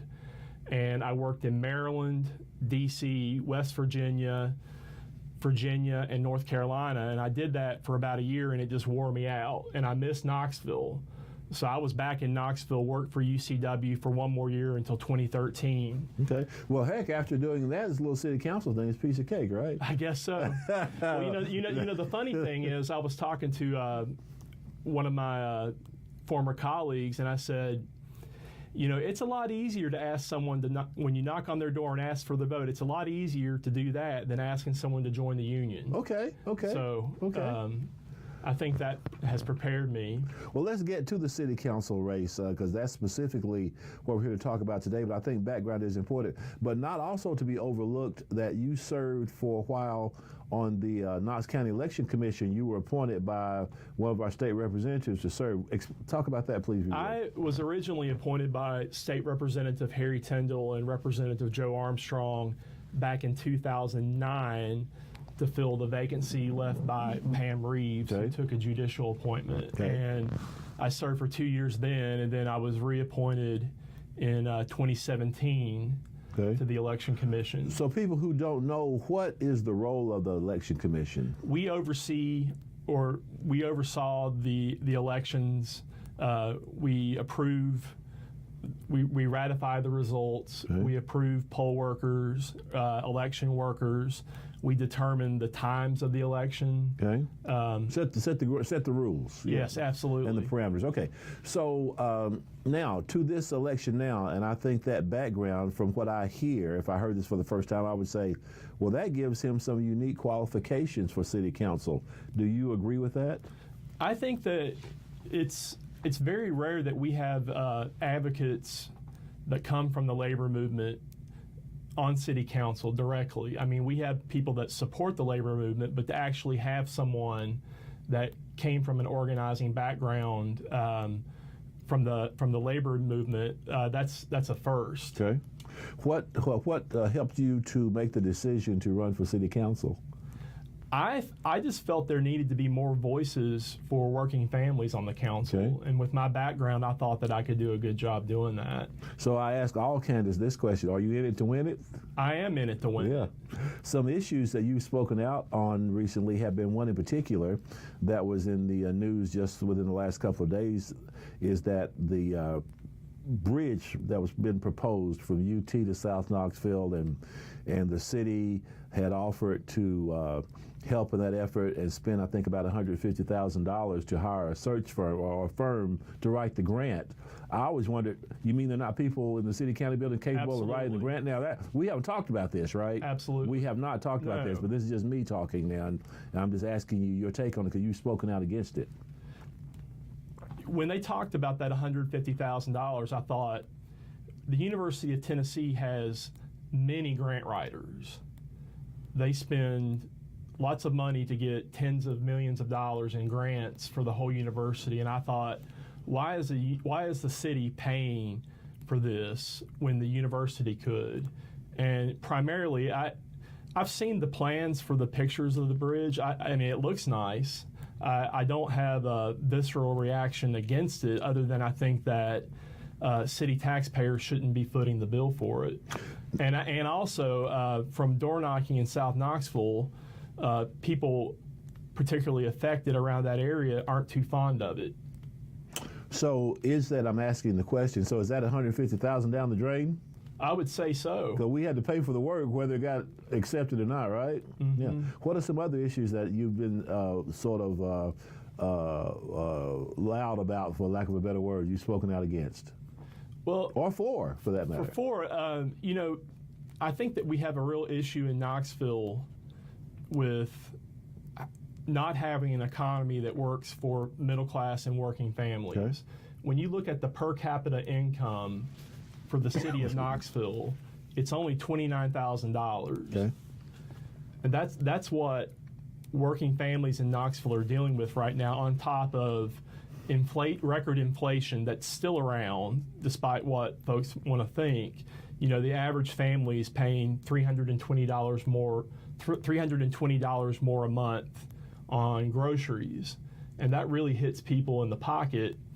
The median income for the city is only $44,000, so you just take half of every city resident family is making below $44,000. You can't buy a house on that, and I really believe that home ownership is something that should be attainable for every person that wants to work for it. And I think that that American dream is not being had here in Knoxville. But principally, I think that as a city councilman, I want to work with the mayor and the legislative delegation, the county mayor, and the Chamber of Commerce to figure out how do we get more jobs into the city that pay people an actual living wage. Yeah. But not be a rubber stamp for anything the mayor wants to do. Well, I have no problem with Mayor Kincannon, but I think that I'm not running against her. Mm-hmm. I'm not running to do what she wants. I'm running to represent the voters. And so in the instance of if I agree with Mayor Kincannon, I'll be 100% behind her. But if I disagree, I'll voice my concerns, because that's why I'm there. I'm there to represent the voters. As we are taping this interview today, it's been reported that she endorsed your opponent. Did you see that? That's old news. Okay, it just got reported today publicly. She had donated to Councilman Fugate back in March or February. Okay. So that indicated to me an endorsement. Okay. And Mayor Kincannon's free to do whatever she wants. Okay. I mean, it's a free country. Yeah. What are some issues out there, let's say, and time is really getting short, so I want to leave you a couple of minutes just to make your appeal. What other issues out there, say, if you had been on council, you would have voted for? Would you have voted to spend the money, the public money, to build the baseball stadium? I would have looked at that very carefully. From a worker perspective, I would have liked to have seen a community benefits agreement in place, and the council voted that down. That would have raised the standards of work, better pay, better work conditions for the people that are actually building the stadium. And I would have been hard-pressed to support the stadium if it didn't have that. I'd like to offer you the chance to make your appeal to the voters out there, and why, when early voting begins in August, you're the best candidate for seat A.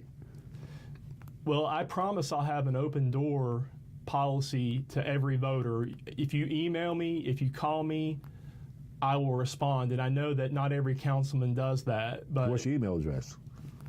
My email address, you can email me at info@votecameronbrooks.com, and my cell phone number is 865-387-4408. And on all my literature, when we're going door knocking, it says, please call or text me anytime. And I promise that I will listen to the constituents of Knoxville, and I'll fight for Knoxville's working families. I think that we need to take a really hard look at where we're spending money in the city, from the standpoint of how do we avoid in the next 4 years having another property tax increase. And that's something that I've come out against, that we can wait 4 years. Over my 4-year term, I will not vote for a property tax increase. Property tax increases, whether you want to believe it or not, increases mortgage payments. It increases rents because landlords pass on the increase to tenants, and it really hurts with an affordability issue that we have right now. So I'm very comfortable in making that pledge, and I'm not trying to pander to any group, but I think that people find it hard to believe that a Democrat would be against that, but I am one, and I feel very confident that we can go 4 years without it. So Cameron Brooks, candidate for Knoxville City Council seat A, and also you're in the real estate business too. Yes. So I think when you made reference to what a property tax increase does, you said that with some authority. Yes. Thank you. So today, we're just now finishing up talking to Cameron Brooks. We've talked with several candidates for mayor, municipal court judge. We have other city council candidates to go. And so continue watching, and we'll start filming these pretty soon. Thank you for watching this particular conversation of Candidate Focus with Cameron Brooks, candidate for seat A.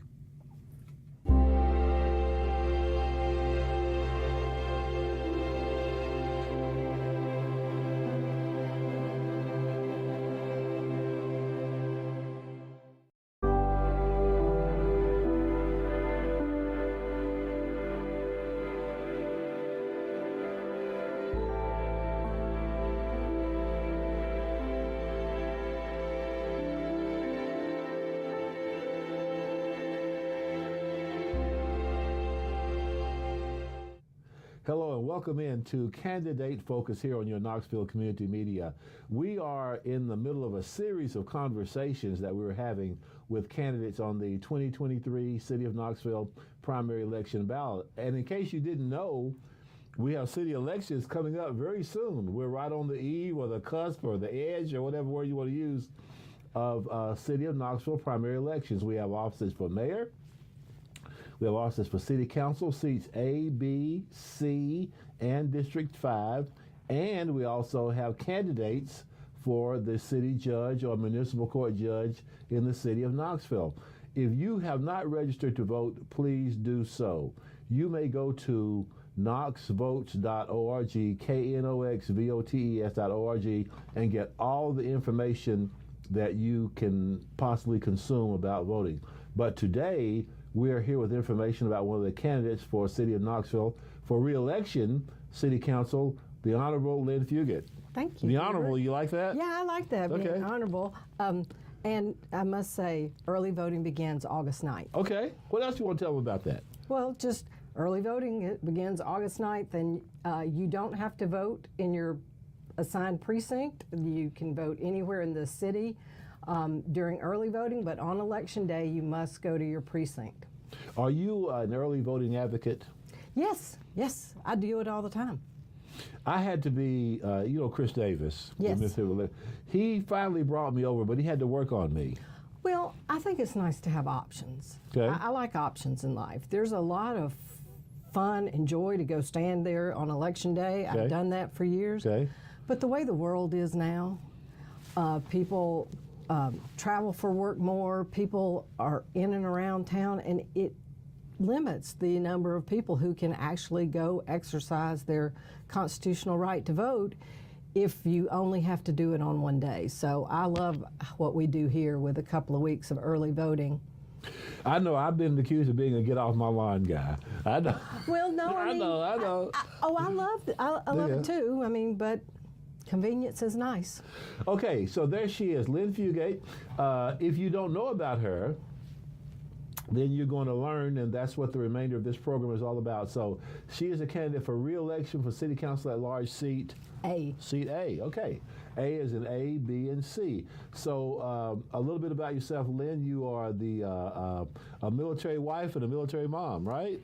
Yes, I am. I am and a military daughter. Okay. So my father was in the Marine Corps. My husband retired after as a 30-year Navy veteran. He retired as a captain, and my youngest son is a captain in the Army, still outranked by his father. There are two kinds of captains. Okay. And we are clear about that in the Navy household, but he's over in Germany. Okay. Now, in your course of being a military child, did you travel around the world a lot? Or? No, Daddy was out of the military by the time I came along. Okay. So no, I didn't travel all over the world. Okay, but with your husband, perhaps, maybe? Not so much him, but I sure go see my son. Okay. Where are some places you've been? Oh, well, Italy and Germany mostly. Is that all just... Well, I mean, that's the two places he's been stationed. Yeah. So, but, you know, my husband spent the majority of his career as a reserve officer, just like we have our National Guard here in town. And so a citizen who also serves in the military is a very high honor. And it is two jobs, and I really appreciate what they do because I watched it. you are seeking re-election for city council, but prior to that, you are not a newcomer to politics. You served on the Knox County School Board? Yes, I did for 8 years as the chair.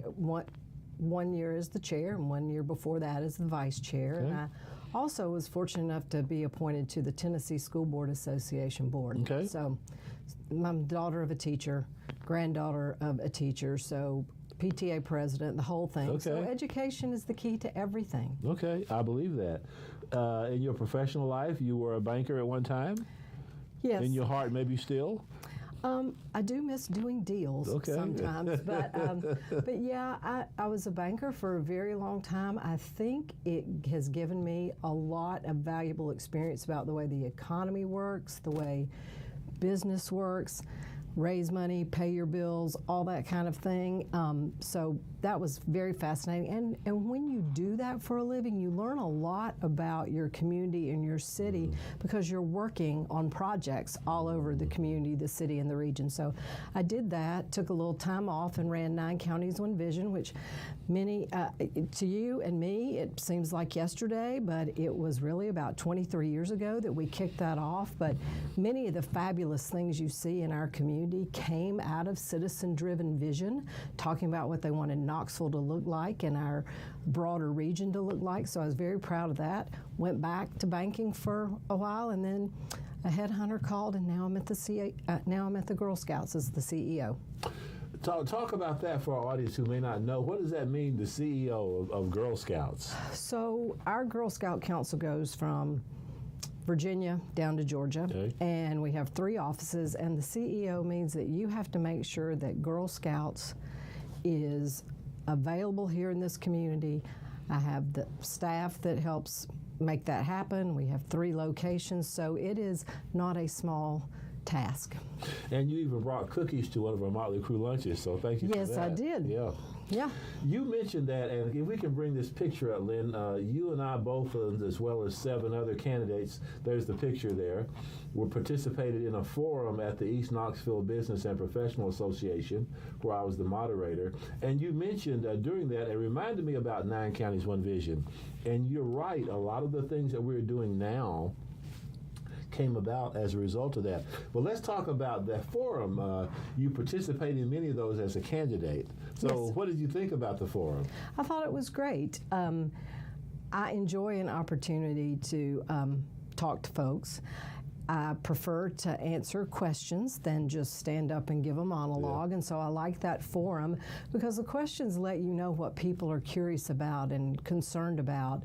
And you can touch base on that rather than just tell people about yourself or things. So I really enjoyed it. Did you like my line about, I think it was the only time that you and Amelia had agreed on anything on city council? Yes, and I told you that was not correct. And I knew it wasn't correct when I said it. Yeah, you know, it's interesting. I think one of the unfortunate things in politics, government, whatever you want to call it, and fortunately, the city council elections are nonpartisan, which helps get things done in the city.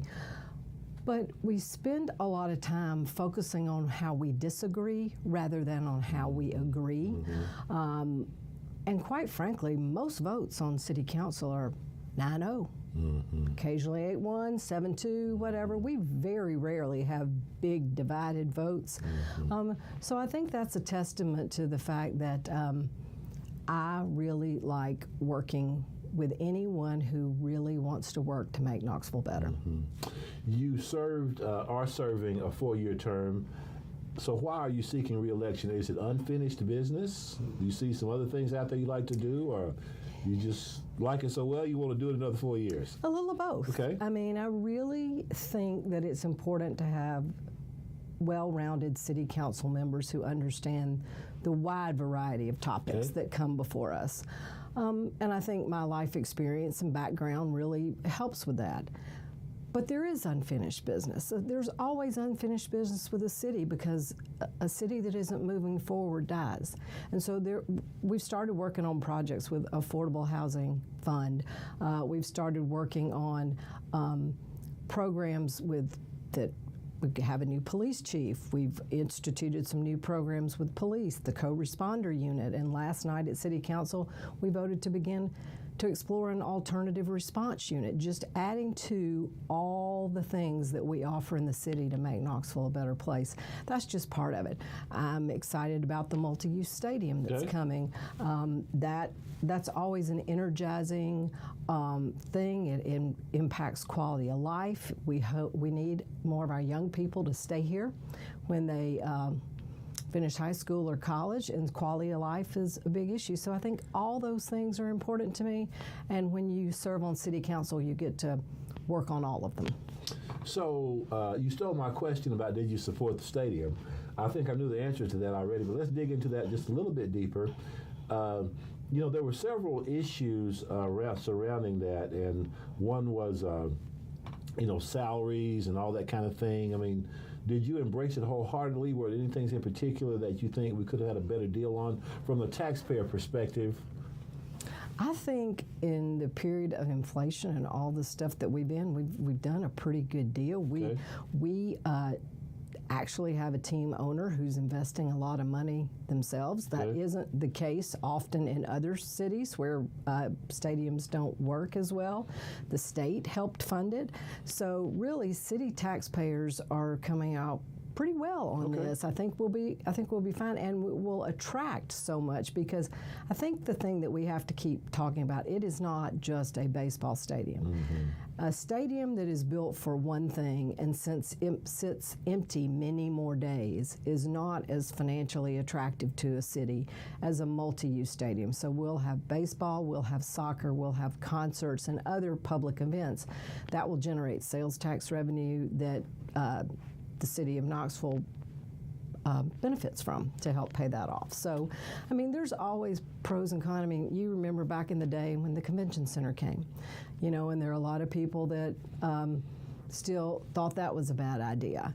And what I would say to you now is whether the stadium itself whether the convention itself, dollar for dollar, worked out, it was a draw. We would not have all these conventions, all these people downtown without it, which raises revenue to boost the economy of the city. There's no doubt about it. What is your position, now I don't know the answer to this question, about the proposed pedestrian bridge from Neyland Drive to South Knoxville? So, that came originally 20 years ago out of 9 Counties, One Vision. People were really trying to figure out how we reconnect to the river. And there's South Knoxville all the way across the river, and we have ways that you can drive across it, but we don't have ways that you could walk, bike, do other safe things to tie in with recreation. So that came out, and then it was reinforced in the South Knoxville vision plan. So I think it can be a good thing. As everything, devil's in the details. But so far, the only money that's been committed to the project is from the state of Tennessee for $13 million. So the city of Knoxville doesn't have dollars in it.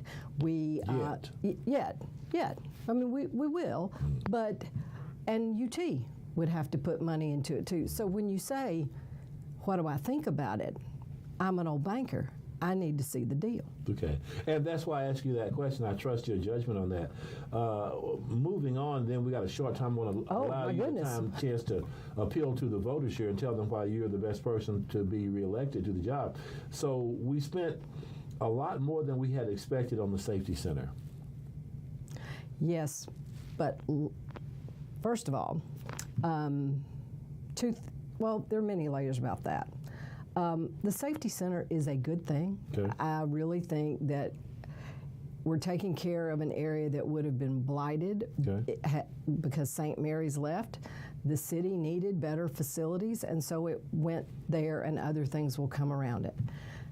With my old financial hat on, when you have the highest inflation and the highest prices you've had in a very long time, you're going to blow through any budget.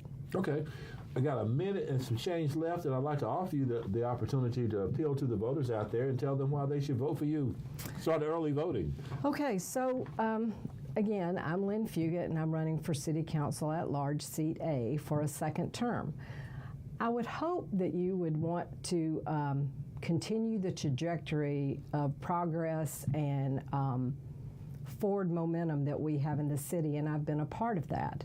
I also believe that my experience with education, finance, I've been a community volunteer with arts, small business lending, all sorts of things give me a perspective that pretty much anything that comes before City Council, I have some knowledge of based on my life and work experience. I would close in saying I am committed and 9 seconds. I'm committed and always have been to work with anybody in the city who wants to make things better. Thank you.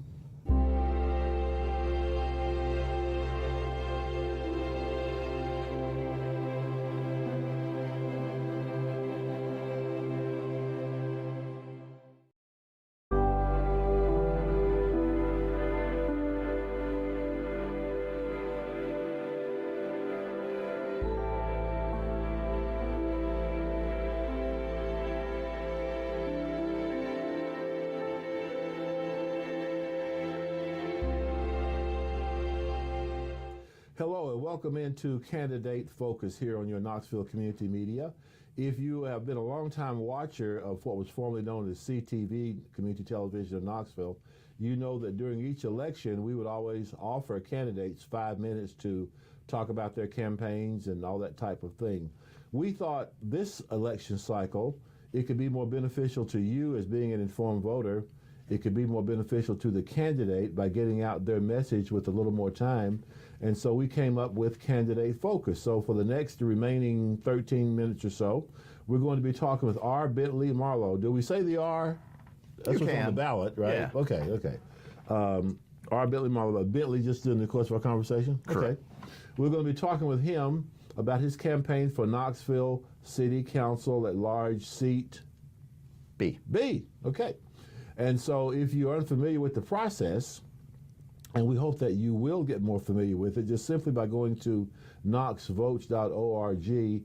On the ballot are candidates for mayor, candidates for city council at large, A, B, and C seats, and also the 5th district, and also candidates for municipal judge. So today we're going to be talking with the candidate, one of the candidates for city council at large seat B. Welcome.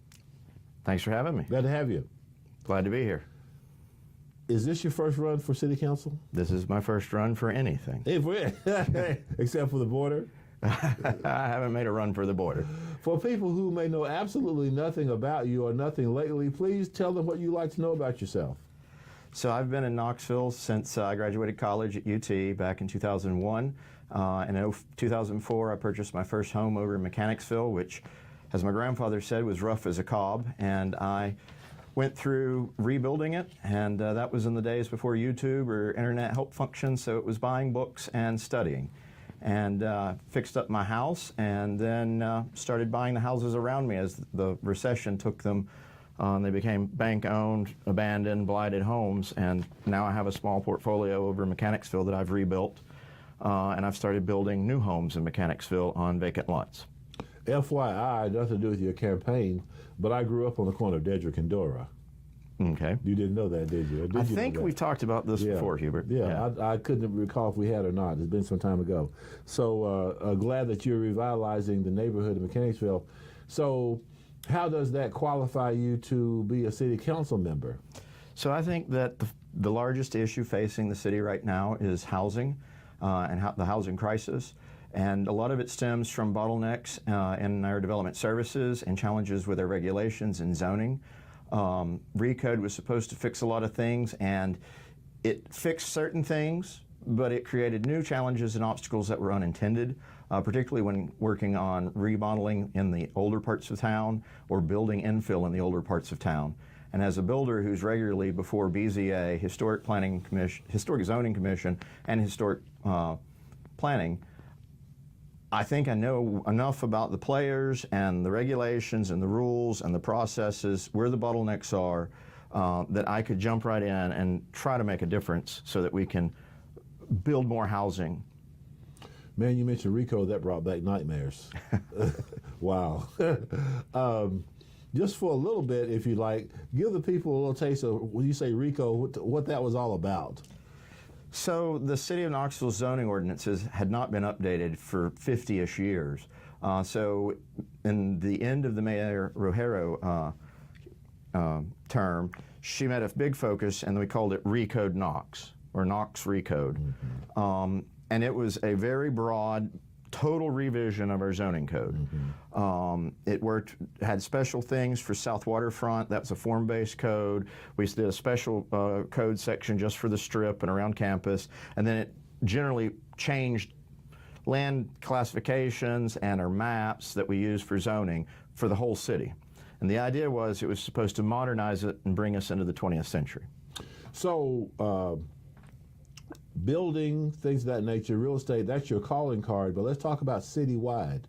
How do you see things citywide as a member of city council? Let's say police, fire, public safety.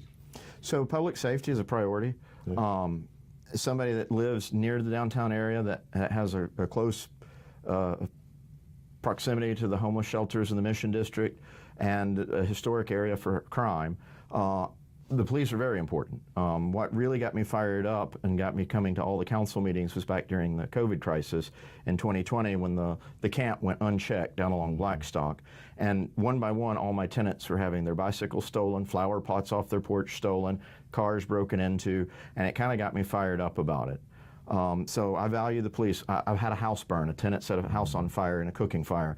And it was amazing to watch how quickly and professionally the fire department got to that.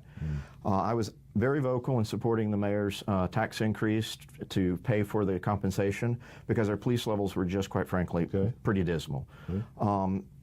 That pay increase is working to some extent. I've read that our retention rates are a little bit better, but we're still having trouble recruiting. And so I think we need to focus a lot on recruiting. And now with the agreement between Spangler and Mayor Jacobs, the sheriff deputies are going to be outpaid, or their pay will now jump and surpass the city. So I think that's a lot of officers made the lateral shift from the county to the city over the last 6-8 months since the new pay rate went into effect. And now I fear that they might switch back over since now the county is paying more. So I think we got to work within that dynamic.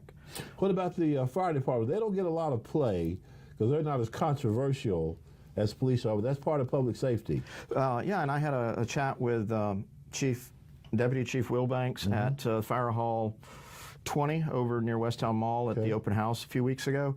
And they, for the first time in 20-something years, didn't have enough applicants to field a fire school. So that's, again, signs that we're having trouble recruiting. And the other thing that was interesting to learn from him is that we spend a lot of money training firefighters, and if they don't stay 5 to 7 years, we're actually losing money just spending the money training them. And a lot of them jump ship to run over to ORNL, where they are on a federal scale for pay that we just can't compete with. Now let me ask you this. We're having trouble recruiting because of? I think it's complex. Some of it is just the job market. Like, it's hard to find any skilled trade. I think the police department, police have a bad perception that you kind of hinted at. There's a lot of people don't want to go into that profession. Well, I said they're not as controversial as the fire department, not as controversial as police. You know? And so I think there's some reluctance in younger folks to become police officers because there's that stigma right now. Firefighting's a hard job.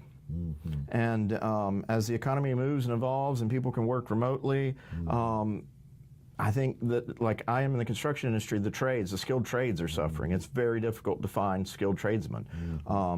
I think the same can probably be, I think firefighting is a skilled trade. Police officing is a skilled trade. And so I think it's just part of the broader market. But I think that we could focus more money to do marketing for recruitment. And maybe we need to continually be looking at our salary and compensation. Chief Milbanks believes that the change to the pension plan makes it challenging to attract new firefighters. So as council, one of your primary duties, of course, is the budget, voting on the budget, whatever. Have there been things, and I asked this question at the forum we did last week, I don't recall your answer, but have you had a chance to read the budget or familiarize yourself with it? I'm somewhat familiar with it. I sat through last year's and this year's budget hearing. So that gives you a pretty good taste of things. So what about the new Public Safety Center We spent a ton of money in that place. What's your opinion? I have no idea what your opinion is, but what is your opinion about that? So I think it was pretty clear, having gone through the police academy several years ago, and then the growth that's coming to Knoxville and just further decay on the former building, that we had outgrown it. Mm-hmm. And I see the value in putting the police and the fire all in the same facility, because they do oftentimes work together. So I think it was time to relocate and build a new building. I know it wasn't new. Well, that's the thing. It's basically new now. That's the thing, yeah, but it's cost 2.5 times maybe what the original budget was to make it what it is now. And I guess what I was asking was your opinion of trying to save what we could save from that St. Mary's and putting such critical agencies like the fire department and the police department in there in an older structure like that, and what it has cost us to bring it up to code. It's challenging, but I think it's also encouraging that we as a city value saving some of the historic parts of the building and the facade. And I also think that it's encouraging that that they didn't just go and move it, because where could they put a building that big? We'd be going out and we'd have to buy a large, very expensive parcel, and it'd probably be further away from downtown. So I think we were kind of limited to reusing some building or incurring demolition costs just to get a blank slate somewhere close to the city center. So we've got about 4 minutes and some change remaining. I'd just like to offer you as much time as you want to take of that to talk to the viewers out there and tell them why you're the best candidate. Any contact information, any events that you got coming up, or anything you'd like for them to know about yourself and your campaign to encourage them to vote for you. All right, thank you.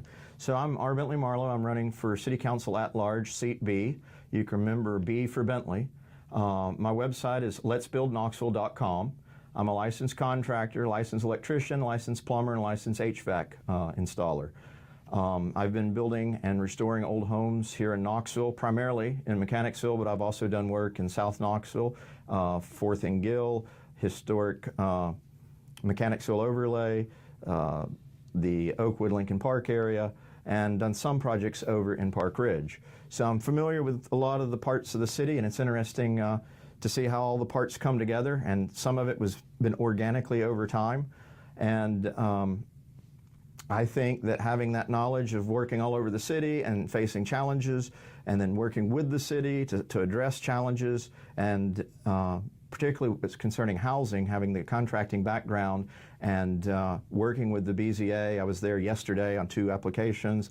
I'm working on a zoning ordinance amendment that I'm filing to go to Planning Commission in the August meeting. I've got planning replat of property on the July Planning Commission meeting.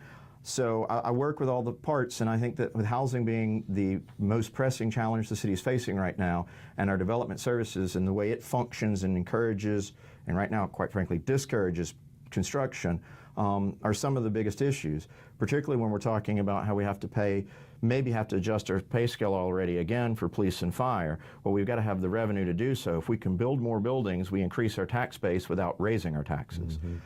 So these are all critical functions. You can't have one without the other, and I understand that. And I believe that's a good quality in a candidate. I have a law degree, so I've got the legal background and research background that I think would be beneficial. And as a small business owner, I come to the table understanding a lot of the fundamentals about budgeting and financing, and I quite frankly think that it would be nice to see a small businessman with a construction background on council to bring that different perspective. You have any events or anything like that? So my campaign headquarters are at 1100 University Avenue, and we are having our grand opening on July the 7th. That's a Friday from 5 to 7 p.m. Where is the 1100 exactly? It is the corner of University and Callaway. Okay, I know exactly where that is, yeah. Do you have contact information or anything like that? So the website is letsbuildknoxville.com. My personal cell is 865-607-HELP. That is 607-4357. And you can find me on Facebook as R. Bentley Marlowe for City Council. A couple of quick hits.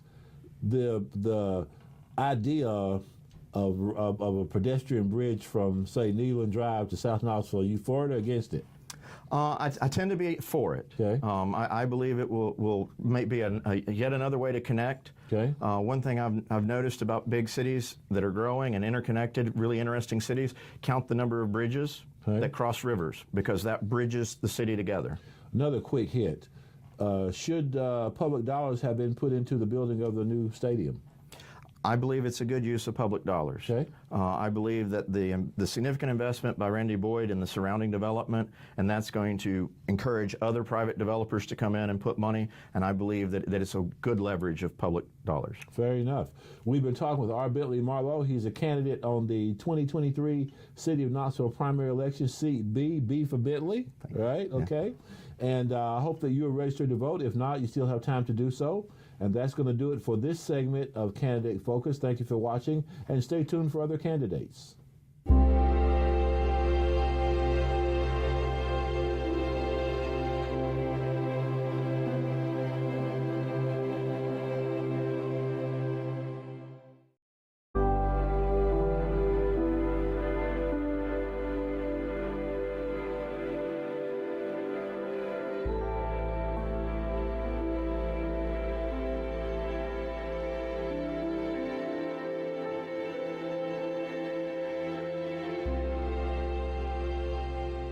Hello and welcome into Candidate Focus. Candidate Focus, you may say, what's that? Well, Candidate Focus is something that we began in this election cycle that replaced, what was it? Equal time. Yes, it's been so long I had to think about it. Equal time. We replaced equal time where we would give you 5 minutes now, so we're offering the candidates 15 once I stop talking.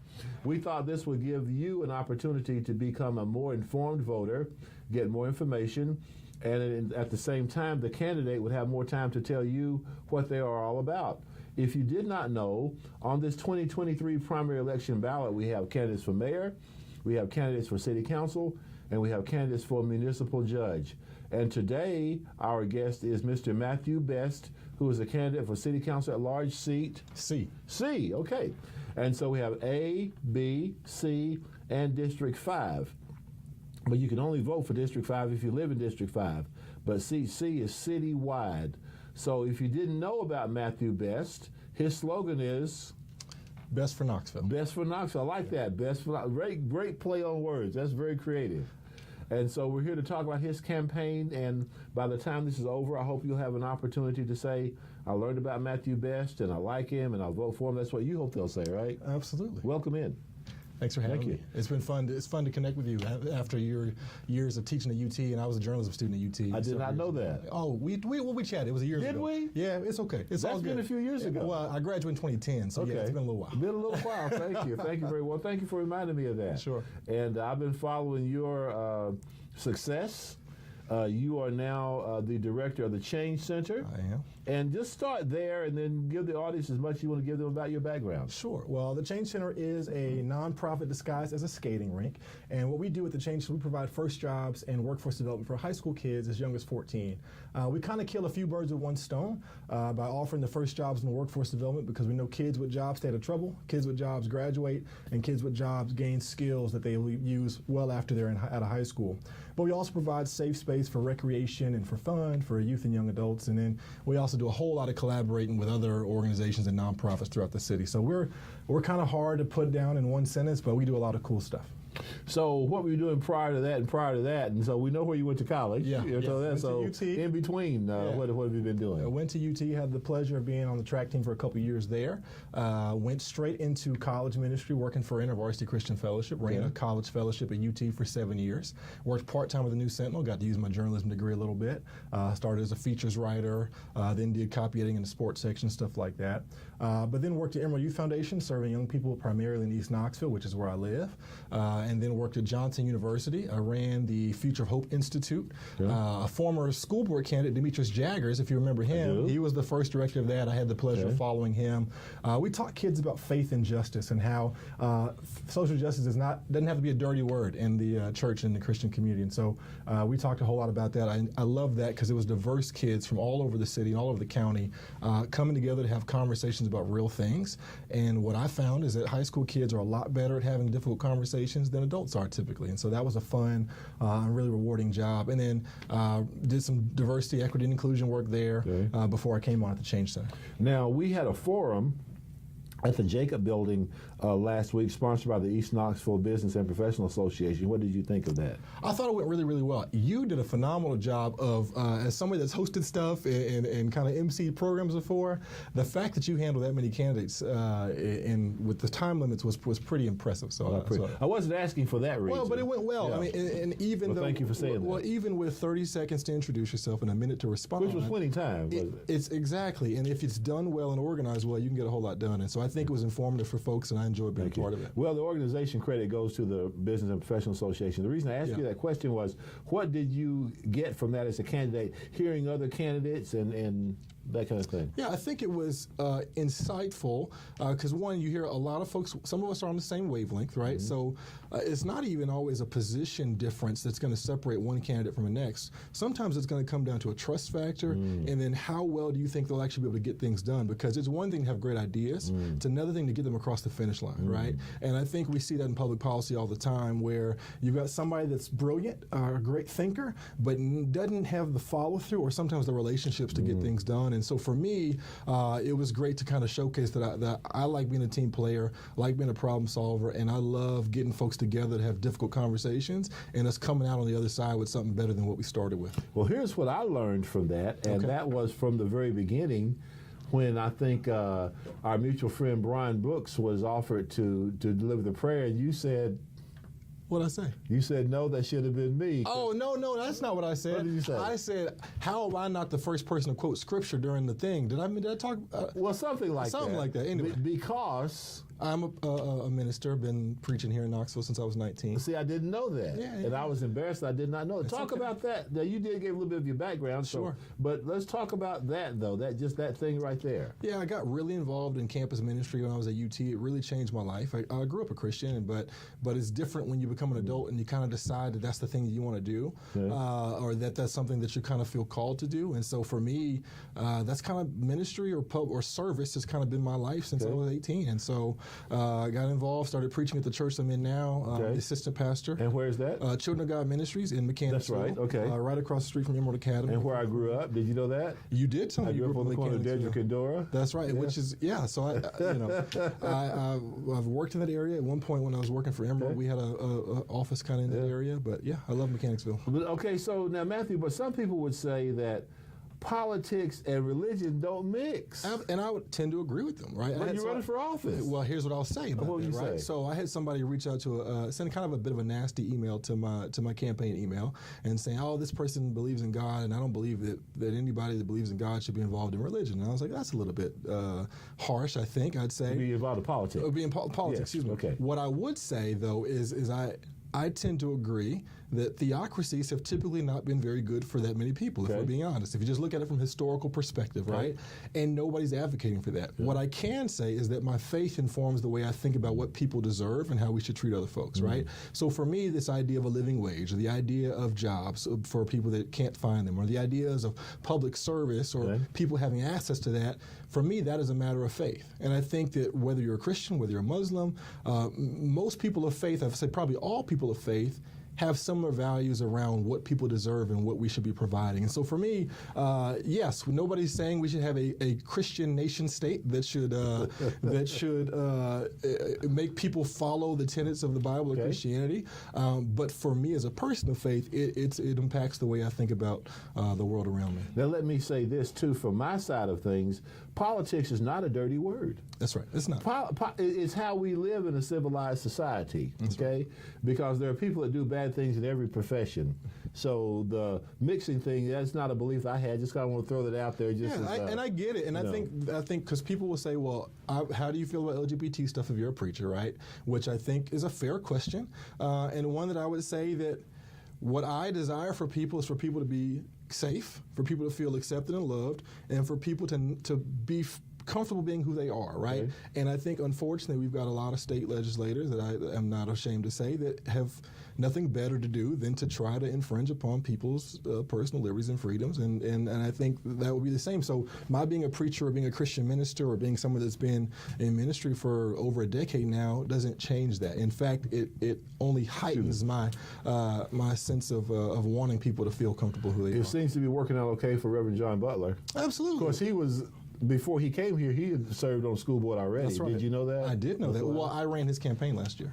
Okay, so you knew that, obviously. And I knew that, too, and I forgot. Yep, Pardon me. no worries. Now, just in the last few minutes, you laid out a couple of tenets of your campaign. I heard living wage in there. Sure. Well, that's something let's explore that. Well, for me, the three things, if you go to bestforknoxville.com, you'll find three things I'm talking about. Okay. For me, the first one is a really big one, is collaborative governance. So that means that me as a council person have to be able to work well with the other council members in order to get things done. You got to get 4 votes at least. That's exactly right. But that also means collaborating with constituents and with the city. And so you've got, and with people that live in the city, and you've got to create avenues and pathways to get their feedback. It's a citywide seat. So you're not, one thing I've accepted running for a citywide seat is that no matter what I do, somebody's going to be mad, right? Because you're not just representing a neighborhood anymore. So even there'll be times where I got to vote a certain way that might not be the way my neighborhood would vote, or it might, so that just comes with it. You're more likely to make somebody upset. But you got to collaborate with the folks around you. Okay. The other thing is we got to find equity in the way we invest in our neighborhoods. Okay. We've talked about urban renewal. It's been covered quite a bit. And it's led to disparities in some of our neighborhoods. So in order to get folks up to speed, it's going to require more investment in those spots than in some other places. Well, now let me tell you why I did that. Not because I'm exhausted by the conversation. No worries. It's because of the pain I still feel from it. Sure. That's the reason I did like that, because it's painful every time I think about urban renewal. And we're still seeing the consequences of it. That's what's amazing about it, and what's so tough. And I didn't grow up here. I'm from Memphis originally, but love the Beck and love the history of this place, and have learned more and more about it, and have lived in East Knoxville now for seven years. So obviously, I'm coming up to speed on kind of how decisions decades ago are still playing out. Right? You don't necessarily see the ramifications in the first 5-10 years.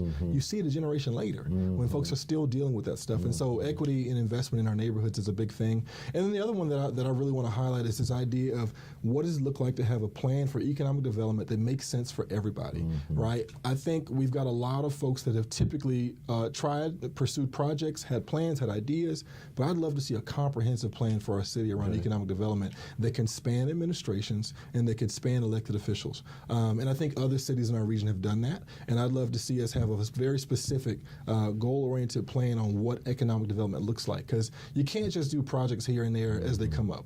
You don't end up with something comprehensive or cohesive that solves your problem. You've got to say, what are we going to do?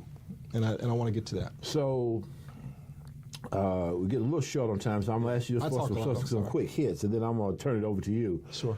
Some big ticket items. First of all, I don't recall your answer. Have you read the budget? At the time, I had not, so I will study it. I promise you. Okay. I promise you, I'll have it done. Now, if you were in office, and you're not, but say if you were, would you have supported the public amounts of money for the baseball stadium? My preference would have been to have a community benefits agreement. Okay. Partially because, again, we've seen other cities where it's worked. Okay. And I think that there's a way we could have negotiated to where even the builder of the stadium would have seen that as a win for himself. Not just as, you know what I'm saying? There's ways where that can be a win-win for the city and for the developer.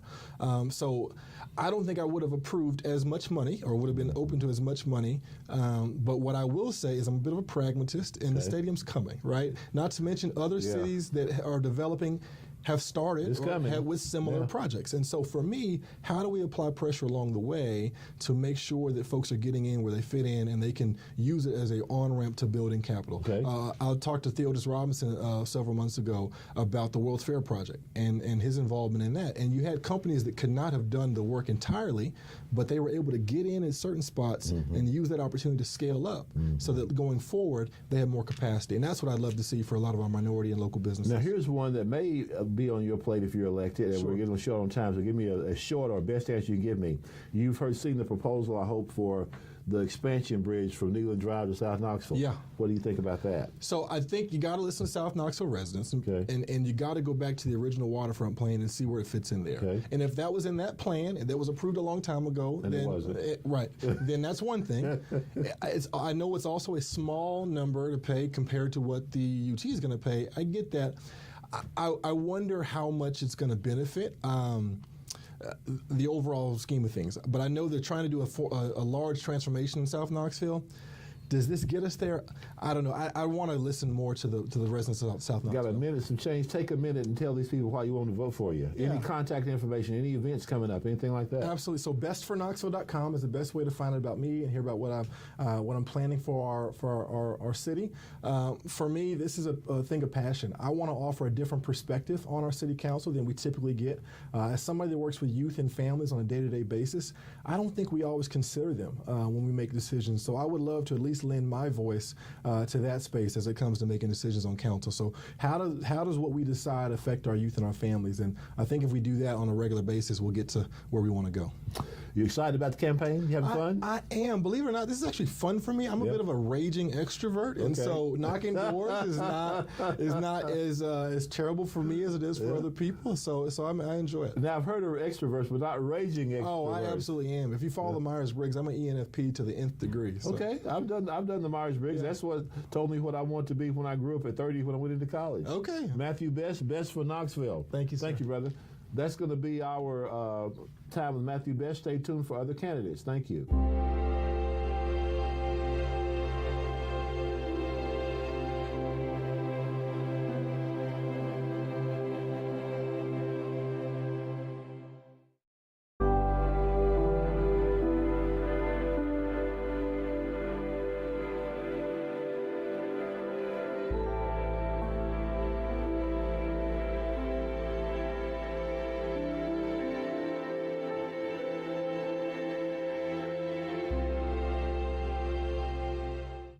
Hello and welcome into another episode of Candidate Focus here on your Knoxville Community Media. And I hope that by now you know that we are right on the eve of a Knoxville City Council election, a primary election as a matter of fact, where on the ballot you will see candidates for mayor, you will see candidates for Knoxville City Council, as we have one here today, and you'll also see candidates for municipal court judge or city judge as it's commonly known. Today, my guest is Mr. Tim Hill. He is a candidate for Knoxville City Council at large, seat C. Tim, welcome. Good afternoon. Glad to have you. Thank you. Thank you so much for having me. It's hard to go over town and not see your signs. Yes. But they want to know who's the guy. Well, it's me. I'm sitting here. Tell them who the guy is. Well, I'm Tim Hill. I'm a longtime Knoxvillian, born and raised here. Raised on the east side of town. Went to Carter High School. Earned a baseball scholarship at Walter State for 2 years, and then went on to college at Tennessee Tech, where I earned a baseball scholarship. I sought out to be a school teacher and a baseball coach, and I did that for a couple of years, and then decided I wanted to learn business. Okay. So then I went into management training with a transportation company called Roadway Express. Okay, remember them? I found myself in transportation for 16 years. Okay. Learning the business, earning my way up, and then eventually owning 3 of those trucking companies, Okay. and then eventually selling them. And it was then that I decided to go into commercial development, which our focus is really preservation redevelopment. Okay. So we've been very active downtown and all across the city. So you were logistics before it was cool. Absolutely. Yeah, before we called it logistics, right? That's right, yes. Like Barbara Metro, I was country before country was cool. That's Yeah. exactly right. So talk a little bit more about the business that you're in now. We know you have projects, especially one big project right on the corner of Summit and Gay, but you know, just talk about kind of what that is all about. Well, yes, we're currently doing a $30 million project at the corner of Gay and Summit Hill, and that's comprised of 57 condominium units and 22,000 square feet of retail restaurant space. And it's 2 separate buildings, and we have a pedestrian thoroughfare, and it's somewhat akin to a market square, Okay. but it's on a half an acre. And I often tell people that if I took that development to the suburbs and laid it out horizontally, it would take approximately 22 acres to do that same development. So, you know, infill is very important. It's a very efficient, sustainable way of economic growth. But instead of out, you're going up. Going up, going vertical. Well, it would be hard to ignore that, so I kind of wanted, because people want to know, well, what's that all about? So talk about, if you would, well, let's do this. Recently, you participated in a forum that we held out at Chihowie Park. Yes. And we're going to put a picture of that up there just so people can see it. And just leave it up there for a minute, please, Zach.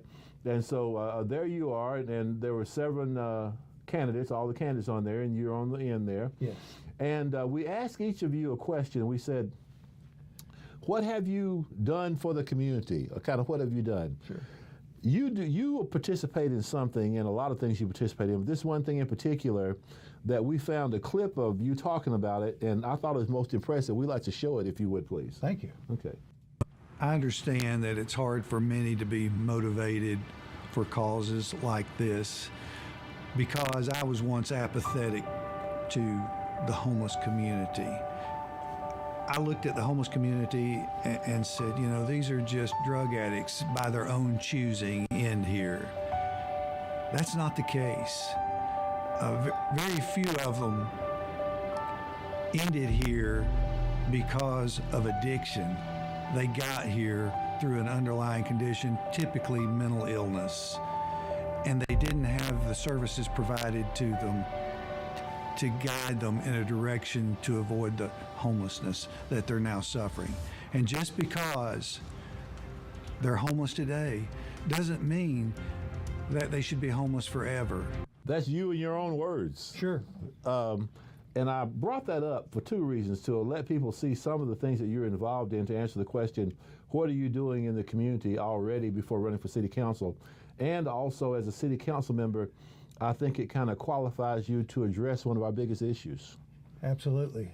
Mental health, addiction, and homelessness is so visible in our community, and it's one of my passions. It's affected me personally.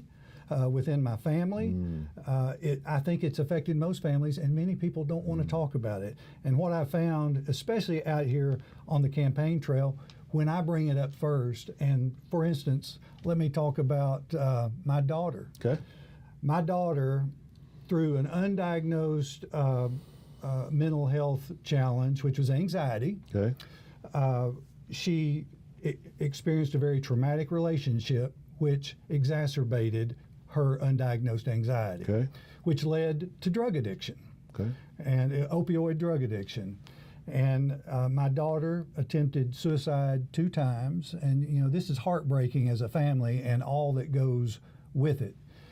But we got her on the right path, the help that she needed. But what I realized, and the reason I'm so passionate about this, is because we had the resources to get her to the other side. Now, resources alone won't always guarantee success, but it will certainly increase your chances of success.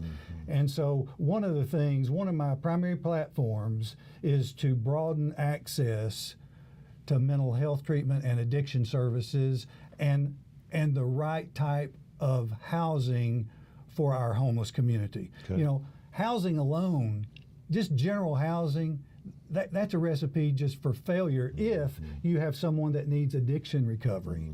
If you have someone that needs permanent supportive housing, that they need someone to check on their medications. You know, many people can't function without their medications. So there's so many different types of housing. When we talk about housing first with the homeless, we've got to be more strategic and more specific. And by the way, to finish my story about my daughter, she is now working for one of our biggest mental health service provider partners in East Tennessee and in this community, helping others. So, you know, I consider her my comeback kid. She's on a great path, and she's providing good services for people that are in most need. That's fantastic. Good for her. And good that you could be there with her. You know, I would say 20 years ago, one wouldn't think that homelessness would be an issue that the legislative body would have to take on. But here it is right here in Knoxville. And you also mentioned housing, so let's talk about that too. Well, we need all types of housing. We need market rate housing. We need low income housing. We need mixed income housing. We need addiction recovery housing. We need permanent supportive housing. So there's a whole variety of housing that we need. We didn't get into it overnight. We're not going to get out of it overnight. But I think that we are setting good policies to get us on a manageable track to deal with these issues that the community needs to address. Going back, not showing the picture, but just going back, referring back to the forum at Chilhowie Park, you came on very strong right off the top. Public safety is number one. Hey, has that changed? With city government, yeah, basically two primary responsibilities. Okay. Public safety, essential services. Yeah. If your community doesn't feel safe, it's not going to prosper, and it doesn't feel free. Okay. And so I'm a big advocate and promoter of public safety. Well, we also did an interview with the current mayor and other mayoral candidates, other city council candidates.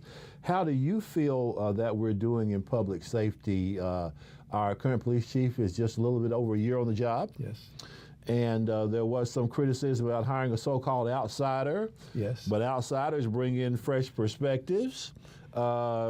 Being a city council member and a person who would be partially overseeing the police department, at least their budget anyway, how do you think we're doing? I think we're on the right path. Okay. I think we hired the right person. Okay.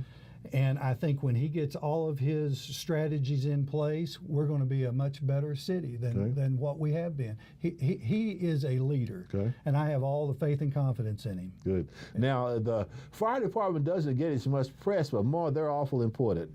Chief Sharp and his agency. Oh, they are. And to realize how the fire department has evolved over time. You know, 70 to 80% of their calls are medical / addiction related.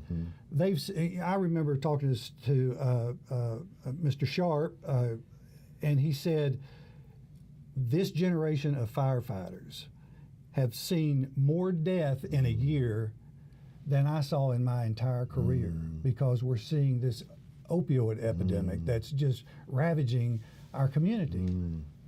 I saw where one of the assistant chiefs at his station said that just over the 4th of July, they administered Narcan, I think maybe 3 or 4 times, you know, just that one day. Yeah. Just that one particular firehouse. Yeah, you think about what our city and county are dealing with. You know, we're losing on average 1.5 people per day to drug overdose. There are 6 reported saves, Narcan, naloxone, saves per day. Else, who knows what that count would be? It would be much higher than what it is today. So thank God for Narcan, naloxone, and other strategies that we have in the community. Our nonprofit and faith-based organizations that are experts in that field, they're serving a tremendous role. And we need to look at other communities where they've had success, and I've done some of that. Okay. So if Tim Hill is elected city council, what can we as residents expect from you? Well, you can expect that, one, we're going to make sure that public safety is first and foremost. We're going to celebrate our police and first responders. We're not going to devalue them like we've seen across some cities in America, and we saw that wasn't a good outcome. Look at San Francisco, Portland, Seattle, Minneapolis. You know, we need our officers. We have 365 police officers that's protecting and serving almost 200,000 city citizens. And we authorized for more, we just can't fill it. We were authorized for 416. There was a time we were authorized for 468. So, and you think about 25% of the current workforce could retire at any time. What's that? Almost 90 police officers that could retire. Well, I don't do math time. in public, but if you say so. So, again, the election's upcoming, and so if you don't know, if you're not registered to vote, please register to vote. We here at Knoxville Community Media are talking with all of the candidates who accept our invitation to talk about their campaign. Right now, we're talking with Mr. Tim Hill, local developer, Carter High School grad. We won't hold that against him. I'm a Central Bobcat myself, you know, that's okay. And he's talking about his campaign. So, Tim, what else would you like for people to know about yourself or your campaign? Thank you. I would say that I'm applying for this job, and I have a resume, and I respectfully ask that each voter carefully review my resume along with others that are vying for this job, because I believe that my business background, my volunteer work, my public service roles, and my life experience have prepared me to be effective on city council for the citizens of Knoxville. And I respectfully ask for your vote. Are you having any functions, any events you have planned you can let people know about? We are. We're going to have a little gathering on Gay Street, and I'm not even sure the date. You can go to timhillforcitycouncil.com, or I'm also on Facebook. Check us out, learn more about me, get to know me, and I hope to be your representative. So when might that be coming up, the event on Gay Street? That's going to be toward the end of this month. Okay. And I don't have the exact date. I'm sorry, I didn't prepare for that one. That's okay. Yeah. Go to knoxvotes.org, knoxvotes.org for all campaign election information, not campaign, but election information. What have you learned from the people since you've been campaigning? Got just about 40 seconds left. Just what a wonderful community we have, how optimistic that we really are, seeing this city grow so well. We've got the multi-use stadium coming on for East. It's going to benefit East Knoxville as well as all of Knoxville and the East Tennessee region. And we're going to see so much economic growth rising around that multi-use stadium, and we're growing in all aspects of our city. You know, we've grown to the south, to the west, to the north, and now it's East Knoxville's time, and we're going to see that soon. You'll see his name on the ballot, Tim Hill, candidate at large, seat C. Thank you for watching this edition of Candidate Focus.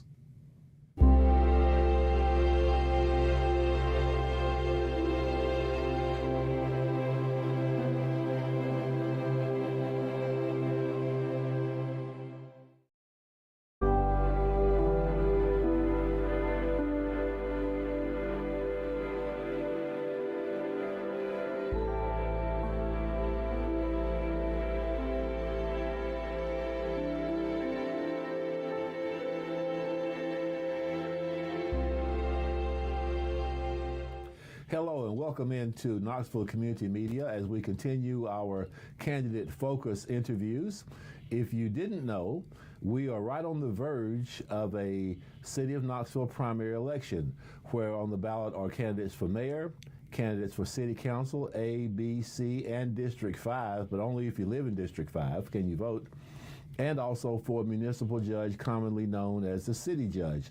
All of those are on the ballot, and you can go to knoxvotes.org and get all the information. This time we're talking with current city council member, seat C at large, Amelia Parker, and she is seeking re-election, and she's here to talk about her campaign and all that entails. Amelia, welcome. Thank you so much. Been a while. Yeah. Glad to have you back. Yeah. Thank you so much. It would be silly for me to say, have you been staying busy, but I'm going to say it anyway. You been staying busy? Pretty much, yes. You're the hardest working council member I know. Well, I appreciate that. I try to work hard. For people who don't know of you, did not participate in the last election when you were voted, you won in a very unique situation, and it's one of those rare times to where we had a tie. Yes, that was the first time I ran in 2017. Yeah. And I will admit that, you know, it was a shock to have an election end in a tie.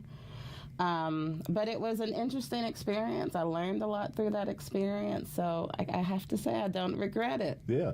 And for everybody out there that says, my vote doesn't matter, what do you say to them? Absolutely it does, especially in these local elections, city council, county commission. When you look at the primary, the election that's going to decide the two candidates to move on to the runoff or general election, what you want to call it. Sometimes, though, as evidenced in my race, one vote can make a difference, and oftentimes it's just, you know, a couple of hundred, a couple of thousand voters who are turning out to vote in primaries. So in these local elections, every vote counts. Every vote counts. Now, there are people out there I know who are unfamiliar with your background. I think your background is most impressive. Would you please share with people your background and what you brought to the table when you were first elected? Sure. Well, part of my background is my own personal experience, and I grew up here in Knoxville, grew up in South Knoxville, and then attended the University of Tennessee here in Knoxville for my undergraduate education, where I was a part of the College Scholars Program, where I was able to design my own degree focused on studies of race and ethnicity. And then I took that background and moved on to law school, where I went to American University, Washington College of Law in D.C., where I obtained my Juris Doctorate, and then stayed in D.C. to work at the Center for Human Rights. And while working at the Center for Human Rights, pursued my LLM, my Master's of Law, which has a focus on international human rights law and women in the law. And so, after finishing my master's in law in 2009, I wanted to come back to Knoxville and find a way to apply those skills to my own community here. And so after that, I began working in the nonprofit area. I became the executive director of statewide organizing for community empowerment, also known as SOCM, formerly known as Save Our Cumberland Mountains, a long, well-respected community organization, statewide community organization here in the state of Tennessee. And after working in that role for 5 years, I wanted to focus more locally, not on a statewide level, but what positive changes can we impact here in the city of Knoxville specifically. And that's when I began working with community members to develop the city council movement so that we could find new people who were interested in running for office, new, fresh ideas, new perspectives, new identities that were needed on city council. And my community asked if I would consider running, which is something that I never considered previously. I would like to be, that person who provides support, that person who provides, I love doing leadership development and finding leaders in our community and supporting them. But I was asked to step into a leadership role, and so I accepted. I agreed to do it. Yeah, and you won. And I eventually won, yeah. Not only did you win, but you won with an organization that a lot of people dismissed. Yes. The city council movement. Yes. Yes, and we just like our city, we're a scruffy crew. Yeah. We are representative of the individuals in our city who have long felt like they were not being represented, and they felt like their voices weren't being heard. And this is the working class. These are individuals living in poverty, individuals with marginalized identities, who felt like they were being left out of a lot of the progress we were seeing in the city of Knoxville. And so it's a group that doesn't have all the money in the world, but we have a lot of passionate community members who want to be a part of building a better Knoxville. So we're going to go forward now to your reelection, but are you still running as a member of the city council movement?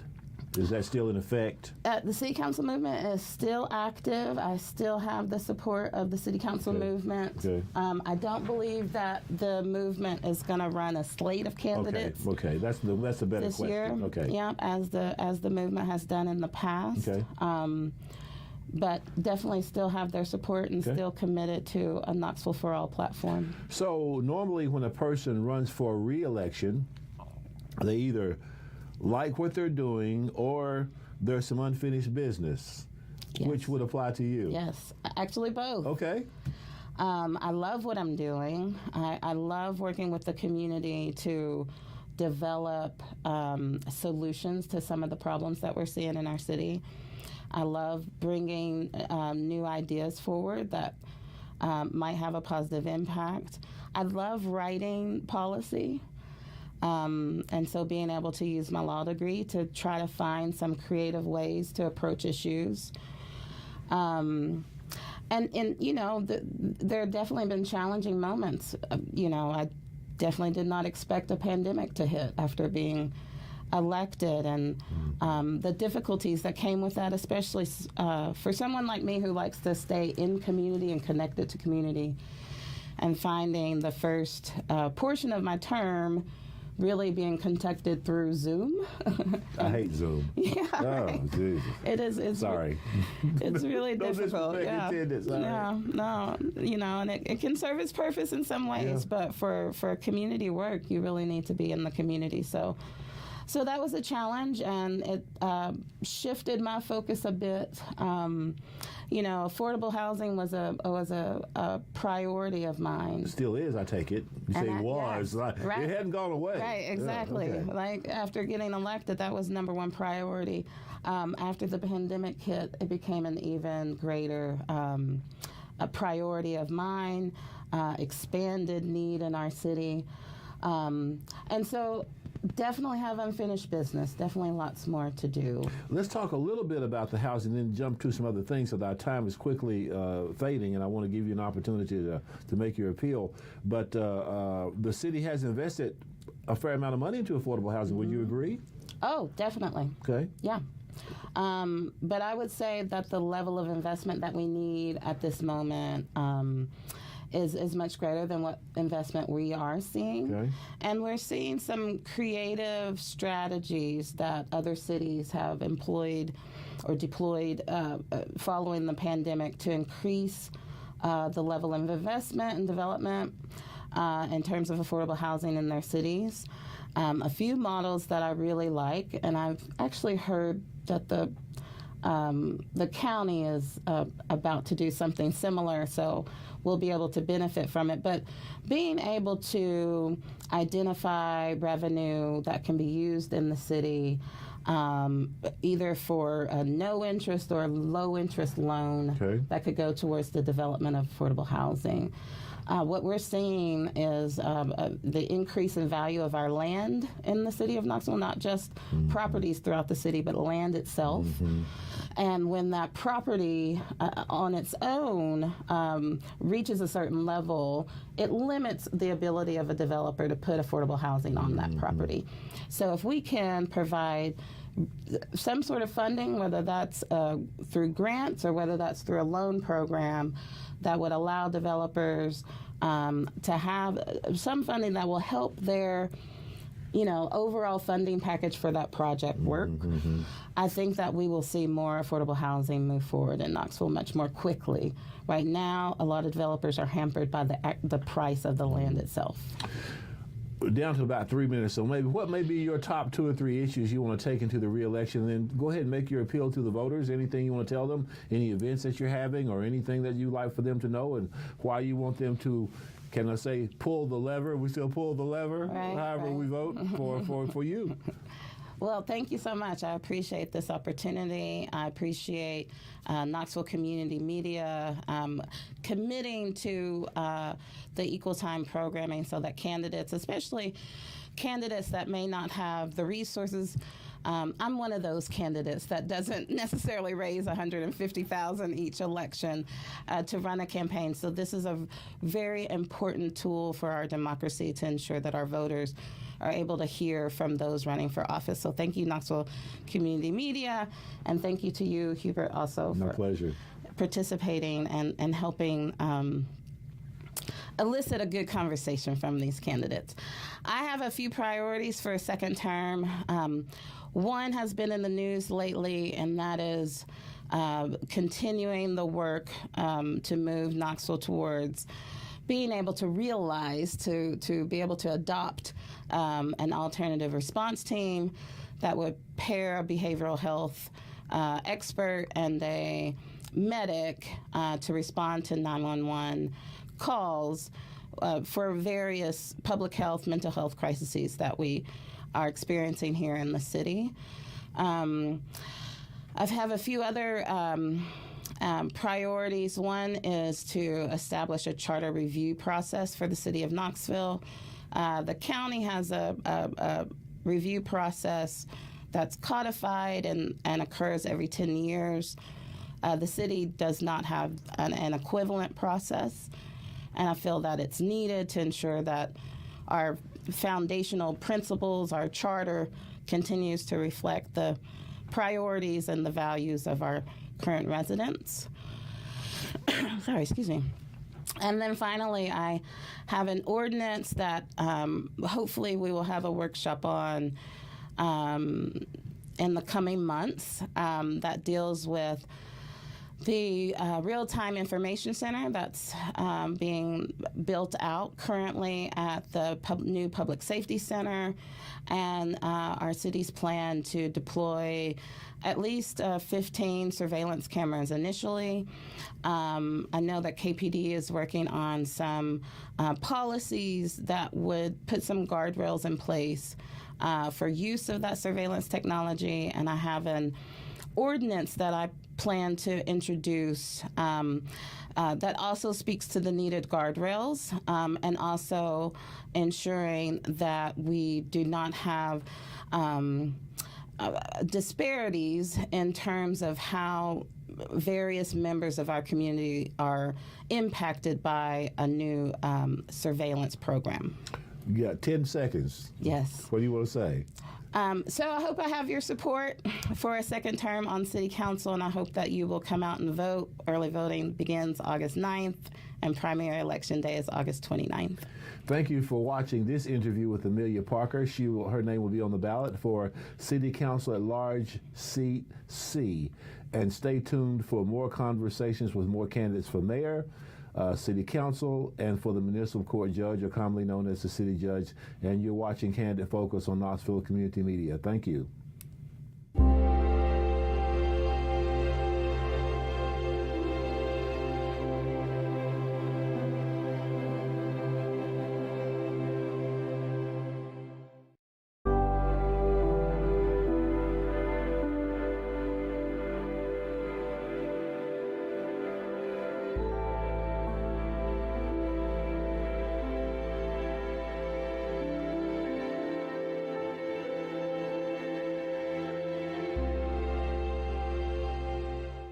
Hello and welcome into Candidate Focus here on your Knoxville Community Media. For a long, long time here on what used to be community television, we had something called Equal Time, when during elections in Knox County, City of Knoxville, Town of Farragut, we would invite the candidates in, give them 5 minutes, a camera, and say, have at it, and that's your 5 minutes. This year, our executive director thought that it would be better, more beneficial to the candidates and to yourselves as informed voters to learn more about the candidates than what they may provide for you for 5 minutes.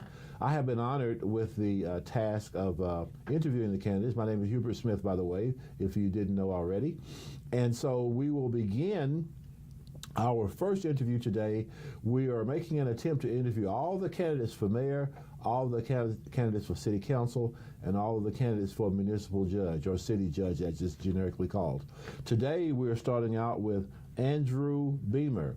Now, he is a candidate for municipal judge or Knoxville city judge. And many people don't know that the city of Knoxville has courts, but they do. And since he is seeking the position, I expect that he will be able to tell you all the things that the city court does that are different than the other courts, that make it unique, and give you an opportunity to learn about him and also make you a more informed voter. So when you go to the polls, and I hope you will go to the polls, then you will be making an informed decision on who to vote for. So without any further ado, let me welcome Andrew Beamer. Andrew, welcome. Thank you so much for having me. Glad to have you here. Thank you. Thank you, sir. Thank you. And we are here because you have put your name on the line to be the next elected municipal judge or city judge in the city of Knoxville. So just to give our listeners a little understanding of what the job is all about, let me just give you a brief rundown on what is the judge in the city of Knoxville. There shall be, this is from the city charter that I'm reading, there shall be a judge of the municipal court of the said city of Knoxville, who shall be elected by the qualified voters of said city, Knoxville, and shall hold office for a term of 4 years, and until a successor is elected and qualified. Said judge shall not be less than 30 years old and have been a resident of the said city for 3 years immediately prior to election, and shall be licensed to practice law in the state of Tennessee. Do you meet such qualifications? I do. Are you 30? I am 38. Okay, 38. You lived in Knoxville for at least 3 years? Yes, I've been in Knoxville for actually 12 years. Okay. In the city. Okay. Are you a native Knoxvillian? I know you know 12 years. And what about prior to that? No, I am from Virginia initially, although my father was actually the first boy born at Baptist Hospital across the... That used to be there? Yeah, that used to be there, the old Baptist Hospital. Okay. And my brother was born in Knoxville, but no, I myself was born in Virginia. I grew up in Virginia, but my uncle was a lawyer here for a long time. Okay. And so we used to visit. You know, growing up, I would be here visiting and all of that. But we've had my family. My grandfather was a professor at UT in the 40s and 50s. Okay. So what specifically did bring you back? Lawyering. Okay. I graduated from law school in Florida. I was going to go back to Virginia, but it was in 09, which, as people would know, was not very good economic times. Okay. So I couldn't really. It was a tough period, and so I called my uncle and said, "Hey, you're going to teach me to be a lawyer." And so I don't think he was real happy about that, but he did that. So are there good economic times for attorneys? I think so. I think right now is a decent time. I mean, I got out there people would be applying for, there'd be jobs that were not paying very well that, you would have 30 applicants for. Okay. So when I came out, it was almost a necessity for me to start my own practice. So you're a solo practice now? Yeah. Okay. And for the benefit of the audience, tell them what a solo practice is. Well, basically, I hung out a shingle. I had a desk. I took cases that the court, I did a lot of indigent defense. I still do a decent amount of indigent defense, which is where a judge will give you cases, will the public defender's office, or for some other reason, they have a right to an attorney, but there's no office to give them an attorney. So I've done a lot of juvenile law, a lot of indigent defense and juvenile law. A lot of court-appointed work. A lot of court-appointed work. Get you started anyway, right? It does, and I still enjoy doing it. It's a place where you really get to, you can make a pretty big difference in people's lives. Okay. It's not a bad spot at all. And so you've been practicing how long? How many years? 13 years. So now you have decided, obviously, by filing your petition, that you want to be the judge of the city of Knoxville. Yes. Why?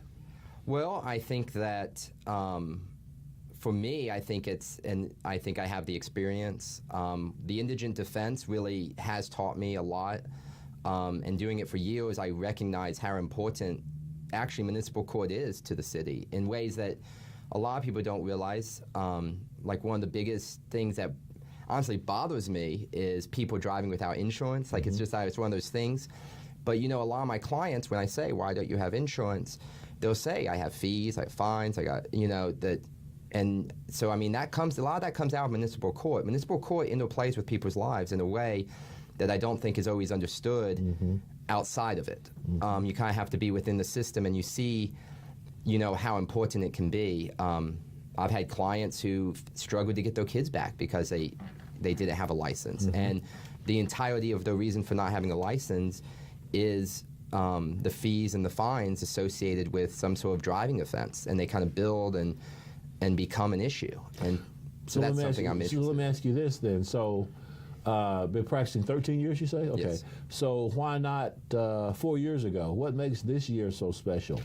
Well, one is I think that you do need experience to be a judge, and that's firsthand knowledge. I mean, I've been involved in multiple judge elections. I've had friends who've ran for judge. I think that you do need to see. I think that a certain level of experience is necessary. I mean, they recognize that in some ways by saying 3 years, but I don't think I was necessarily ready 4 years ago. I don't think my practice was where I wanted it to be. I don't think that maybe I was where I would have wanted to be in judging people. So you're one of your opponents. You have 3 opponents. You have a sitting judge and you have 2 other opponents. Yes. So who do you see as your biggest opponent? Do you see the sitting judge as your biggest opponent? I think you have to think of the incumbent as the biggest opponent. Okay. And to some extent, Judge Rawson, I think, has done a good job. But I do think that, and I think that at some level, change is necessary. I think that, contesting these elections are important. I remember years ago in L.A., I think it was 200 judges ran, and they had 0 contestations against them. So I think that it's important for people to have a choice. I certainly don't personalize any of this. It's, and I would hope that if I was elected, I wouldn't personalize any of it. But I think that he would have to be the biggest opponent. Do you, and you're not personalizing, I guess I am, do you see him as vulnerable? Since he's been on, let me qualify that statement. He's been on the bench since when? I think 1986. Okay. So do you think that's been long enough, or do you see him now as kind of, just in a political sense, see him as vulnerable, and now's the time that you might be running as well? Well, I think he is vulnerable, but I don't think it's necessarily the vulnerability of just age. I think it's, people like change. No, I never mentioned age. I understand. But, 1986 is 1986. Okay. I was born in 1984, and okay. I'm 38 years old. Okay. So, we're at. Okay. But one of the judges, I was in front of, for most of my life, was William Denton, who was a great judge. And he had been on the bench since 1980, and he retired in 2014. And I had the ultimate respect for him. But, he would even tell me that at some level, maybe he had been on the bench too long.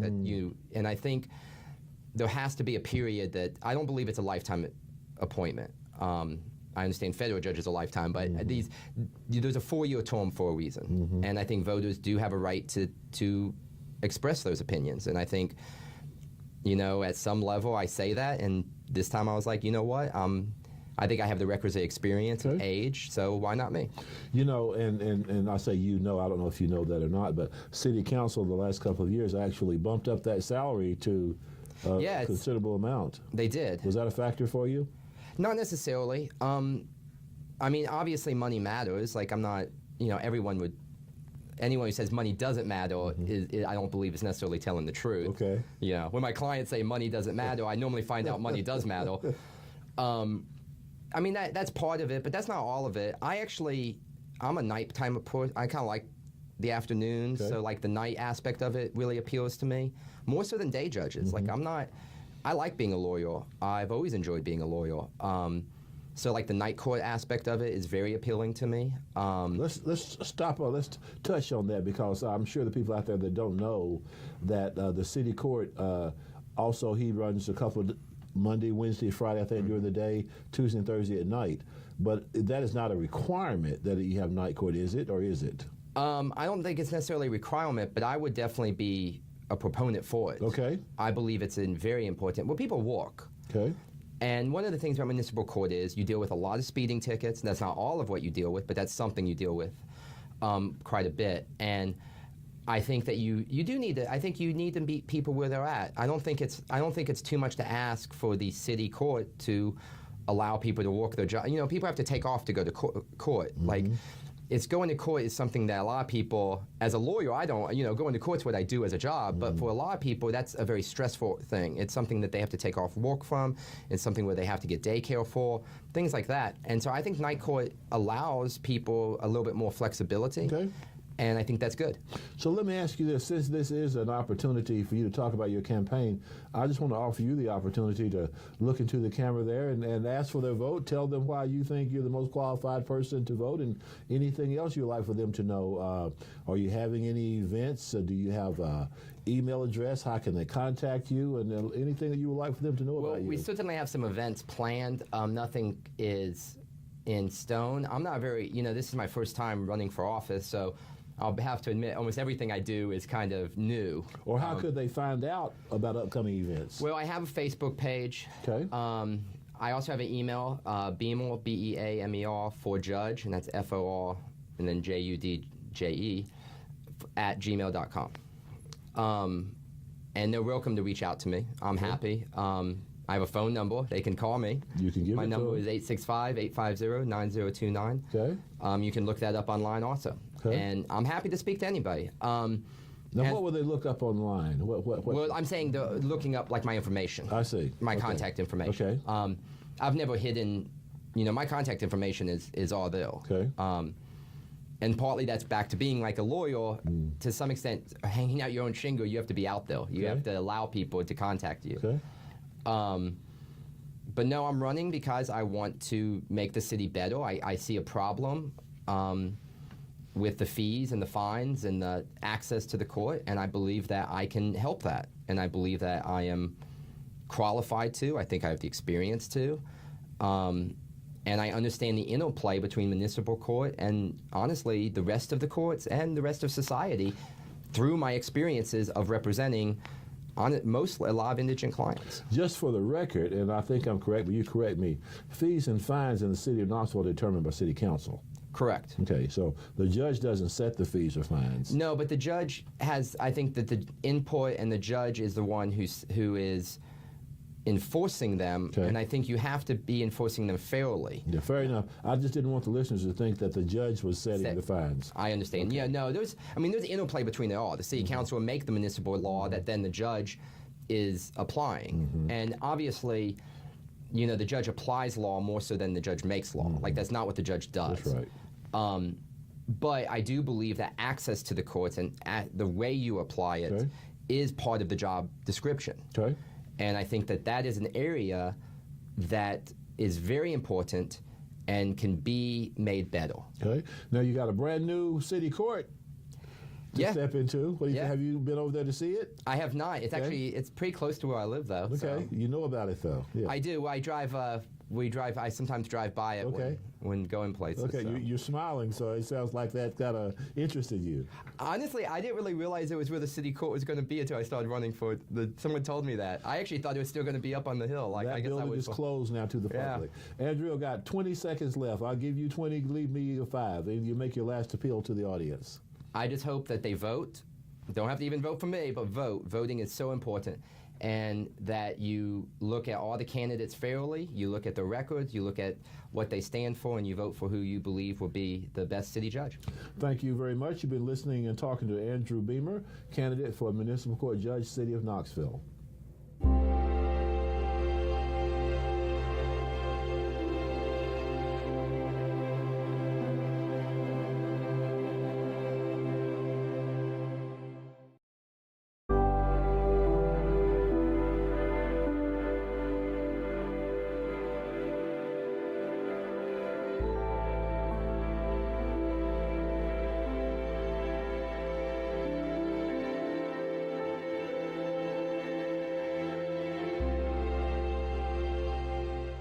And welcome into Candidate Focus. Now, if you are a regular viewer of what was formerly known as Community Television in Knoxville, Knoxville Community Media has started something different this time during this 2023 City of Knoxville primary election.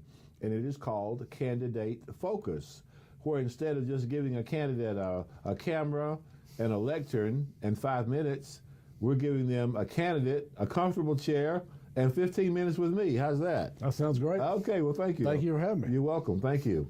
So, this is something a little different because we want to make you be, or offer you to be, I should say, a more informed voter. And by doing so, we thought by spending more time with the candidates, that could give you more information. And from the candidate's perspective, it could also give them an opportunity to tell you more about them and, in their opinion, to help you vote for them. And so we hope that you enjoy these remaining of the 15 minutes that we have now. And this focus will be on the Honorable John R. Rawson, Jr., the current sitting municipal judge of the city of Knoxville, commonly called the city judge. And so he will be talking about his reelection bid for the 4-year term of the judge of the city of Knoxville. Judge Rawson, welcome. Thank you for having me. Glad to have you. Thank you. Thank you very much. During your course of time in your position, we've done many interviews together. We have, and I've enjoyed every one of them. And as have I, because I always learn something. Well, so I'm flattered you to say that. Let's do this. For as many people who know you, I would say there are many more who don't know you, who have not had the reason to be in your court, and don't know that all courts are not in the county, that there is one in the city. Just one. Just one. And you preside over that at the time being. And the reason you're in this race is because you want to preside on it for 4 more years, right? That'd be a true statement. So let's start with that. How long have you served in the as the municipal judge of City of Knoxville? What is city court? What kind of cases do you hear? And why are you seeking re-election? I first got appointed in 1986 by the then existing city council, the regular judge at the time, Ellen Elliott, the Honorable Ellen Elliott, passed away, unfortunately, and then I applied for the job, and city council appointed me, and I'm thankful for that. That I have run 9 consecutive times since that time, every 4 years, 87, 91, et cetera, et cetera. And of course, this is an election year. I enjoy the job. I'm thankful to have it.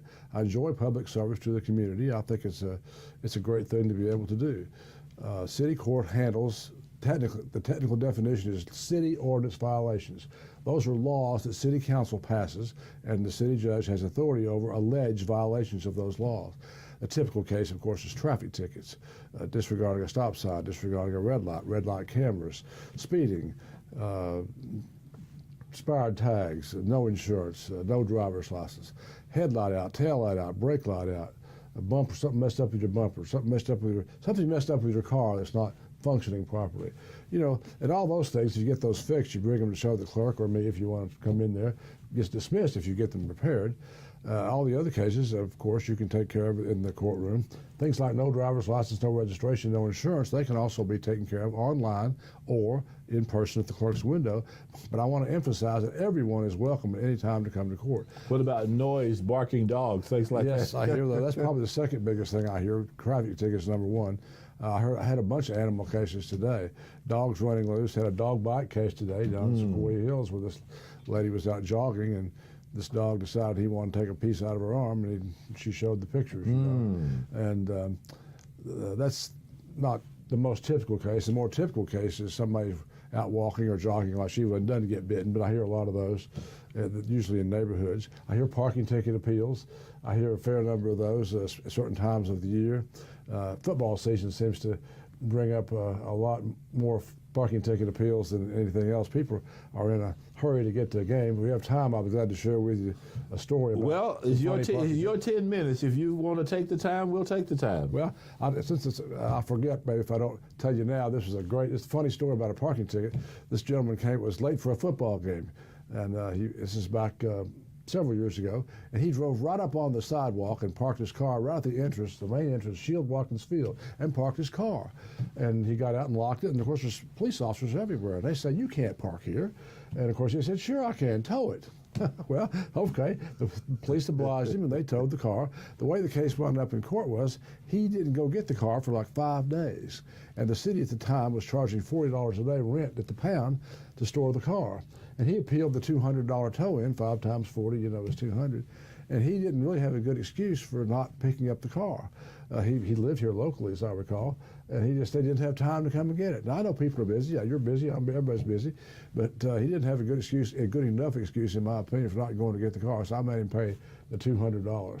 And it was fairly outrageous what he did when you stop and think about it. Just parked right there on the sidewalk, right up next to the entrance of the field. I mean, that takes a nerve. That's what those wild fans will do. That's what they'll do. Yeah, that was a more, I won't say extreme, but not so typical, I guess, is what I'm looking for. Case. Now, there was a time, and you may still, but I remember there was a time where you heard prostitution cases in your court. We used to hear a bunch of those things. I remember being at the family one night at an event, eating dinner, and the police did 149 arrest warrants for people who had gotten prostitution citations and not showed up. Under the law, if you get these things and don't show up, you can be arrested for what they call failure to appear. Well, they took that jurisdiction away from city court statewide about, it's been a few years ago now. With the advent of AIDS and some other more, things that, came along with make prostitution more serious, I guess, than it used to be. They have regular prostitution, aggravated prostitution, and they made it a Class B misdemeanor. There were different degrees of prostitution? Yes. Okay. They made it, if you knowingly have sex with somebody that has a disease and you pass it to someone else. I'm not laughing at that. I just didn't know there were different levels of prostitution. Yes. So you're seeking, now let me also say, too, that not only do you have court during the day, you also have court at night. I have night court on Tuesday and Thursday nights at 5:30. There's 2 really good reasons to have night court. Number one, for the convenience of the public. I mean, people get off work if they work a day job, as a lot of us do. They get off around 5 o'clock, and then they can come to court without having to get redressed and come back downtown or whatever. Of course, the court's now been moved to the old St. Mary's Hospital. Used to be downtown. We're now at the old St. Mary's Hospital over right behind Fulton High School, if you all know where that is, right off North Broadway. But another good reason, which I think is very important to have night court, is there's more call for police services during the evening hours than any other time. This is according to the chief of police. And night court, of course, is during the evening hours. And the police have to, staff the police department 24 hours a day. And they have day shifts, and they have evening shifts, they have midnight shifts too. And it saves the taxpayers money because they don't, if an officer gets subpoenaed to come into city courts, let's say, to have a hearing, he or she can come in the evening and doesn't have to be paid overtime like they have to go to the criminal court or the sessions courts over in the city county building. And so it works out very well for the police department because they're right there already, and they can come into court all when they're on duty, which I think is very convenient to the public and to the police department, which indirectly saves the taxpayers money. So you've been on the bench since 1986, did you say? That is correct. Okay. So, you know, some people may ask, well, isn't that long enough? Well, I think experience counts in a judicial race. Now, your opposition may be saying that. Of course. Yeah. As they have the right to. Okay. But I feel like I'm very competent, very qualified. I've been doing it for 36 years. 9 times 4 is 36, 9 terms. I'm seeking additional term, and I appreciate very much your consideration for your vote. I have the experience, I have the temperament, I have the background, I have the education. I feel like that I have done a good job, and I'd ask for your consideration to vote me back in office. One thing I learned from you about yourself, we did an interview one time, and you're a veteran of the United States Army. I am. I was in the reserves while I was in law school for 6 years, from 1970 to 1976. I kind of was a commo guy. That was short, commo is short for communication. I used to climb telephone poles and string wire. This is before the days of cell phones. And was that here in the States? Yes. Okay. Fort Dix, New Jersey was where I was during my time on active duty. This was in the 70s, of course, after the Vietnam War. And we used to have races up and down telephone poles. We'd get splinters in our hands and our legs. Yeah. And we wore some protective gear, but you still get them, you know. Yeah. And I got to be pretty good at that over time. Then we'd get up there, we'd string these wires from pole to pole to pole, you know. You wouldn't even think about doing that now because it's very dangerous not to get shot maybe if you're in a war zone perhaps. So you were a communication specialist? Yes. Okay. And then you served time in the reserve as well? Yes, I did after that. Okay. Well, a lot of people didn't know that you were a veteran of the military. Well, I enjoyed my service very much. It's probably one of the most eye-opening experiences I've ever had. It really taught me to be self-sufficient and self-responsibility that you don't have really until you're truly out on your own. You're just another guy, you know. Let's take a minute and talk about your new court, and then I want to give you the balance of the time. Save me a few seconds to talk about your campaign, any events that you're having, whatever. You know, I know sometimes the rules are a little bit different when you're running for a judge, but whatever you are able to say and let people know about your campaign for the time that we have remaining. Okay. Judges are not allowed to take political positions on any subject. We cannot say we're for this or we're against that. We're supposed to be open-minded, not take a position on anything. We can talk about the law. We can talk about what the law ought to be, perhaps, but we're not supposed to talk about we're for this or against that. It's absolutely improper to do that. Everybody has their opinions, of course, like we all do. Can you say bad things about your opponent? Yeah, no, I'm not. No, I know, I'm just teasing you. But we're not allowed to say anything. All I can promise the public is I promise to be fair, honest, and follow the law, treat everybody equal under the law, regardless of their circumstances, regardless of their background, and just follow the rules. And I've been doing it for 36 years. I do believe I have the experience, the temperament to do it, and I would ask for your consideration. Now, the other thing you wanted me to discuss was the new courtroom. We moved in. We had our first court date last week. It's a very beautiful place, I think. The city has done a marvelous job, and the contractors, I'm trying to think of the name of the architects, did a great job. Anyway, it's very nice. I'd urge you to come by and take a look at it. It's open to the public, of course. It has the police department, has the fire department, has the pension board and other city officers in there. St. Mary's Hospital used to be there. It's now, of course, closed. Helen Ross McNabb's got a facility right next door. It's very pretty. We've got great new technology that I want to tell you about. We've got a big screen television where you can watch officers' interaction with the public. It's right there on the wall where everybody can see it. The officers have cameras on their chests now, and they've always had, for a long time, had cameras on their dashboards. And that's very helpful. I watched, I think, 3 of those today when we had contested trials. And, you can, right now, whether somebody did something or not, it's right on film now, almost always. Not every case is on film, but not everything can be on film. For example, if somebody has a wreck. The officer's not sitting there when the wreck happened, but when he or she comes to investigate the scene of the wreck, their interview could be on film, for example, what they said, what they didn't say.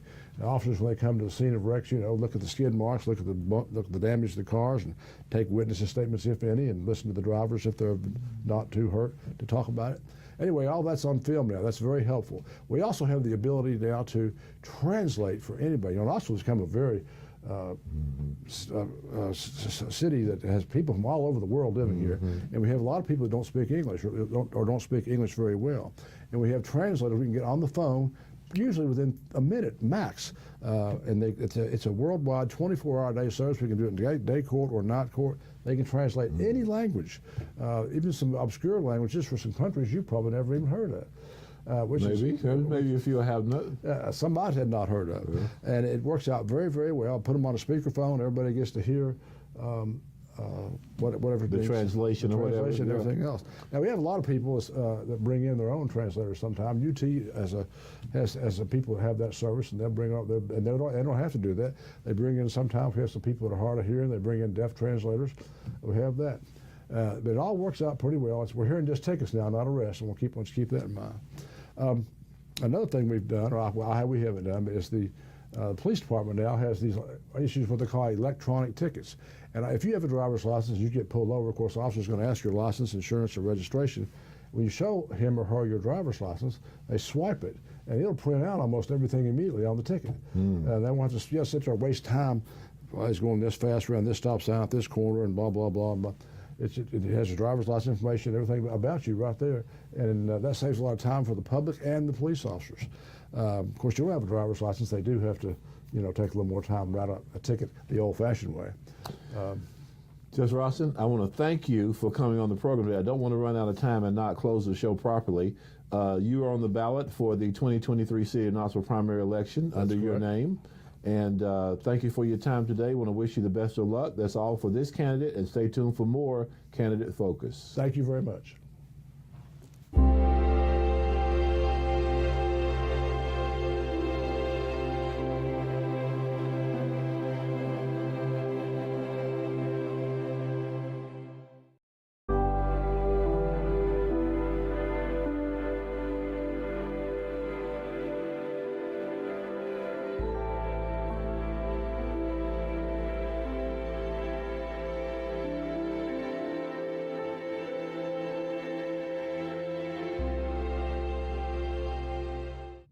Hello and welcome to Candidate Focus here on your Knoxville Community Media.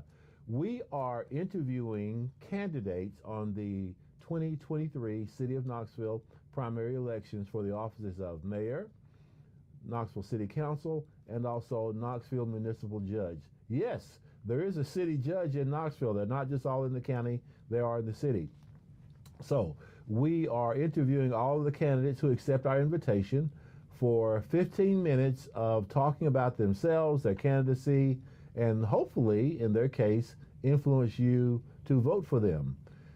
Right now, I'm talking with Mary Ward, W-A-R-D. She is a candidate for Knoxville Municipal Judge. Mary, welcome. Thank you. Glad to have you. Good to be here. Thank you very much. Thank you. So people who know nothing about you, now I know there are many that do know many about you because you've been practicing law over 30 years. But for people who know nothing about you, please tell them something about yourself. Well, I have been practicing law since 1991. I am originally from Georgia and practiced down there about 9 years. Tennessee has been my home since 2000. And I have 3 children that I raised here, all 3 UT graduates, Andrew, Susanna, and Will. I have been both a prosecutor and a defense attorney, and so I feel like I have the experience and expertise and diversity to make a difference in this position. Started out in Georgia. Which part of Georgia?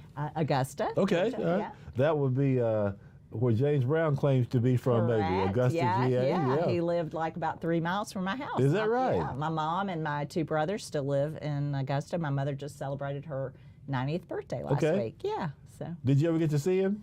I saw him. I had a friend that was a backup singer for him, Okay. so I saw him in that capacity. But Okay. yeah, he was amazing. Excellent. Yeah, yeah. What brought you to Tennessee? So I moved up here in 2000 with the father of my children. Unfortunately, that relationship did not work out, but I call Tennessee my home, and am fortunate to be here and feel very much a sense of community here. Okay, and you've been here since 2000. 2000. Okay, so that's quite a while, and you came here and you went to Wake Forest for your law degree? I went undergrad and law school at Wake Forest. Okay. And so I graduated in 1991. Okay. And moved down to Georgia, and I did, started out doing defense work, and then later did some plaintiff's work, and then ultimately wound up in the DA's office in Georgia under Ken Hodges, who's now on the Court of Criminal Appeals, and then moved to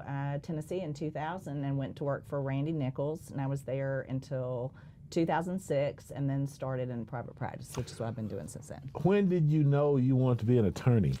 Oh gosh, probably when I was about 14 years old. Is that right? Yeah, I liked to argue and debate. I was on the debate team, and I felt like I had kind of a calling, and I still do. I've been very happy with my choice. of doing that. Congratulations. Thank you, thank you.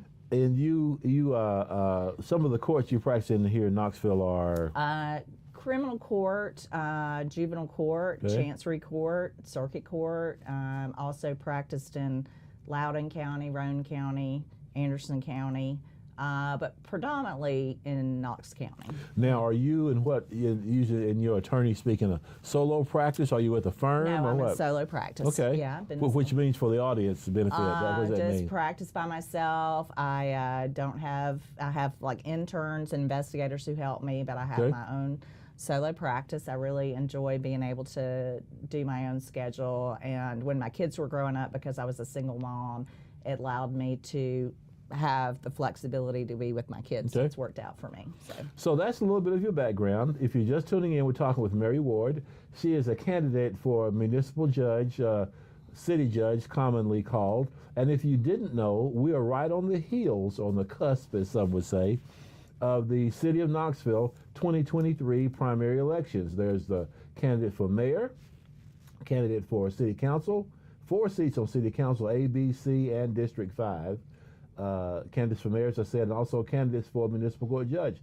Mary Ward is one of those particular candidates. There are 4. There's an incumbent and 3 also seeking to get that position. She is one of them. That's a little bit about your background. Now, the political arena.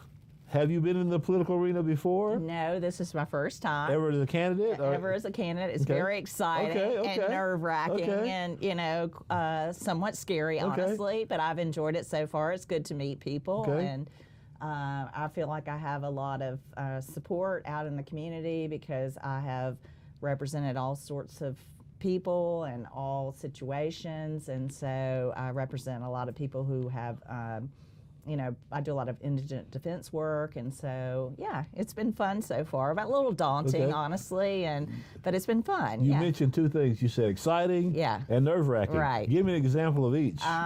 Give me the exciting part Okay, first. Exciting, just meeting people. You held an event a few weeks Yes, ago, right? I held an event a few weeks ago, and it's been exciting, to put out signs in people's yard, to get support. It's also nerve-wracking in that I have a lot of respect for Judge Rawson. He's been on the bench for a long time. I consider him a friend and a mentor, and so from that standpoint, it's nerve-wracking. I don't have the obviously the financial support that he has because he's been doing it for so long. And so, yeah, it's exciting and nerve-wracking, but, I like a challenge. Okay. And I've always, I rise to challenges and have my whole life. I mean, I'm, raised 3 kids single-handedly, and they've all been very successful. So, but you're in it to win it. I am in it to win Okay. it. Absolutely. So I want here, to win. let's see Absolutely. if you meet the qualification test. Okay. So according to the city charter,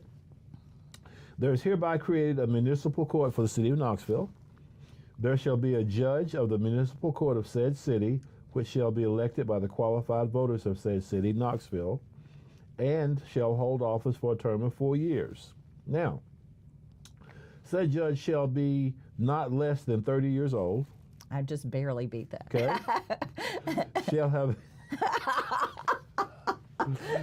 Shall have been a resident of said city for 3 years. Yes. Immediately prior to the election. Yes. And shall be licensed to practice law in the state of Tennessee. Yes, I meet all those qualifications. I was in Fountain City for over 3 years. I just moved out to West Knoxville about 3 months ago. Okay. So yeah, I've been actually probably close to 4 years now that I've been in the city. Yeah. So take us back to when, and as much as you want to tell about when you decided to run for the office.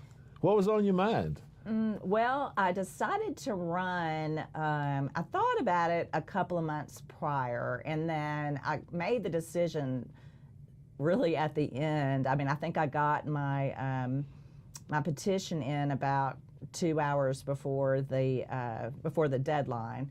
But it was something that I've been interested in. I feel like that our city has progressed to an extent that we need some changes. I feel somewhat disappointed in that I feel that women and minorities are underrepresented in the city, which I want to try to bring us into the 21st century. And so I just feel like that we need some changes, and I feel like I have some expertise that certainly some of the younger candidates do not have, and I have some innovative ideas that I think need to be presented. And one of the things that I think that we need to focus on that's a real issue in Knox County is just substance abuse and drug abuse. And I know that one of the things that with regard to the city, there's a lot of prosecution of kids with like underage consumption. A lot of kids are dying from drug overdoses, and I think that we need to have a city court similar to what they have in Sessions Court, where they have drug recovery and drug support, and we need to meet people where they are, and we need to accept that you know, we're all different, and some people face special challenges. And I know this firsthand because I've had some challenges that I've had to overcome, and I just feel like that I can relate to the public in a way that some of the other candidates cannot. Okay, let's dig a little deeper into that, if you will, just a little bit, because you mentioned a couple of things that I don't know. There's a question that city court offers now. You mentioned about drug treatment or something like that. Is that offered in city court now? Well, not that I'm aware of, and I think that you know, one of the groups that are prosecuted in city court, of course, is minors who have underage consumption charges, and that can either be alcohol related or drug related, and obviously that's a huge epidemic here in Tennessee that we're really fighting and trying to struggle with, is to try to help our young people. I mean, people are literally dying on the streets, young people, at a very young age. I have had a personal experience with that, in that I have lost a very close loved one who died from alcohol addiction less than a year ago. He was actually my kid's stepfather, who was my closest friend, and just the struggles that he endured. I mean, one of the smartest, most brilliant people I ever met, and the struggles that he endured. I think that we need to try harder to reach out to the community, and I think that people are getting lost along the way, and whether that's from substance abuse or mental health issues that are not being addressed. And I think that we need to focus on the people who are least and the lost. I think that's what God calls us to do, and I think that we need to help those people. Okay, so what I'm asking, I guess, and you may have already answered the question, is that something that city court provides? Is that something that you would be able to do? I mean, that type of thing. I know they do on the county side. Yeah, I think so. But is there something like that already in place in city court? Not that I'm aware of, and I think that that needs to be, you know, a mission. I think that's one of the things that I think that city court is more than just quote unquote traffic court or in dealing with violations of city ordinances. I think that we need to make sure that we move into what our city needs, and I think that that's one of the things that we need to be able to provide more outreach. So just so we're clear, so the audience is clear, because city court operates under the ordinances that are created by city council. Right. Yeah. Right. So that's not something that a judge could invoke. You'd have to go through city council and get that kind of thing done. Am I correct about that? Correct. Okay. That's correct. And I think that that would be a good forum. And But you would advocate for that. I would advocate for I understand. that. I understand. Absolutely. Have you been up to see the new courtroom? I have not yet, Okay. but I'm looking forward to Okay. it. I really am Okay. looking forward to it. So what are people telling you? We've got less than 2 minutes. What are people telling you about what kind of encouragement and things like that are you getting for? I've gotten a lot of encouragement. Okay. I mean, people have told me that they feel like I'm well qualified, Okay. that I have, more experience than, some of the younger candidates. We have a couple of candidates in their, young 30s. I've practiced law for 30-something years. I have tried over, 100 jury trials. I've been on both sides of things, and I think that's important to be. Well, I think it's fair to say, though, as we interrupted short on time, until you put on the robe, you really can't have the experience, right? Well, that's true. Now, we've got about a minute left. Would you like to tell the people why you think you're the best candidate for them to vote for? Sure. I think I'm the best candidate because I think I have the most experience. I have the knowledge, I have the desire, and I think I have the ambition and the willpower, and I think I have the support of the community, and I think that I would do an excellent job as judge. I think that we need to have,